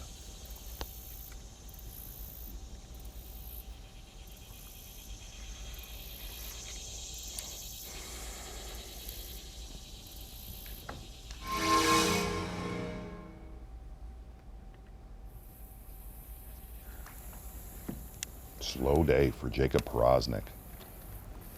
Yeah, not expected. Very surprised. He's kind of got a little bit away from a lot of those hard line banks, undercuts. To me, the tide is everything with what we're experiencing here. Yesterday, it came out late, which I had a late number. It came out late. I got bit late. I don't know. Today, you know, as the tide transitions later and later every day, today it just seems like it stayed coming in and up full most of the tournament day, which that's out of our control. We can't control that, so we can only do what we can do to get bites. But to me, here on this fishery, when it's as tough as it is to get bites, when you have a bad tide or just an off tide during the tournament day, to me, that's what kills your chances of getting enough of them that are feeding to get what you need to get. I just, and I'm not a tidal guy. I mean, I've done well on tidal fisheries, which is weird, but I don't understand it as far as, you know, what does it make the fish do and how do I adjust to make that work? But it has definitely, in my opinion, made it tougher today for me, being able to get a key bite or two.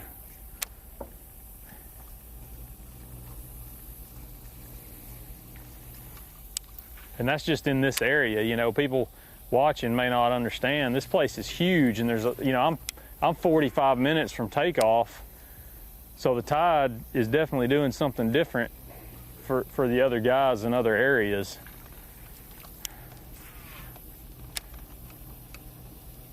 And that's what's making it so hard, is should I abandon this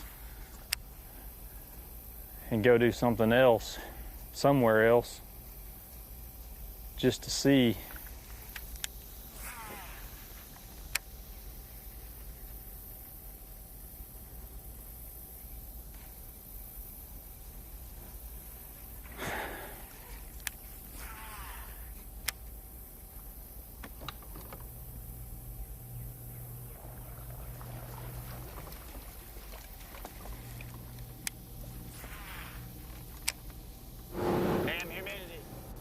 I don't think I've had but one keeper bite since this morning's flurry. I mean, that's how bad it's been.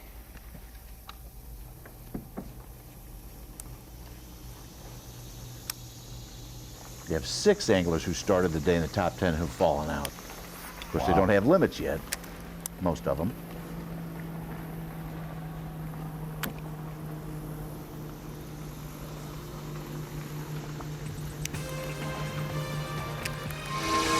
We'll give you a look at that leaderboard minus the 6 of the original occupants here as we stand with 3 hours, less than 3 hours fishing time for our anglers here. Brock Mosley, though, has been steady since early on today. Moved from out, up, knocked someone else out. Kenta Kimura, the man to watch. Kyle Welcher, another guy who did his work early and good work, too. Put himself in second and been no lower than third. Chad Pipkins, Keith Poche, Hunter Shryock, Caleb Sumrall, and Wes Logan, Clark Winlet, David Williams, all hanging in there as it stands now.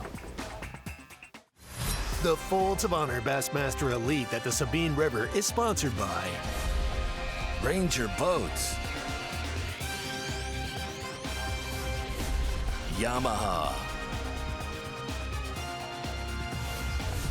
Toyota, and by Dakota Lithium.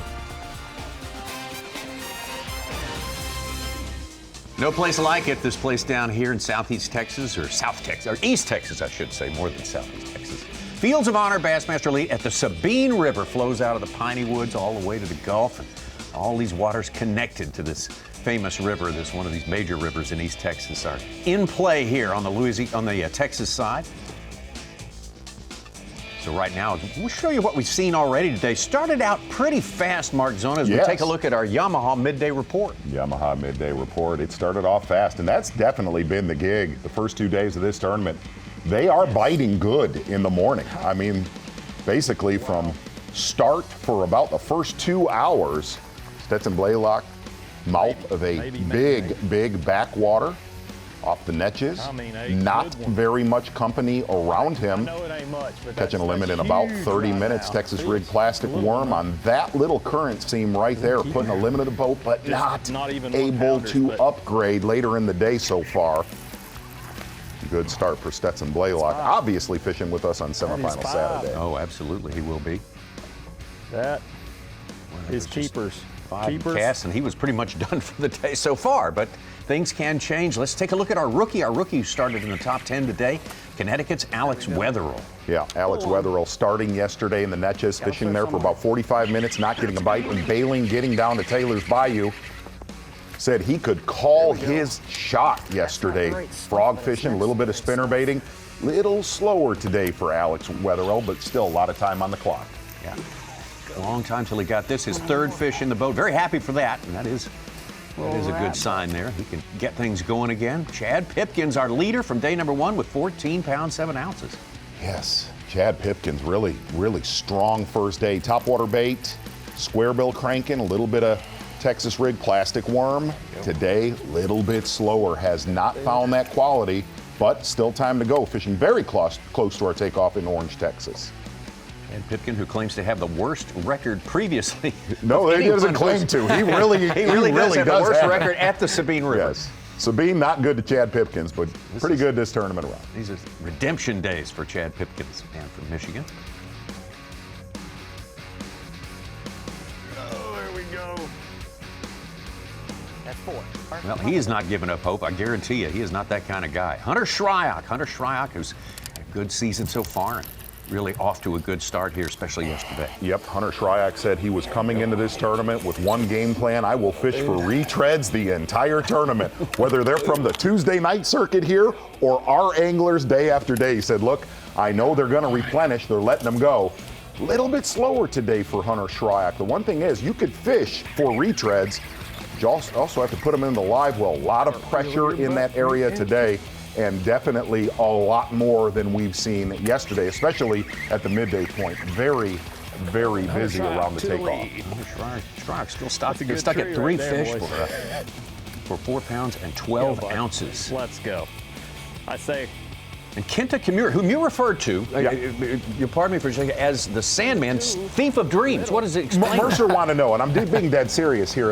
In folklore, the Sandman, what he does, he sprinkles dust in your eyes, then you fall asleep, and he takes your dreams.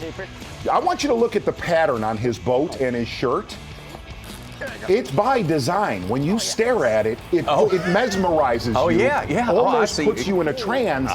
That's when Kenta Kimura steals your dreams. It all makes sense when you think about it, but if you watch what he did under that bridge, it is so hard to be nonsensical and then serious. I know, but you're doing a good job. Kenta Keep going. Kimura having a big afternoon under that bridge where he caught them yesterday morning, so definitely has something going there.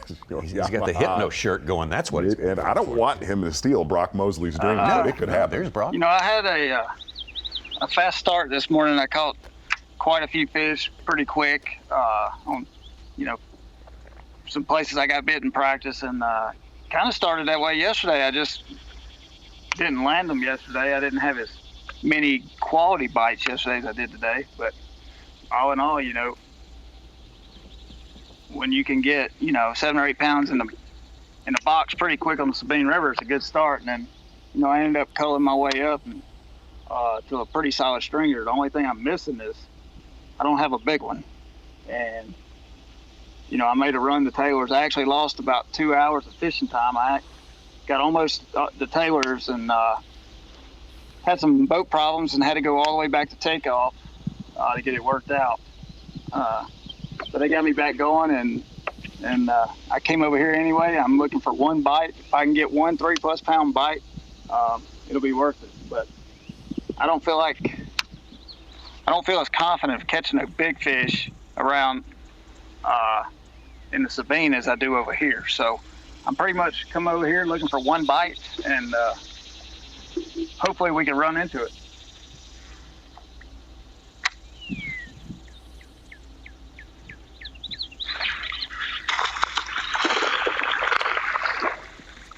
Which that is, that one ain't gonna help me, I don't think.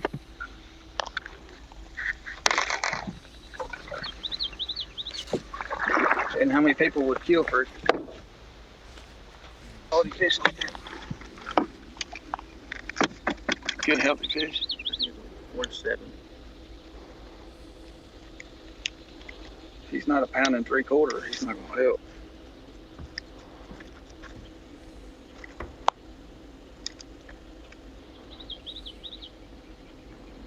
Nope. He's over 1.5 pounds, but he ain't gonna help. Well, that is the first time this tournament we've seen 1.5 pounds or not Yeah, help. that's right. That's wow. a great point. Keep your soft plastics in the cooler. That gives you some perspective. Rock Mosley, second place, runner-up last time you were here. Yesterday, that fish there would have helped me, I think. But today, I got all quality fish. But like I said, I need one big one. Right. Any flip. If I'm gonna win, I need to catch a big one. So that's my mentality coming over here. You know, I know I ought to be sitting pretty good. You know, with 2 10-pound days, but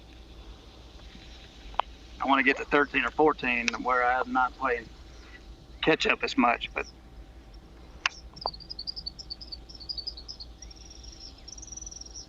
it's the Sabine River. You got to keep flipping it. You got to keep fishing. Any cast can change the whole outcome of the tournament.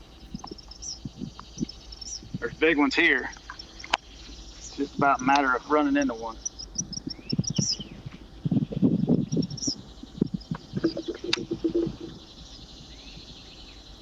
Brock flipping a 4-inch Senko. That's what he caught that big one on yesterday afternoon.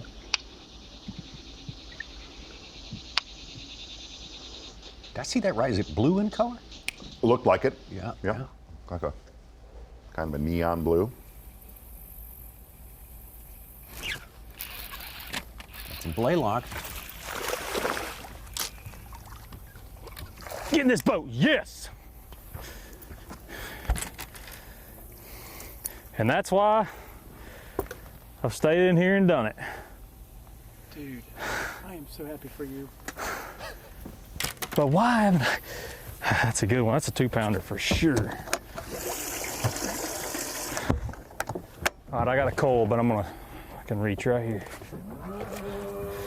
Okay. That's huge. That is huge.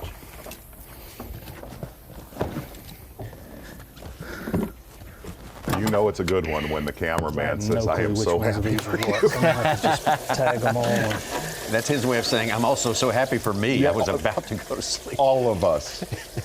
Oh, that is why he trenched in. This is going to take a minute. And I got to try to keep them Good for him. from jumping Stuck to his game plan in the netches. Very, very slow afternoon out of nowhere. Booyah Covert mini spinnerbait. Caught some good ones on that late afternoon yesterday. Definitely stuck to his game plan. Good one for Stetson Blaylock. Power pole replay of the day with a big call. I mean, that is about a 1.5 pound call right there for Blaylock. Moving comfortably back into the top 10. Mm-hmm.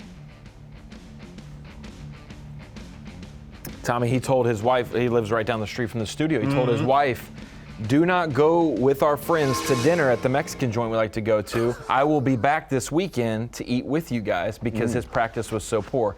Now, it looks like Stetson Blaylock's not only working tomorrow, he's well on his way to possibly working Sunday as well. Oh, you're good. I just want to hit the corner. Thank you, though. I had 2 followed out here in practice, and one was a good one, and I've yet to catch one here. Thank you, though. We're just fishing some good high percentage areas, and it looks tough. I haven't talked to anybody that's got a limit. You know, you can tell, I kind of get the vibe when the water's not moving, and seeing some people that are heck of fishermen that put the fish in the boat, and it's just when they don't want to bite, they don't want to bite. And I got that vibe this morning. We had those first few follow. We just got to make a good decision or two, though. Like we caught that last decent one on a little ditch. There's some other stuff like that, but it's like, do you run down to Cow Bayou to, you know, fish a couple of those places?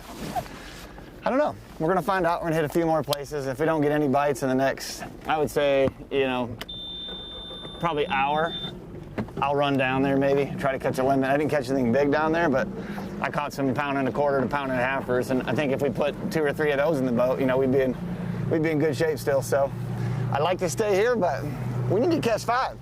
So we're gonna go get after it, fish a couple pieces of wood that I did not fish yesterday on some of these banks, and hopefully put number 5 in the boat. Let's see. I don't know about Casey Sanders, but I know if I told a Scorpion where and when not to go to dinner, it's not happening. Okay? It's going to be exactly like that at the Sanders house, yes. And they're like, I haven't seen that. You might see Brock Mosley. Right behind you, bro. I believe our mystery Skyper is Kyle Jesse. Okay. Getting us some great clear Skypes. Let's take his phone around to all the marshals. Pulling it.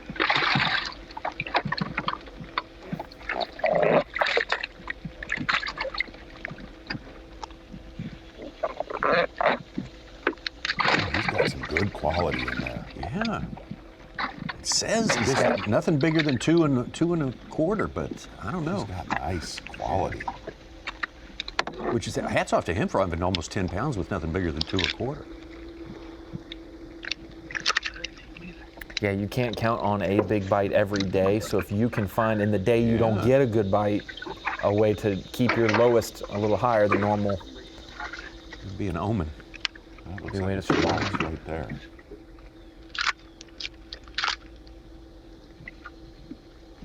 So his 1-2 punch of fishing around the takeoff and then late in the day going into Taylor's and just dobbing around 2 days in a row now has worked. I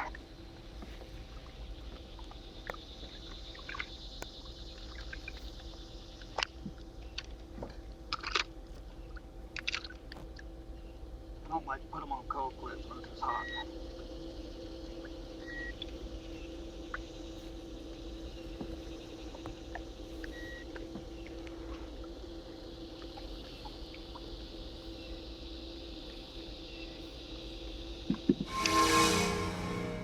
Interesting interlude there. Got to like that. Got some numbers breaking down the hourly catches from Shea Baker.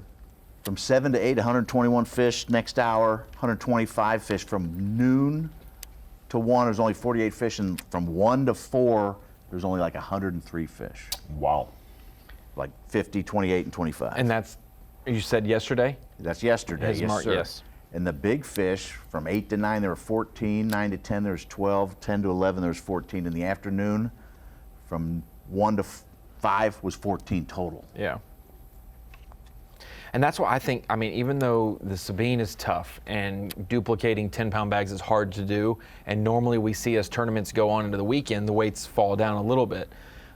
I just feel like we will see maybe a jump in some weights tomorrow, because every day we're getting a bigger window of time in the morning where they could be biting. Like we're going to have, instead of 2 hours on day 1 and 3 hours today, maybe it's 4 hours and 5 hours the next 2 days of a bite window. I don't want to speak for Tom, but that'd be fantastic. Yeah, we'll take it.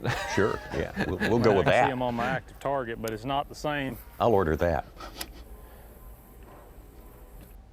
We're starting early tomorrow morning too, aren't we?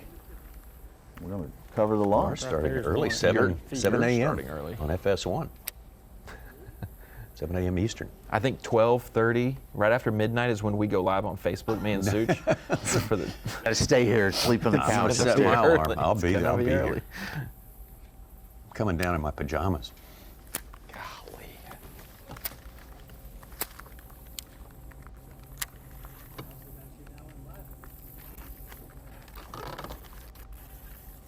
Caught one of them big old Sabine basses. Now everybody want to know. I finally got one of the bites I've been looking for. Oh, dadgum day.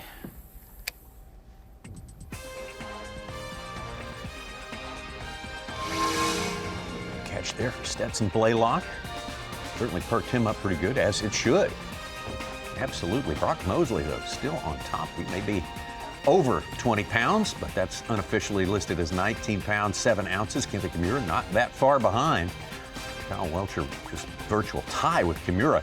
Chad Pipkins, Keith Poche, Hunter Shryock, Clark Wendlandt, Wes Logan, Caleb Sumrall, big comeback today, and Stetson back up in to the top 10. So we have plenty of fishing time left, almost 2.5 hours. We'll be back with that for you in just a minute. Yeah! No way! Live coverage of the Folds of Honor Bassmaster Elite at the Sabine River is sponsored by Dakota Lithium. There you go. Oh yeah, that's a keeper. Number 2. The Elite Series is 4-day deal. You know, I wish this is just 2 days deal, but it's not work like that. So I'm sure I gotta have at least 10 pounds a day in the next 3 days. You know how hard it is. You know, everybody's talking about, you know, I'll be happy with 7 pounds a day. You know, that's to me, I was the same way. So I just had really good luck in this morning, and hopefully I can do it again some other way. Kenta Kimura, a.k.a. the legendary Sandman. Exactly. Of legend. It works, bud. It works. And listen, during the commercial break, I was looking at that pattern, and I'm not playing that reindeer game. I won't stare at it for more than 4 seconds. No, I know the outcome. Oh, today is all about 50th place, and 50th place right now is occupied by KJ Queen. There are about 12 anglers within a pound of him above, 12 anglers within a pound of him below. That's how tight things are here. Yeah, 1st to 10th right now is 3-3, and from 11th to 50th is 5-0. So to have 40-something spots within basically 10 per pound is still anybody's game to make a big move today. He started near the boat ramp today. I don't think you will see him do that tomorrow. I think he will run right to that bridge and get to work. If you notice, he kind of managed it pretty well today, made a couple calls and got out of there quickly. He started near the ramp this morning, and after he made that call, really it was the second call, is when he's made his way back to the boat ramp. If he could catch one good one in this area, put him miles ahead for semifinal Saturday. I think what was cool really from yesterday, it's obvious that there is a lot of keeper bass in that bridge area. It was a 1-cast spot yesterday with the runoff. He had a little spillway from the rains that we had, but he figured out today how to catch them, because he told me last night, he said, I don't, unless that water's spilling into there, I do not think I can catch them. And he figured out exactly how to catch them. Wow. Mixing it up with a worm, spinner bait. Pretty cool to watch him work. What size spinner baits are these guys using? I don't know. I don't know. Just because really the only thing that he was talking about was the square bill that he designed for depths. And he said, I didn't catch a bass on anything else on day one. So.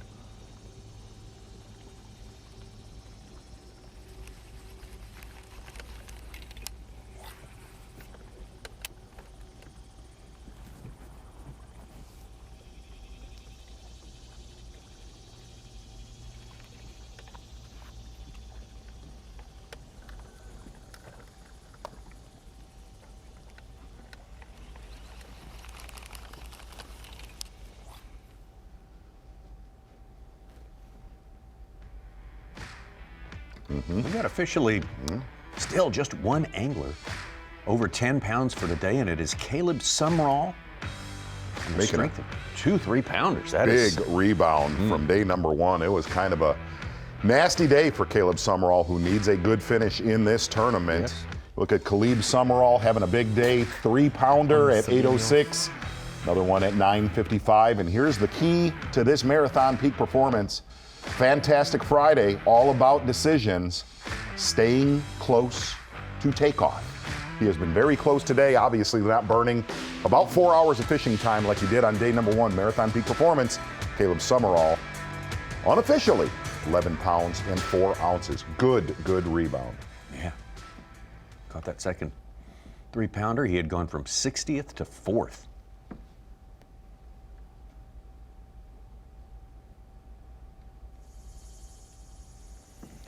Who said it yesterday? We mentioned it a couple times. Somebody said, I didn't want to overcomplicate this. Just what that was. Find an area and go fishing in it and stay all day. I feel like Caleb Sumrall, as we get closer to the weekend, he'll be glad he's in the position he's in, but he'll be thinking, I overthought it on day one. Good songs up for him. Not much of a singer, but I'll do whatever I need to do to capture Mr. Bass. I think the cows are giving me the sign. I'm just talking about cow by a bunch. I'm seeing like 40 cows, so. We are gonna hit one more little stretch for 15 to 30 minutes maybe. And I gotta go see if we can catch one down there. I've been patient today, you know. As patient as I think I can be. Gar. They're just talking about Mr. Bassmaster magazine. Like, this is what you read about. This is where it's supposed to go. I just didn't get the subscription this month. High tide, they should push up on these inside trees. And I honestly think they're there. I just think they're not biting. That's one thing you can't do. As much as people complain about, you know, Mega Live and all the technology, like, you can see them suckers, but you can't make them bite. And they don't want to bite. The technology is amazing, but it teaches us how inefficient at fishing we are. And they bite, you don't need technology. Just throw her in there and reel them in.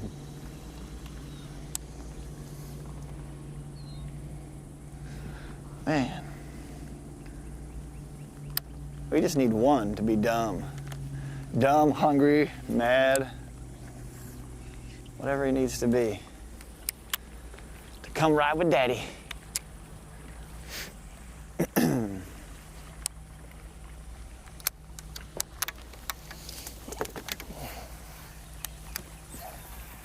I'm sure you're watching at home in air conditioning. It probably feels pretty good. I'm jealous. Me and Brian got sweat dripping in all sorts of places. Okay. All right. Easy there. Hey, listen. Don't Chad need Pipkins to elaborate. verbally has carried the load for us today. My gosh, He yeah, has. yeah. I mean, we owe him a set of tires or something. You know, Whoa, for, for Hey, listen. I'll pay that tomorrow. Okay.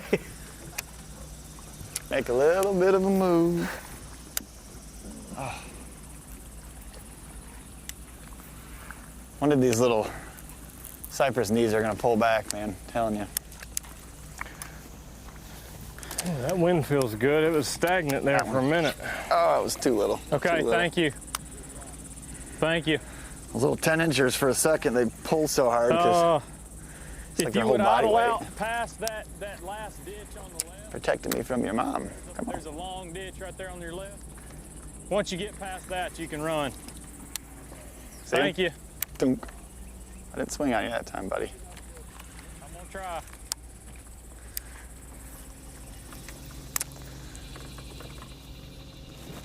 Brian Schmidt with a 3-pounder. Fish the log at an angle, 40th then to we'll- 15th. Another 7.5 pound day.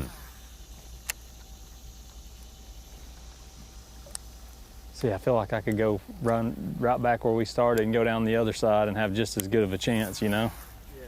It's like, I may just, when I get up here, I may just turn around and start working my way back in on that side, because I'm not leaving until it's time to go, which we only have about another hour to fish.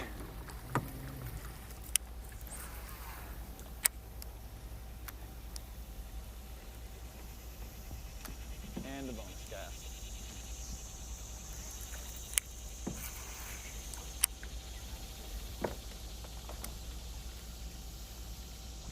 Bob Downey with back-to-back catches fills his limit, jumps into top 40, coming from 73rd. One more little move.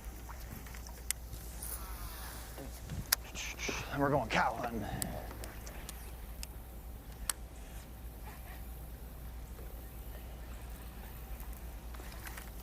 I guess not too many options on this time.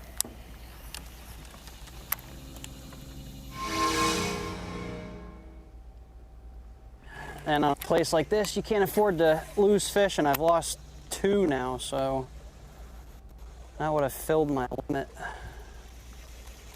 But you gotta try to make the best of it.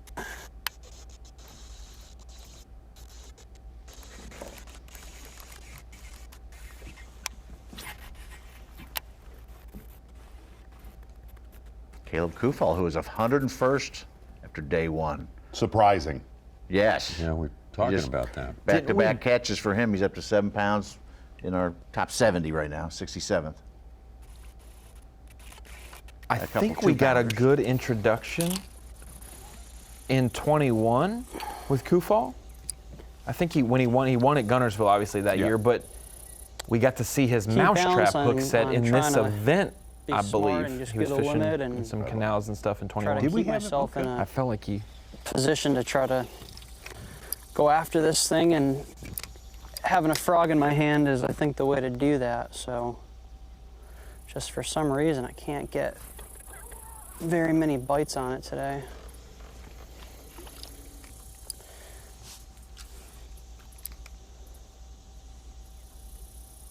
I mean, there is some pressure where Jacob Porosnik is at, fishing kind of the Taylors, Hildebrand area. But he has been very methodical today. Not a ton of pressure. Has had some of these key stretches to himself. He just has not gotten bit. With that being said, yesterday, I mean, he was very obviously one of the favorites. We heard about it before day one of this tournament, that he was getting a lot of bites, and he got out of there yesterday by 11:30 because he didn't want to burn anymore.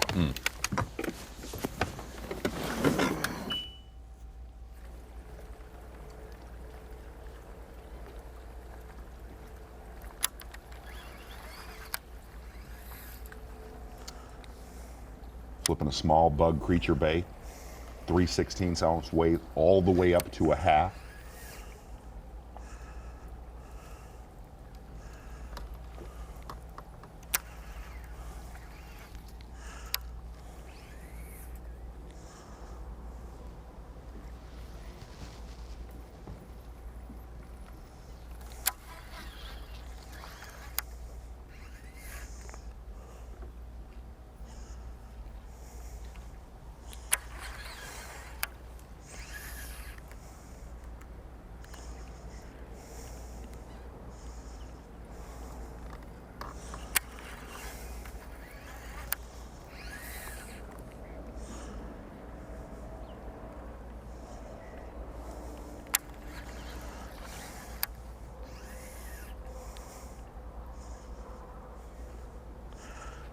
Just don't understand how you cannot get a bite.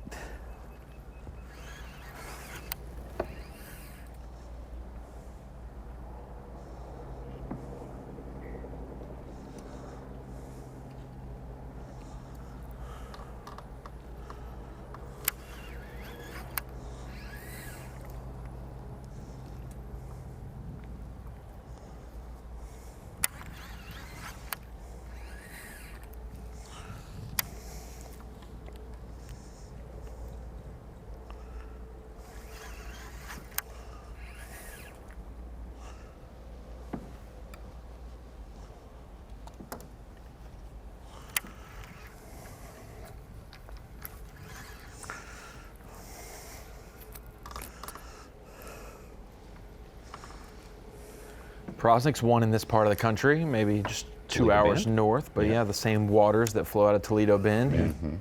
Got it done around the same week that we had, or just a little later actually, that we had the Open there this past year, which he showed out. Ben Milliken winning the Open at Toledo Bend, just upriver where we're at now. One of the heavy, I think it was 4th heaviest all time for the Open's winning weights for 3 days. Wow.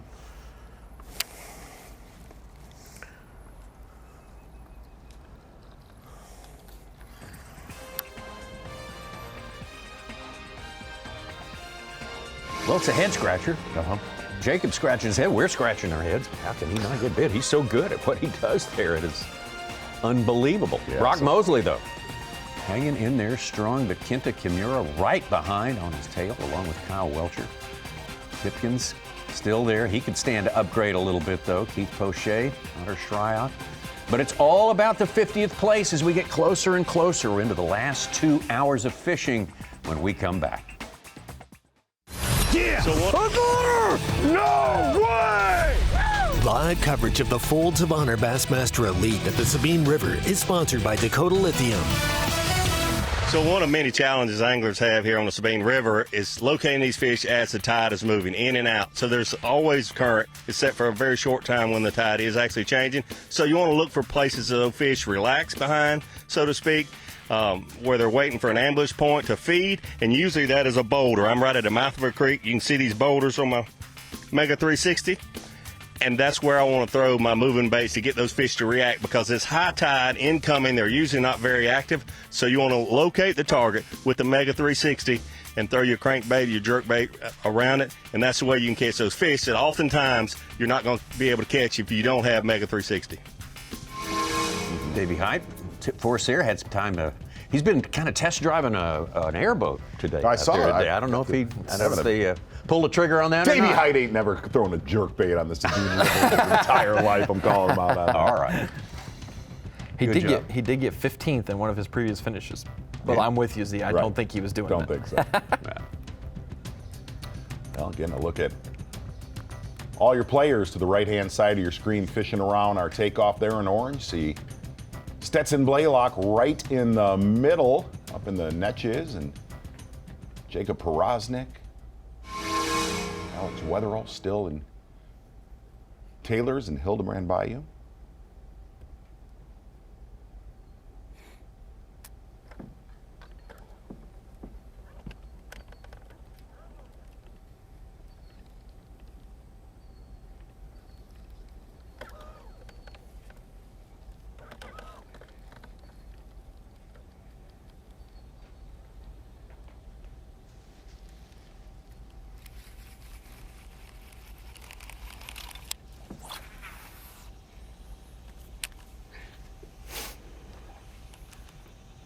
Seems like every time somebody catches a fish, they leapfrog everybody and knock somebody else out of the top 50. John Cruz and Brandon Carter, 11-7 right now. 11-6, Justin Atkins is in 51st. But then we haven't heard from a lot of guys like Matsushita, who had 9-7 yesterday, has no bass track ping at all, nor does Hackney or Cherry, Drew Benton, Brandon Polinick, Brandon Cobb. God. Ooh. How did I miss that? Threw right in the hole and just goes. Oh, I almost wish I wouldn't have seen him. Gosh, dang it. I think I got him too quick. Oh, that was a good one. It's been the biggest one of the day. I didn't really hit him. I turned him a little bit. Damn. If it wasn't 2 pounds, it was £1.80. It was a nice one. Oh man, we've had chances today, kinda. I just don't want to cooperate. Now maybe we'll throw it back in there. We'll let her swim off with it. I happened to see the whole fish. God, I thought it was hung in the grass because it had it like right away. Good timing. We're live. Swing and a miss. Damn. That's what I mean. Like, do you leave? Do you stay? That was the bite I needed to say hunker down.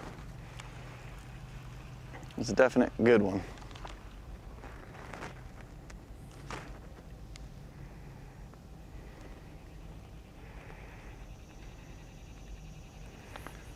Hit them a little bit. I don't know if they bite again like that or.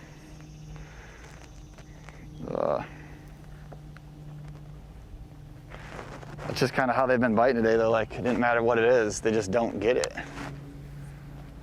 Kind of have it, you know?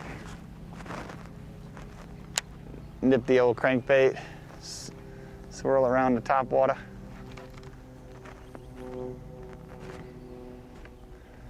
And swallow this thing, dude. She went to the left. Maybe she went over here.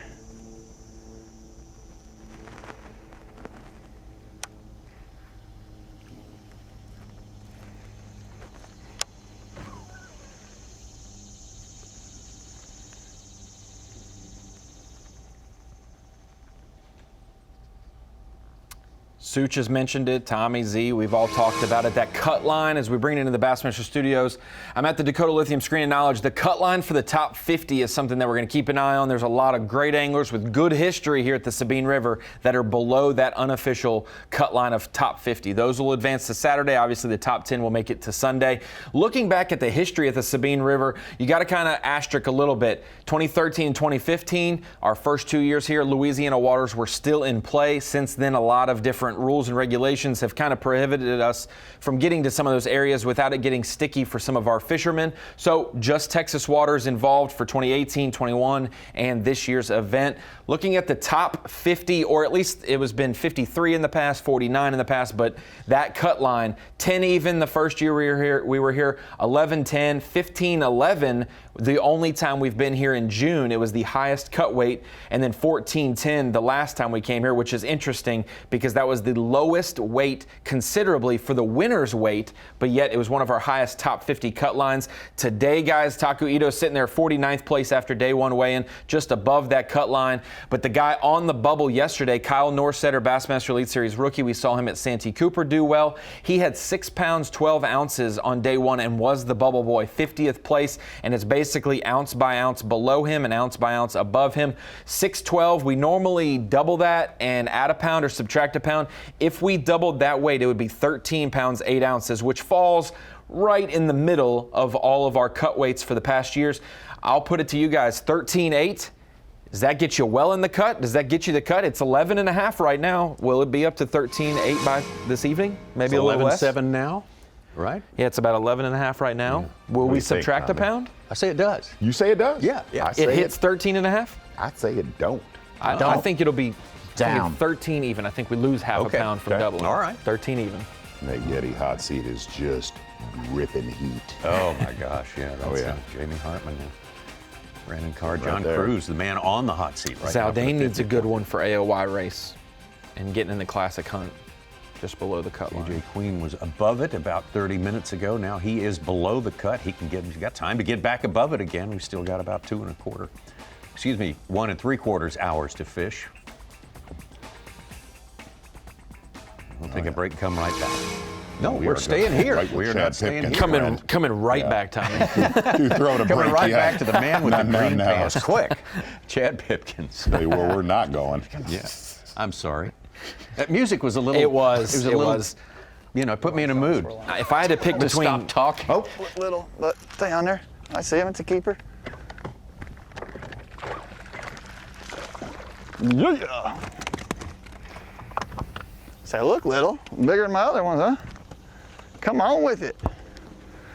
My other one was probably pretty big because this one looked a lot smaller than that one. We got 5. It took a long, long time. We got 5 as I'm blowing that all out there. Come on with it. Were we live? Is that a live fish capture? Gosh, dang. Just got to keep hustling. Took a long time. That makes it feel that much better. Whew. And if you're watching at home, I am no flipper. I can promise you that. I hate flipping. I always get my butt kicked by all these guys that know what they're doing. That's 1.25 pounds, baby. Back in the lead. Heck yeah. To the bottom line. It's all meat and weight. Now, I think we know what decision we're making. We're gonna pitch around. I'm just gonna go up and down, flip a couple stretches. Like that one I missed was a good one. We catch one like that, we'll be all right. Man, that's 2 bites in 5 minutes. And one for you.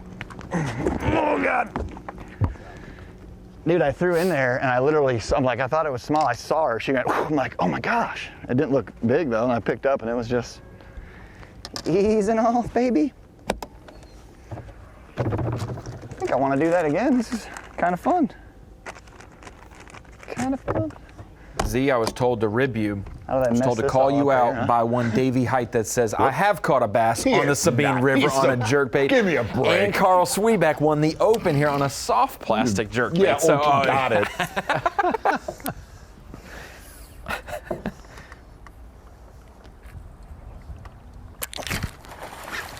Oh, come on. Come on, stay right there. Don't.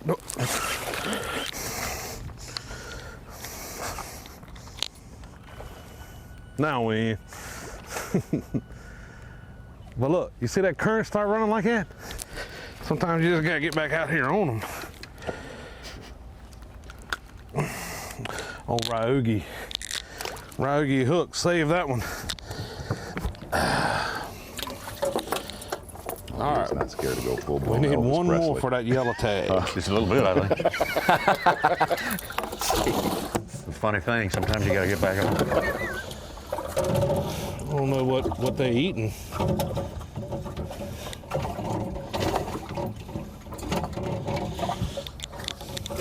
Shrimp, what? Looks like a shell, yeah.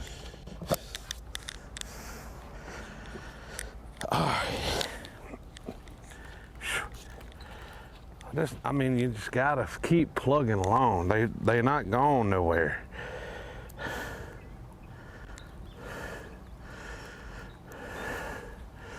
They will bite.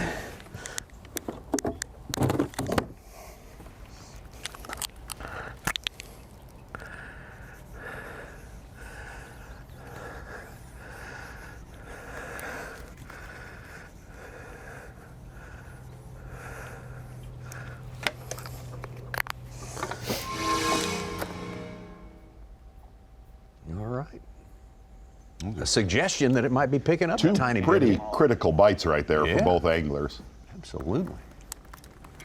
That's 2 good bites though, man. I'm telling you, that other one was, if that one was a 130, that other one was a 2-pounder.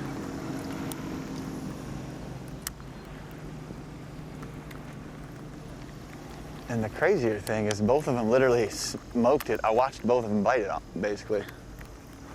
I got it on the fall. It's my kind of flipping. Quick.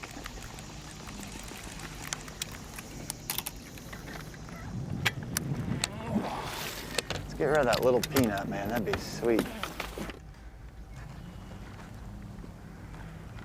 Sweet. We got rid of, what is he, like 0.8 or something like that?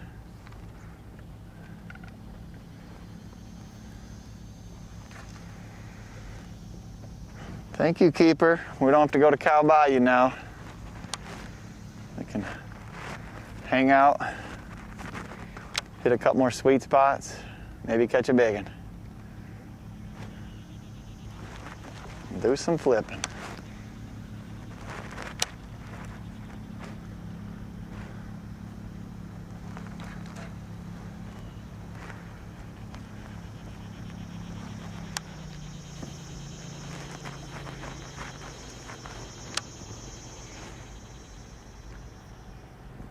See, Pipkins right over the shoulder of Kenneth Kimura.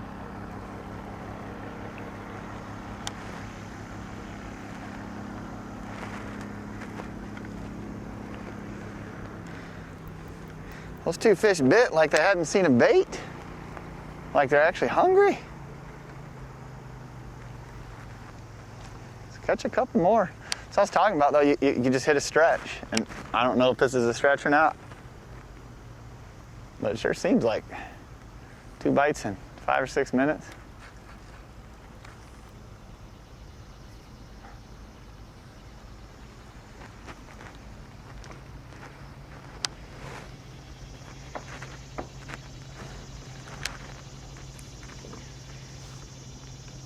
I hear you, you little fish. I'm trying to get rid of you. Trying to release you to the hounds.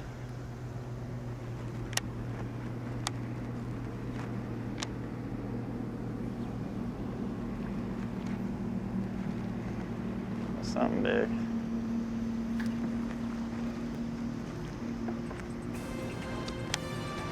There's the music. Yeah. maybe I'll Is it for real? react at the right time this time. Music means that we are thinking ahead to 4 o'clock Eastern Time. That's 3 Central. That's when the weigh-in starts. That's when the first flight is in and ready to go. That'll be right here on Bassmaster.com, 4 Eastern, 3 Central. Dave Mercer will get it going. Hats off to Dave and Davey for giving us great on-location coverage today. Very, very interesting conversation. And Man, oh man. Dave will have more for you. Just tune back in, Bassmaster.com at 4 Eastern. Yes! No way! Live coverage of the Folds of Honor Bassmaster Elite at the Sabine River is sponsored by Dakota Lithium. Fifth time for the Elite Series anglers to visit here. The Sabine River, Orange, Texas, our great host city for the Folds of Honor Bassmaster Elite. This is day 2 action. We still got our full field out there. Now, Chad Pipkins had 14 pounds and 7 ounces yesterday. Today, he's only got 5 pounds, yet he is still in the lead, or at least tied the lead for Brock Mosley. That's how much of a challenge it is. That's the mountain you have to climb. Now, if he can hang on for 2 more days, my gosh, if the only person to ever have the worst record to come into a place and win wire to wire. That was a great point. That would be unthinkable. But I'll say this: his previous 8 days of tournament action here at the Sabine, he had 22 pounds 2 ounces. Yesterday he had 14.7. If he has just like 7 pounds and change today, he will break the previous 8 previous days appearances. Yes. Wow. Yeah. 8 days of tournament coverage. These 2 days could outweigh those. Talk about turning your life around. We just swung and missed on another. Good news is I've just had 3 bites. I don't know how big that one was, but it's hard to tell. And I saw her flash. It looked, it's probably bigger than one of the ones I got, but caught a 130 or a 1 1/4. Had the other one that was probably a 2, and that bite. I mean, we've had three bites in 3 bites in 20 minutes. So I don't know if something's happening here. Like, looks like the water's moving a teeny bit. Maybe our timing's lucky here, and maybe they're going to turn on. But I'm going to get to the end of this point. We're going to go right back down it and just pitch around. We've seen some better fish over here already. Just got to put one of those in the boat. I got 2 hours, and this is where like I said, I had some topwater bites in practice, but yesterday I had those good ones, midday, so I was trying some new stuff, and I had a couple flipping bites, and I was like, man, I could probably come back here and flip some of this too, and it's worked. So we're not going down to Kyle. We're gonna stay in here and see if we can get another good one or 2. All 3 bites I've had have been like either reaction or they're just there, like they literally get it on the fall. I pulled the trigger a little too early on 2. I was excited because I saw them suckers flash at it. Need to close my eyes and wait till they swim off. If you're at home, and if you ever practice where you're trying not to catch them, you realize how long they hold on to your bait. Typically, if you're gonna miss them, you do what I just did and you pull the trigger early because you're jacked up out of your mind. So just settle down, let them slide off, and get into business. That's what we're gonna do on the next one. Just talked myself into it. Because there's gonna be a next one. I just need to stop seeing them eat it. Or eat the tail of it, or whatever they're doing. Eat the whole deal.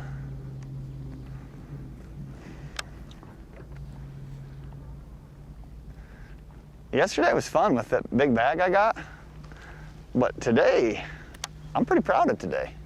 I've had to pillage and claw my way for my, what do we got, like 5.5 pounds, maybe? We're pushing 6. Had some nibbles to get up in that 7, 8 range. You're just one good bite away from having 8 or 9 pounds, so that's the difference.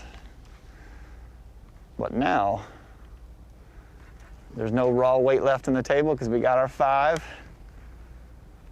It'll free us up, and maybe we'll end on someplace at the right time.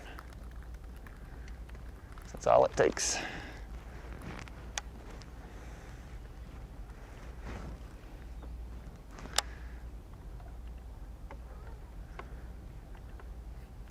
It's crazy though, all 3 of those are on the fall.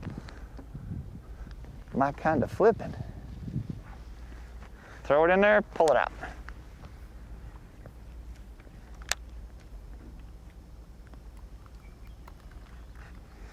Give them a couple shakes in case there's a 3-pounder down there. It's a little lazy.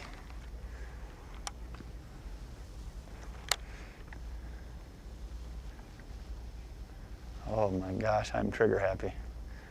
Slow down. He's sending 12 inchers flying over the deck.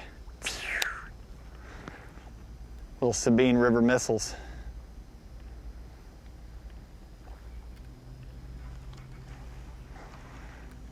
What?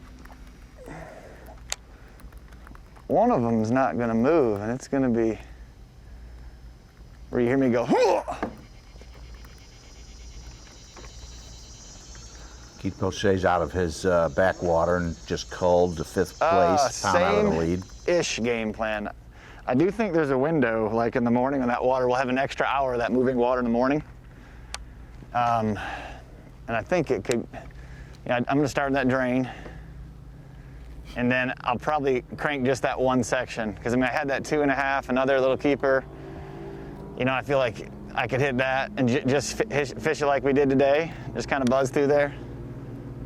And then I actually might come out here, because if you could get here when they're biting, or you can cover some water, wind a buzz bait through here with the water coming in, like it could get fun. If their strike zone's 5 to 10 feet, I can just cover so much more water, Whether that's with a spinner bait or whatever, a buzz bait, I just feel like when that water's moving in, those fish get up on top of here.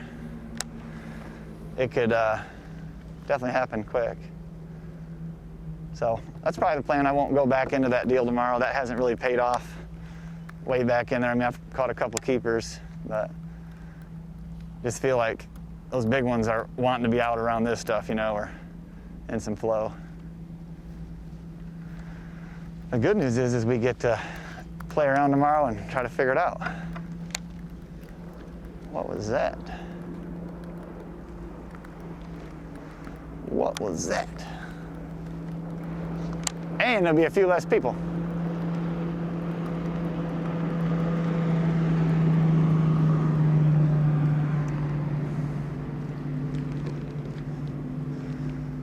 This flipping thing could be a player too. I mean, the one I had bite was bigger than anything we got, and the other bite was probably decent.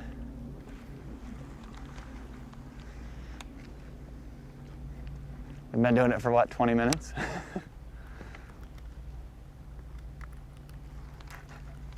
Could probably do it a little longer, capture some more fish.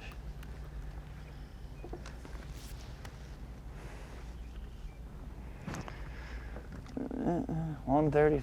We still got a lot of time, man. Oh.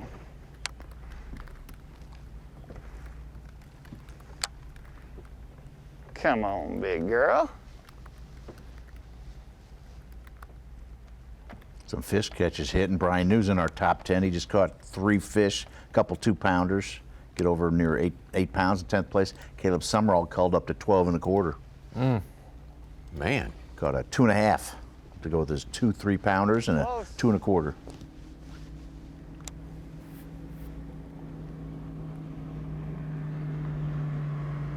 Hanselman caught a 3, and Iconelli got in our top 50 with his limit fish.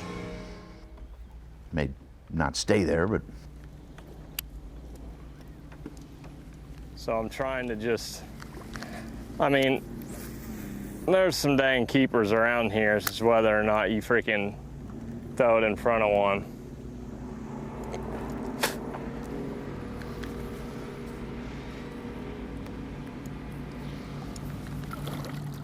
Lee Livis seat from 38th to 14th. Just filled his limit. If we could have had Pipkins give us a marathon peak performance and a power pole replay of the day, we could have slid right in the break. Yeah. Like, that was fantastic. I was like the one guy that doesn't need a coffee sponsor. Just great. He has got the energy. No doubt. He is bringing the. He's done good today, man, for as bad as it's been. Yeah, I mean. I feel like I've sampled quite a bit of stuff, though. Places that I should have continued to get a couple, a bite here, a bite there, and it never happened.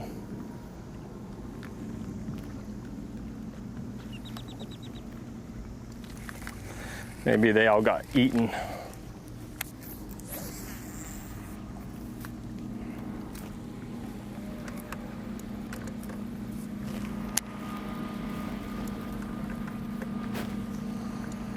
Yeah, Summerall was 69th. He's in 6th place right now with 12 1/4, 18-2 total. Great day. Great day.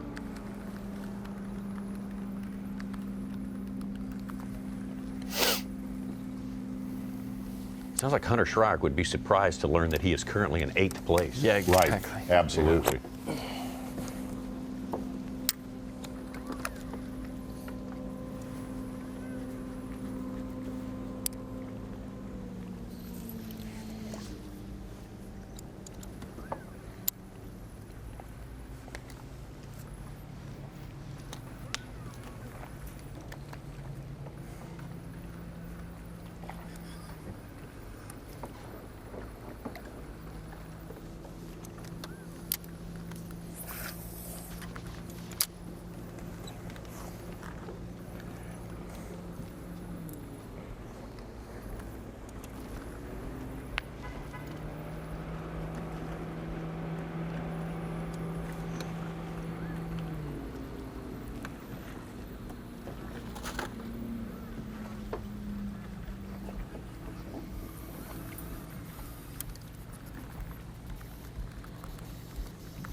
Jake Whitaker just caught a 3-pounder, his 4th fish to get up to 35th, knock our cut back to 11-8. There's Kobe Krieger, Chris Johnston have 11-8, and 51st Jamie Hartman has 11-8.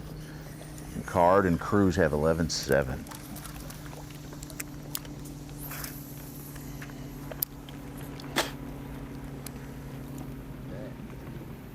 Somebody's going to lose 10 grand by an ounce, maybe more than one.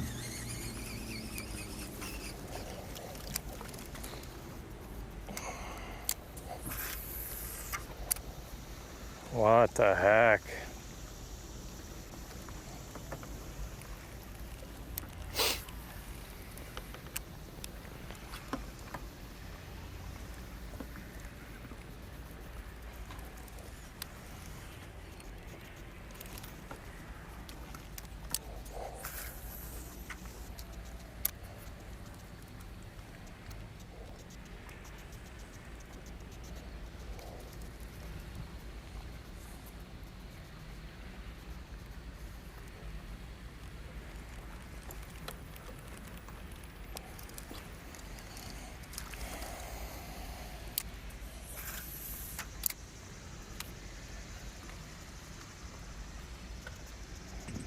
Absolutely begging for a bite.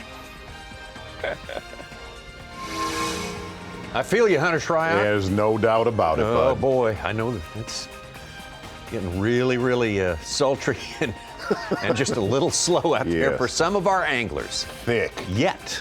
Rich. That's right. But the race is on. Chad Pipkins and Brock Mosley tied at the top, and now we look at the very important thing for today. Yeti hot seat, that cut line. Justin Atkins just outside of it. That Yeti hot seat is very burning hot to the touch. Smoldering, absolutely. We'll be back with more fishing yet to come. The Folds of Honor Bassmaster Elite at the Sabine River is sponsored by Minn Kota, Power Pole, Skeeter Boats, Progressive Insurance, and by Rapala. Welcome back to Bassmaster Live as we bring it into the Bassmaster studios at the Dakota Lithium Screen and Knowledge. We talked about it just a little bit ago. The pathway to get to the Bassmaster Elite Series goes through the Opens. We will welcome 10 anglers into the Bassmaster Elite Series next year. 9 of them will come from the Opens. 1 comes from the Bass Nation, and that would be your national champion. We saw Will Davis. He won the Nation Championship last year and won an Elite Series event in our last stop. The Opens is the pipeline, though, and we are basically halfway. When we get through day 1 or day 2 at Eufaula, Oklahoma, we will be dead in the center of our 9-event schedule. We've already gotten Eufaula, Alabama, Toledo Bend, Bugs Island, and Wheeler Lake out of the way. 4 of our 9 completed. Next up, just a few weeks from now, Eufaula, Oklahoma's on tap. Then we'll go to the St. Lawrence River, the river only. The lake is off limits for that event. Watts Bar in East Tennessee, Lake of the Ozarks, and the Harris Chain of Lakes in the fall. I believe that is October, September, and October for the last 3 events. We'll most definitely get to see all of those on Bassmaster Live. And that takes us to the mid-season update. We have 9 spots available. Who is in that top 9 or top 10 right now? Looking at the Opens AOY, John Garrett, number 1. We know him from Bethel University, college fishing phenom. He's fished in the Bassmaster Classic. He has came so close to making multiple classics through the Opens as well. And also, he is one who's came so close to qualifying for the Elites the last few years. He is on top by a 30-point margin, and I have Kenta Kimura in white right here because he is already on the Bassmaster Elite Series, already in good standing points-wise. We will not count him, and we will skip over him. The top 9 non-elite qualified anglers will qualify, so the top 10 in AOY, this is how they look. John Garrett, 30-point lead over Kenta Kimura. 18-year-old Trey McKinney, 3rd place, 33 and change back. Matt Henry from Georgia, 4th place. JT Tompkins, he just fished in the Bassmaster Classic a few months ago. He is in 5th. Brett Cannon from Texas. Keith Tuma has fished in previous Bassmaster Classics, I think in 2022. Logan Parks from Auburn University is now in the Opens. Barely missed it last year, 1 spot out overall. He is in 8th. Ben Milliken, our Opens winner from Toledo Bend a few weeks ago. He was leading AOY after 2 events. He is now at 9th place, 83 back. And Jacob Bigelow from the Sturgeon Bay region, young angler, excited to be in the Opens. He is in 10th right now. That's your 9 anglers, well distributed across the country, very seasoned. And a lot of those you'll see have been in the Bassmaster Classic or close to it the last few years, or have a lot of cred coming from college. So that's a well-rounded 9 or 10 right there from the Opens. There is. Out there. And it shows how John Garrett, through 4 events of the season, has that big of a lead over 10th because he hasn't missed a check yet. He's made a few final days. Trey McKinney as well. There was a point, Tommy, where the top 7 in AOY had made top 20s after both the first 2 events. And so it's easy to give up a big lead like that. We know Brandon Cobb can give up a 50-point lead with a 100-person event. So giving up a 70-point lead on a 225-person event is easy to do. So he still has plenty of work to do, though. How about this guy, Jake Whitaker? 2 3-pounders in the last 10 minutes. Second biggest bag of the day, 913 from 45th to 11th. Ray Hanselman just caught a 3 and then a 2+, and he's in 10th place with an 8-11 on the day.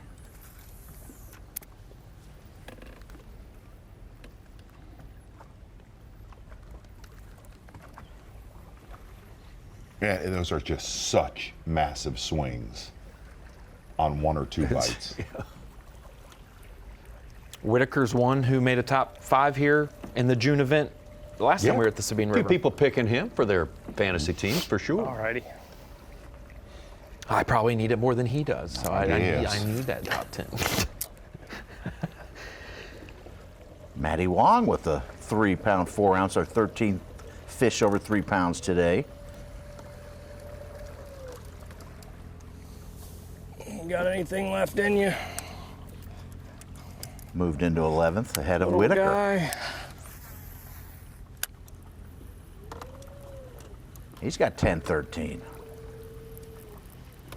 Boy, Hunter Shryock has stayed to his plan fishing around our takeoff, and yesterday it was flawless. A lot of his work done very, very early, and it has been a painful day for Hunter Shryock. Saw him catch one right here this morning. Yeah. Right at that spot.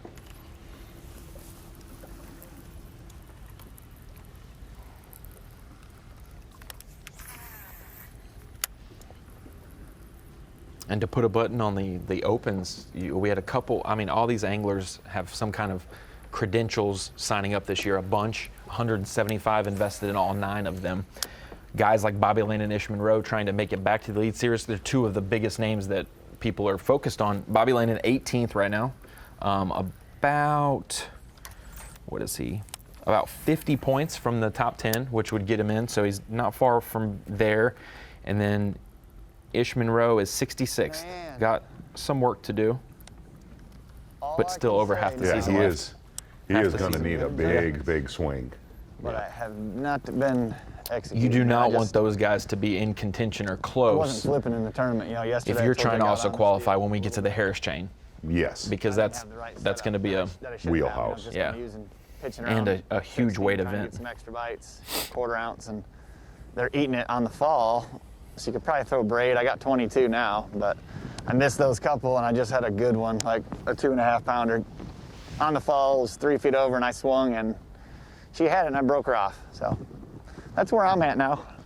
I'm 1 for 4 here, but I've literally had, a couple misses. They didn't really get in. That one kind of stings a bit, but like, this is still good. I mean, I just got to keep my head down. I got 1 hour and 45 minutes left, but I've had a 2 that I've missed here and a 2.5 that I broke off. Like, and this is quick. I don't know if it's a timing thing. I mean, a lot of people have probably fished through here. I'm not the master flipper, but I've had 4 bites in 30 minutes. So we need to put another 1 or 2 decent ones in the boat to get rid of a couple of them small ones, because I've definitely had, 9, 10 pounds of bites now. And yeah, we got to get them in the boat, man. Yesterday I fished super clean. It's been a little different, but still here we're getting bites, doing the right thing. Like, I'm still pretty confident I might get another couple of chances today to put a good one in the boat, and hopefully we can do that. And then we got all day tomorrow, because there's some fish swimming around back here.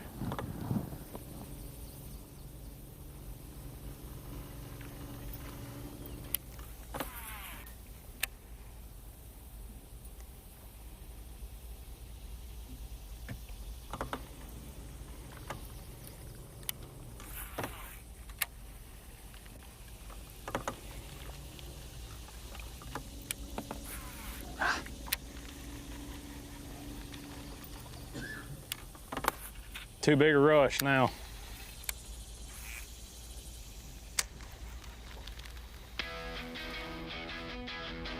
Well, it wasn't set up to be a super easy day, but it looked pretty easy for the first hour, for sure.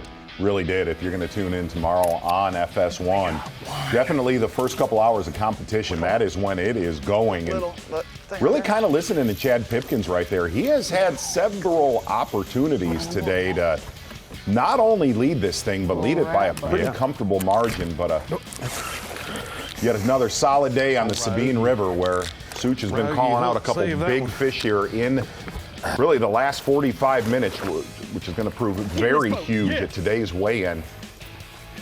Big one right there for Stetson Blaylock, all relative. Oh, yes. Good day with our guy right there, the Sandman, Kenneth Kimura. Yeah. Yes, sir. Nah, probably not. In all, here's the best thing about fishing the Sabine River, covering a tournament here. There will not be a runaway in this event. No, there's not going to be a runaway. We're not going to be worrying about that the least little bit. We'll get to see it from the rip. We won't be an hour delayed tomorrow. Yeah, we'll be right tomorrow. when they do take off. We're going off at 6 local time. That's 7 a.m. Eastern time on FS1. That's when we will see you. Live mix will be following up, and more live coverage after that. So the semifinal Saturday will be a big day starting early tomorrow. Remember that. In about an hour here, right here on Bassmaster.com, we'll start to pare the field down to 50. See you in the morning.